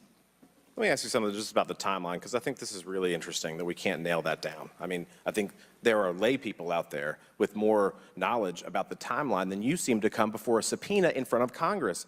Was Mr. Crooks observed at the AGR building prior to the shooting? He was observed on the grounds outside of our perimeter prior to the shooting. At approximately what time was that? You don't have to give me the specific minute, but at approximately what time was that? I believe it was about 45 minutes or so prior to. Did the sniper team take a photo of Mr. Crooks? The local team did, yes, So it was a local team and not a Secret Service sniper? that took the photo. Okay. And did he relay that photo to Central Command? Again, it's an active ongoing investigation, so I want to make sure that I'm factual with the route that that photo took and who that was disseminated to and when. What time did when did Mr. Crooks' status go from a suspicion, a person that was under suspicion, to a threat? When did that happen? And maybe not even a specific time, Director Cheatle, maybe a certain event that happened that transformed him from a person of suspicion to a threat. When did that happen? To the best of my knowledge, based on what I have been told thus far, it's approximately 5 minutes to where individuals relayed that there was an incident being worked at the 3 o'clock of the president. So that was, but it was before the shots were fired? That is correct, but again, it was not phrased as a threat. It was just that something was being worked. Yeah, but my question is, when did he become, when did he transform from suspicion to threat? Because they're treated very differently. People can be suspicious, but they're not a threat until a certain point in time. So when did that happen? I believe that it was seconds before the gunfire started. Seconds. My gosh, we actually have a few questions that we got answered today. Listen, I'm going to wrap up here, Mr. Chairman, but here's the frustration that people have. The buck stops with you. You've said that yourself. But the problem in Washington, D.C., it is the only town in America that you can be so bad at your job that you actually get a promotion or don't get fired.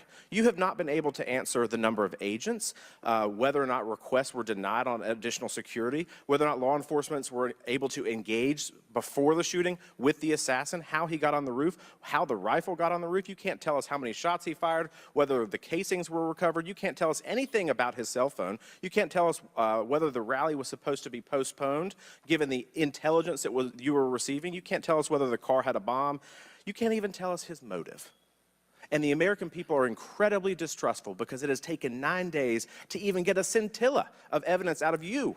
Maybe if I was CNN or ABC or NBC, I would have gotten much more thorough and accurate information, but we have not received that in a subpoenaed hearing in front of this Congress.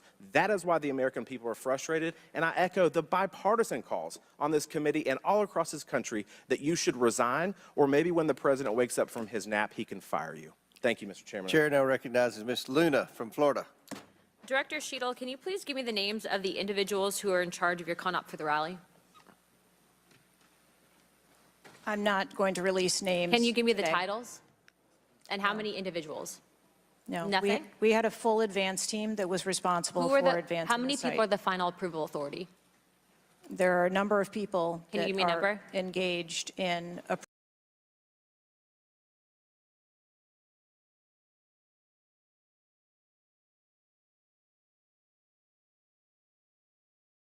to dispel conspiracy theories. Have you guys Discord records, or has the FBI, to your knowledge? I believe that the FBI is working on those. Okay. Is it factual to say that you have not ruled out that the shooter was working with other people or persons? Again, the FBI is conducting the criminal investigation into the shooter. Can you, at least in an effort to dispel conspiracy theories, can you confirm or deny that? At this time, we do not have that there were any other people engaged. So you believe he was acting alone? I do. Okay. Have you been made aware of multiple eyewitness reporting that there was a second shooter on a water tower? I do not have any information related to any second shooter. Okay, the reason I asked that is because according to testimony from multiple witnesses, they did report that. And again, to my understanding, there were over 40 sniper teams that were briefed by the Butler ESU. And I want to make sure that people are aware, if you're saying that there's not another shooter, that we are able to clear that information, because from this whole entire briefing, it doesn't seem like much information has been able to get out to the American people. So I'm trying to dispel rumors, as I'm sure you understand. Was it true that Secret Service was present at the Butler ESU briefing? There was a briefing between the counter sniper teams that were working on the ground. Was Secret Service present? Yes, to my knowledge. Okay, I want to read you a report from people that seem to be throwing you under the bus and stated that they were in attendance and that Secret Service was not in attendance at the security briefing, according to individuals with knowledge, to also include that the AGR building where the shooter Thomas Matthew Crooks was located was actually not a part of their security perimeter for that. So there was not Secret Service present. It seems as though that when you were asked earlier from Rep. Kristamorthy about whether or not Secret Service was aware of a threat, you had said no, they were unaware of a threat. And yet, according to communications, again, from law enforcement that were in some of these group chats, they actually had reported that Secret Service was made aware of a threat at around 5:59 p.m. as a part of the command, including Secret Service, aware of messages and requests about information about the suspect's location. Can you please tell me if you have knowledge of that at all? Again, I think we're conflating the difference between the term threat and suspicious. But you guys did have knowledge at 5:59 p.m. according to those group chats, did you not? Of a suspicious individual. Okay. Chairman, in my opinion, according to some of the testimony today, I feel that you have perjured yourself in some instances. And so I'm going to ask for a full review of the transcripts by staff. And if you find that to be the case, I do ask that you bring perjury charges against the director. I will say this, it is very frustrating, and I've talked to my colleagues and we've said it to your face, that you have been up here basically stonewalling our ability to get the answers to the American people. And what I will also say is that every single member of Congress does not feel safe with you in charge. You have heard that, and I think that we are all sitting ducks with you in directing the Secret Service currently. But more importantly, it sends a message to our adversaries that we are not protected, and we are one of the strongest countries in the world, so you have essentially made us a less safe country because of it.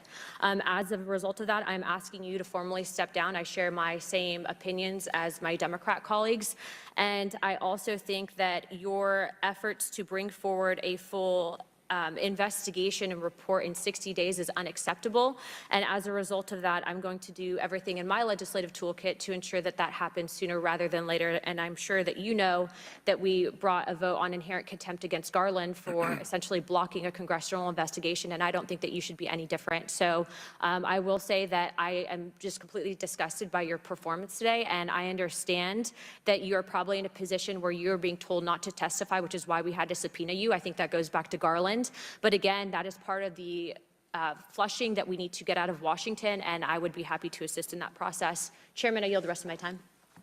Chair now recognizes Mr. Langworthy from New York. Thank you very much, Mr. Chairman, and I appreciate you bringing this hearing forward with a subpoena. Director, yesterday I made the decision to get in my car and drive to Butler, Pennsylvania in preparation for this moment and asking you questions about the events of the assassination attempt on President Trump's life.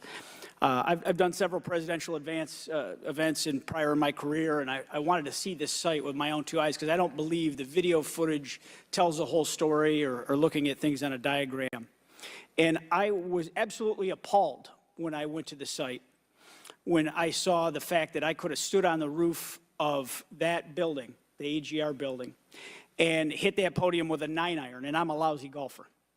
And the fact that that was not included in the perimeter is a complete dereliction of the duty of the U.S. Secret Service.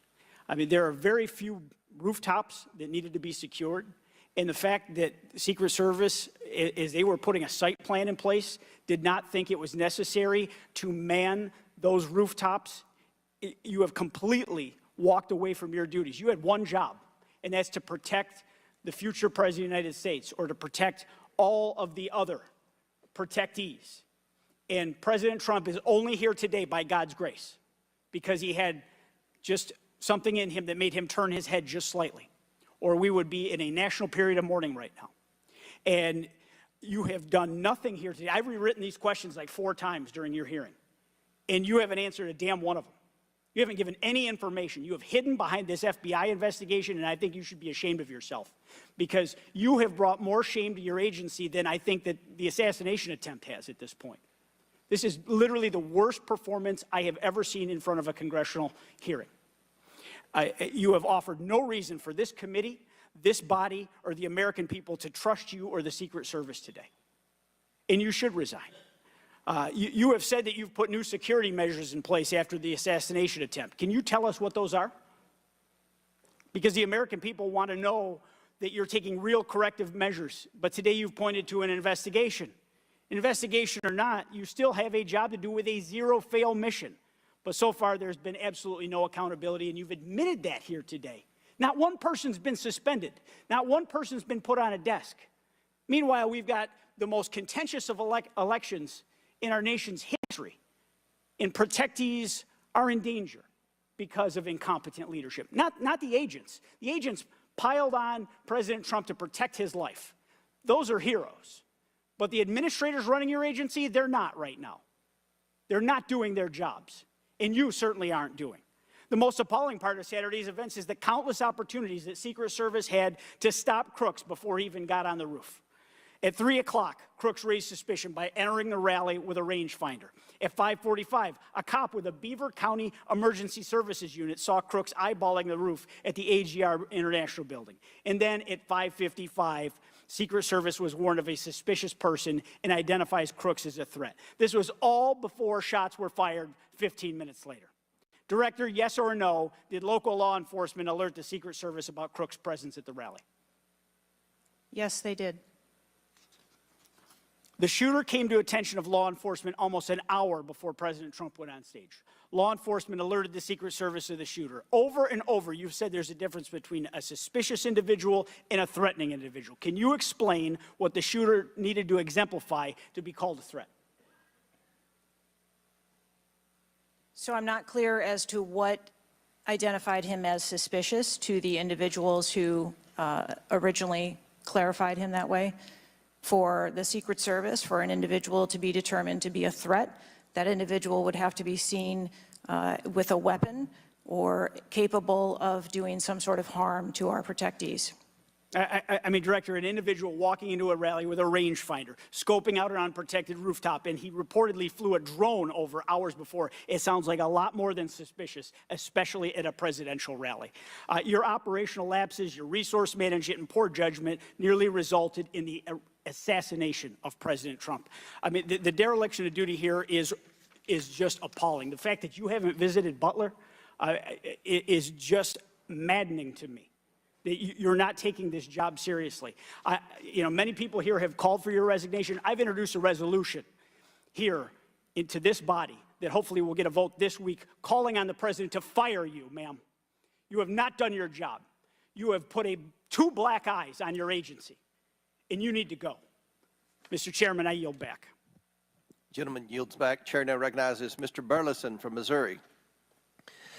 Director Cheatle, I just want to kind of get an idea of what you can answer, because outside of what the FBI is responsible for, you have full responsibility for the Department of Secret Service. So the question is, what is the mission? Who defines the mission?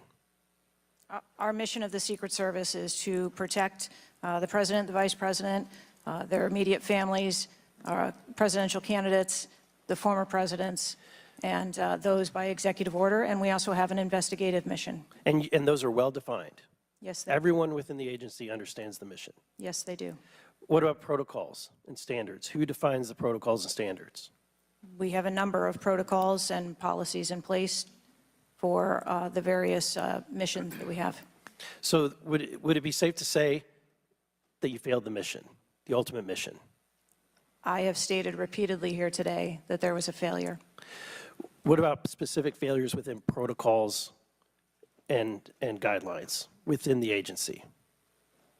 Again, I am certain that the investigation that is being conducted internally, as well as the external investigation. You said earlier in the hearing that there was either a communication, there was errors in communication or in operations. Could it be both? In both errors in operational decisions and errors in communications? I think the investigation potentially could identify both. So I want to talk about communications. Representative Boebert asked earlier about using encrypted apps, that you said you have not used, I guess, Signal. Have you used any encrypted app to communicate from your personal device? I do, on occasion, use encrypted apps to communicate. So you use some form of an encrypted app to communicate with people within the federal government, with local law enforcement? Whom are you communicating using the encrypted apps? Many times it's with colleagues and associates. So you're communicating with colleagues on a personal device? There are times that the Secret Service, when we work internationally with some of our partners, that they don't have the same texting capability. And you're not able to do that with your government-issued device? Recently, we have been able to install some of those apps on government devices. Okay. Let's talk about some of the things that we can get access to. I'm actually shocked that you are using your personal device and encrypted communication tools. I think that might be the most shocking thing that I've heard today. I didn't expect for you to say that. We have requested, this committee has requested multiple documents, and this is not, under the purview of the FBI, this is under your purview. We requested a complete list of all law enforcement personnel, including Secret Service, Department of Homeland Security, local law enforcement with the roles in protecting the president, and we requested that to be, for us to receive that by July 18th. Did you provide that? I believe that our agency is in the process of collecting all documents. So you did not, you have not provided it. How long does it take to determine who the personnel were that were on site? We are collecting a comprehensive list of all the documents that have been requested. We also requested all the audio and video recordings that your agency, not the FBI, but your agency has in possession related to the event. Did we receive those? Have you provided those at all? We are in the process of collecting all documentation requested. You're in the process, but you have not. Any memorandums or any internal communications related to the event? We requested that you provide that. Have you provided any of that? We are in the process of collecting the information that has been requested. Okay. So when can we expect to receive these documents? How long does it take to determine who was on site, who was being employed to be there to protect the former president? When can we expect that? How many days does it take to provide that information? We want to make sure that we have a comprehensive accounting of all of the documents that were engaged in that day, and we will make them available as soon as possible. I think transparency is the key here. It's shocking to me that we are communicating in a encrypted app to colleagues. I'm almost certain that violates some federal laws. I would like to clarify, you didn't ask me whether my communications were government work related or whether they were personally related. You're communicating with colleagues. I don't communicate government business with colleagues on a personal device. I communicate on my work device. Are you using an encrypted device on your work device? I am not. No encrypted apps? No, I do not. Okay. Thank you, Mr. Chairman. Chair now recognizes Mr. Waltz from Florida. Thank you, Mr. Chairman. Madam Director, please, I'd like to direct your attention to this video. And I sincerely appreciate the clarity on this. Can we turn up the volume, staff? I want to ask you, because this has popped up. Republican Congressman Mike Walz, he said on social media on Saturday, and I'm going to read this for you because it does talk about you, Secretary. I have very reliable sources telling me that there have been repeated requests for stronger Secret Service protection for President Trump denied by Secretary Mayorkas. Your department has already pushed back on that, calling that absolutely false, but he is putting this on you. Can you respond to that, please? Well, that is, yeah, that's a baseless and irresponsible statement, and is one that is unequivocally false. Director Cheatle, did you speak with your boss, Secretary Mayorkas? You fall under DHS. Did you speak with him on the 14th, the day after? Yes, I did. So you spoke with him before he made that statement? I spoke with him immediately following the incident. Did you inform him that all requests for additional resources for President Trump had been fulfilled? Or that it was false to say they had been denied? I informed him that the request for that rally that day had been fulfilled. Okay, you continue to answer that very carefully, because I made a broader statement. The agents that came to me made a broader statement that his permanent protective detail for years now have been asking for more. Is that correct? I do not have specific incidents of those requests. Is it correct that they've been asking for more? I have heard the same reports that you have. Without having them in front of me, I am unable. Those requests are made in writing. I mean, the agents are telling me they make them in writing. This isn't a verbal agency. Things are made in writing. I understand what you're saying. I don't have those requests in front of me here. I'm not asking if you have them in front of you. Are you aware that they were made? As I said earlier, there are times when requests are made, and depending on the availability of assets, or if there is a way that So there were times when they were denied? if there is a way that vulnerability can be mitigated in a different way, then that is why the So there are times when they were denied, for a variety of reasons.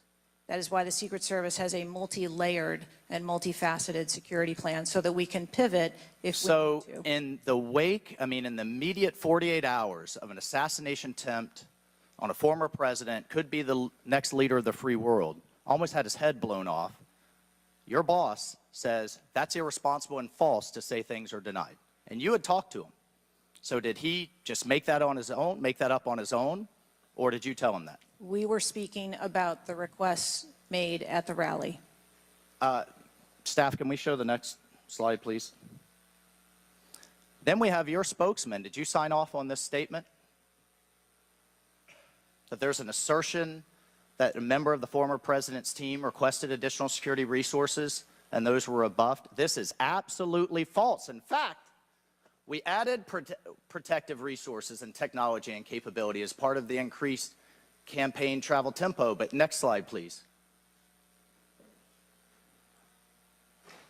Next slide, please, staff. We have the Washington Post article that then says we now have senior Secret Service officials saying there were at times when it was denied.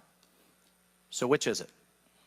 Again, there have been a number of conversations going on here. Did you sign off on that spokesman's statement? The spokesman's statement, I believe, was related to requests that were made. Did you sign off on it?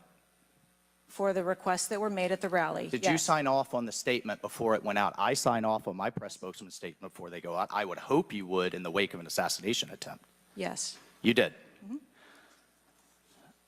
Categorically false that any requests were made. You signed off on it. Thank you for that. Thank you for that clarity. Madam Director, how many press conferences have you held since the assassination attempt? We have put out press releases. How many press conferences have you held, gone to the mic, taken questions from the public, from the media? How many? I have not held any. How many has Secretary Mayorkas held? I don't. 0. How many has the FBI held?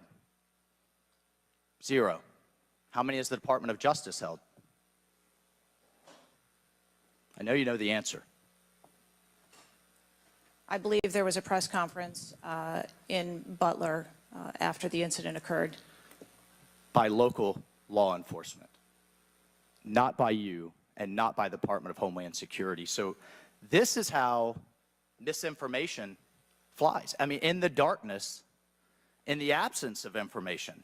Now we have 9 days later before a congressional committee, we all represent almost 1 million people, and you still don't have answers. Are you aware that national news anchors are saying this was a hoax? On national television, they're saying, no, the president wasn't shot, it was flying glass. Are you aware of that? I have not heard those reports. Are you aware that, I mean, there are rumors rampant online that there were multiple shooters? Yes. Are you aware that because the shooter had overseas encrypted platforms in Belgium and New Zealand and in Germany, that a lot of people are speculating there could have been foreign involvement, logically? Are you aware of that? Yes. And have you done anything to disabuse any of these notions today? No, you haven't. Madam Director, I would fire you. Regardless of the failure, I would fire you just how you've handled it since. You should have been the first to the mics to say, America, world, I want to assure you we're going to get to the bottom of this. I want to assure you full transparency. Our agency clearly had major gaps here, and I want to personally take responsibility and accountability. You should have been the first, standing alongside Secretary Mayorkas, and I would even go so far as to say have daily press conferences, updating everyone on what we know. But you haven't had any of that. What are you hiding behind? I am not hiding. Because you're making the situation worse. I think you've heard that on a bipartisan basis here. You are making this situation far worse in the absence of information. Let's move on. This is truly astounding. I want to be clear because you keep dodging the issue. Has President Trump's permanent protective detail requested additional assets over the last few years? He is clearly not your average former president. He's not Jimmy Carter in an old folks home. He's not President Bush painting out in his barn. He has multiple residences, a lot of rallies. He's very publicly engaged, and he has a foreign threat in addition to domestic threats. Have they requested additional resources? That's the last question, but please feel free to answer. Thank you. Director. We have continued, as I stated earlier, to increase over the past year the assets that are at the former president's residence and supplied to his detail. Mr. Chairman, if I could just ask for one more indulgence. It is clear you have not been to Butler, Pennsylvania. Leaders lead and should be on the ground. You have not been there. Instead, you went to the RNC, but you weren't originally even going to go there. Where were you originally scheduled to go besides the RNC, a national special security event? I was always scheduled to go to Mr. Chairman, I would like to enter into the record that the director was scheduled to go to Aspen, hobnobbing around with, I don't know what liberal elites go to Aspen. That was where you were originally scheduled to go to speak at a forum. I was scheduled to go to the RNC. I was going to leave the RNC for 24 hours and return back to the RNC. I hope, as your predecessor, Julie Pearson, with a security incident on the White House and under the Obama administration and Reagan's Secret Service detail lead, I would hope you would have the dignity for the sake of the agents in the service to resign. Gentleman's time's expired. Thank you. I'd like to enter a few things into the record. First of all, the remaining articles that Mr. Biggs was wanting to enter into the record, without objection, so ordered. Next, I have a written statement from Representative Mike Kelly of Pennsylvania. His district includes Butler, and he has a written statement that we'd like to enter into the record without objection, so ordered. A bipartisan 114th congressional report titled United States Secret Service, an Agency in Crisis. This was prepared by former Oversight Committee Chairman Jason Chaffetz and former Ranking Member Elijah Cummings. And lastly, the issue subpoenaed compelling Director Cheatle's appearance at today's hearing without objection, so ordered. That concludes our question segment. I want to thank the Director for your testimony today. I now yield to the Ranking Member for closing remarks. Thank you very much, Mr. Chairman. And Director Cheatle, I also want to thank you for your patience over the course of what must have been a very long and trying hearing for you. It has been an unusually encouraging hearing and an unusually depressing hearing. And what's encouraging, Mr. Chairman, is that we came together to issue a strong statement deploring and categorically denouncing political violence in America. And I also didn't see any daylight between the members of the two parties today at the hearing in terms of our bafflement and outrage about the shocking operational failures that led to disaster and near catastrophe on July 13th, 2024.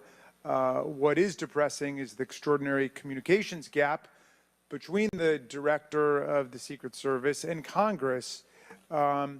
And I don't want to add to the director's terrible, horrible, no good, very bad day, but I will be joining the chairman in calling for the resignation of the director, just because I think that this relationship is irretrievable at this point, and I think that the director has lost the confidence of Congress at a very urgent and tender moment in the history of the country, and we need to very quickly move beyond this. But what I will say, Mr. Chairman, is that I took this hearing to be about two major policy failures, and one policy failure is the one that got the vast majority of the attention, which was the failure of the Secret Service to effectively respond to a gunman on a roof within 150 yards of a presidential visit and speech.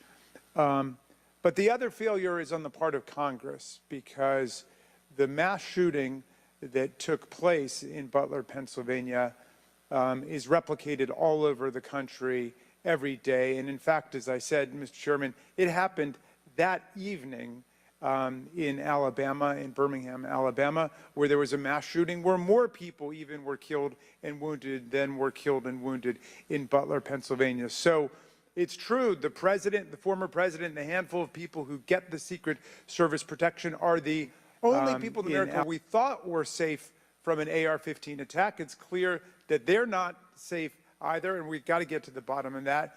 But we also have to get to the bottom of the larger problem, which is that the whole country is living like this, in fear and in terror of assault weapon attacks in movie theaters, churches, synagogues, mosques, supermarkets, Walmarts,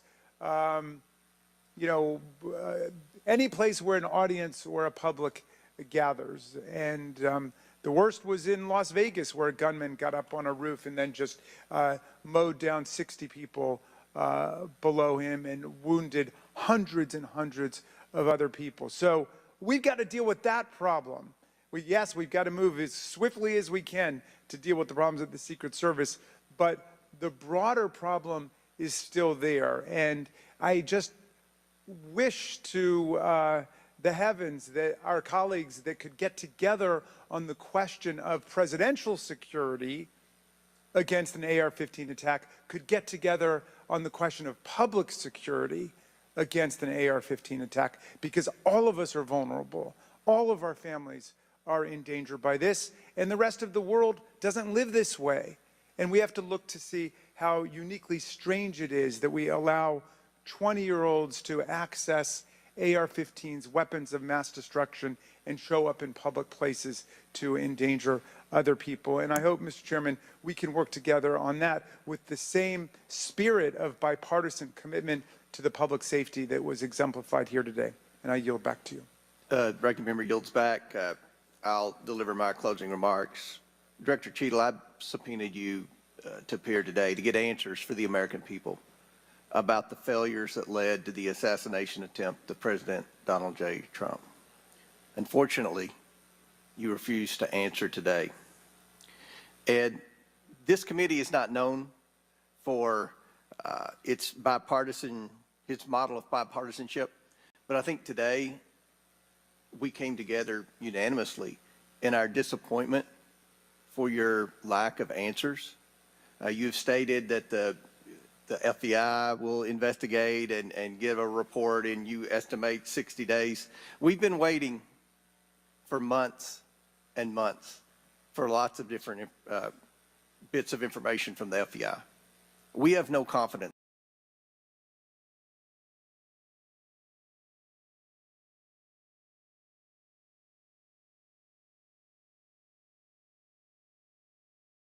Would give not just Congress service, but the American people would have confidence in the Secret Service.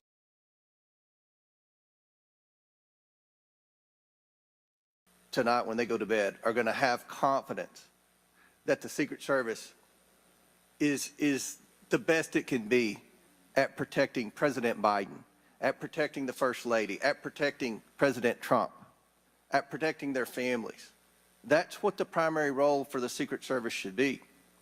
And some people have said and speculated, well, there needs to be more money and more employees. As I stated early on, $3.1 billion, I believe next year it's going to be $3.2 billion budget, over 8,000 employees. If the Secret Service is spread too thin in doing things like inspecting counterfeit, which is what the Secret Service was created to do, was to inspect counterfeit money and things like that with the Treasury. If it's spread too thin, then we need to come together in Congress, and I think we can do that in a bipartisan way to narrow the focus of the Secret Service, to protect the leaders of our country, to protect our elections by protecting our candidates. And I don't believe we have any confidence that you can do that as the leader of the FBI. I sincerely hope that we would adjourn this committee hearing and have confidence not just in the Secret Service, but in you as director of the Secret Service. But we do not. Taking responsibility requires a lot of things. It means providing transparency. It means answering simple questions. It means providing a specific timeline of July 13th to this committee and the American people. I mean, it's been 9 days. There were people that were demanding that we have a hearing the next day or 2 days following the shooting. And I said, no, we need to give the Secret Service ample time to be able to answer those questions. 9 days. 9 days.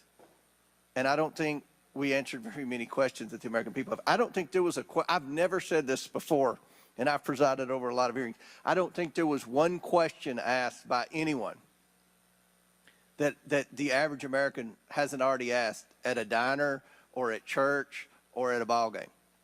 The American people have questions. They deserve answers. Congress deserves answers. You were subpoenaed today to provide answers, and ma'am, you did not do that. So as Ranking Member Raskin stated, he and I will be sending a letter requesting that you submit your resignation as a step toward accountability in what happened. And one of the biggest frustrations that many of us have, especially on this side of the aisle, is that there's never accountability in this administration. And when you look at the debacles prior to July 13th, I mean, it would be hard to beat the withdrawal in Afghanistan, the debacle there, and no one was held accountable. To this day, no one has been held accountable for that. But here we have clearly video showing people notifying the police, and the police are blaming the Secret Service. The Secret Service are blaming the police. Homeland Security is blaming everybody. But at the end of the day, after this hearing and after our request for information, we don't have any answers for the American people, and we don't have that confidence that you can lead the Secret Service to restore the confidence. And again, I commend the ranking member for joining with me in the letter asking your resignation, and we certainly hope that you will take that to heart. With that and without objection, all members have 5 legislative days within which to submit materials and additional written questions for the witness, which will be forwarded to the witness. If there's no further business, without objection, the committee stands adjourned.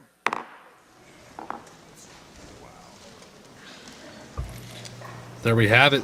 Thank you all for joining. That was the House Oversight and Accountability Committee.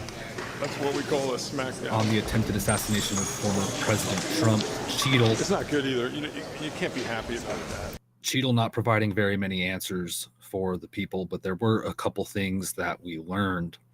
She used her personal device, going back and saying it wasn't for, she said it wasn't for official business or something along those lines. A lot of people calling for her resignation, and man, what a morning. Let me know what you guys think down in the comments. If you're new, please subscribe and like this broadcast. I'd love to stay and talk about this. However, I've got a lot on my plate. I got to head out, but follow me on X because I'll be holding a space tonight or joining one, and I'll share it with you if you want to join in and have a conversation about this and other breaking news from today. Do you think that Cheatle is going to resign today? If not, are they going to take action to remove her in the government? We'll have to wait and see. But they called for her resignation in the ending remarks there as well. So we'll see if she does resign or not. She did seem a bit rattled during her testimony under oath, and it's going to be interesting to see. There was also calls for her to be investigated for perjury, and that will be under review as it was requested today. So what a morning, guys. Thank you so much for joining me again. Please leave a comment, like and subscribe, and share this broadcast so that people could be aware of what happened. Thank you all so much. Take care. God bless and God speed.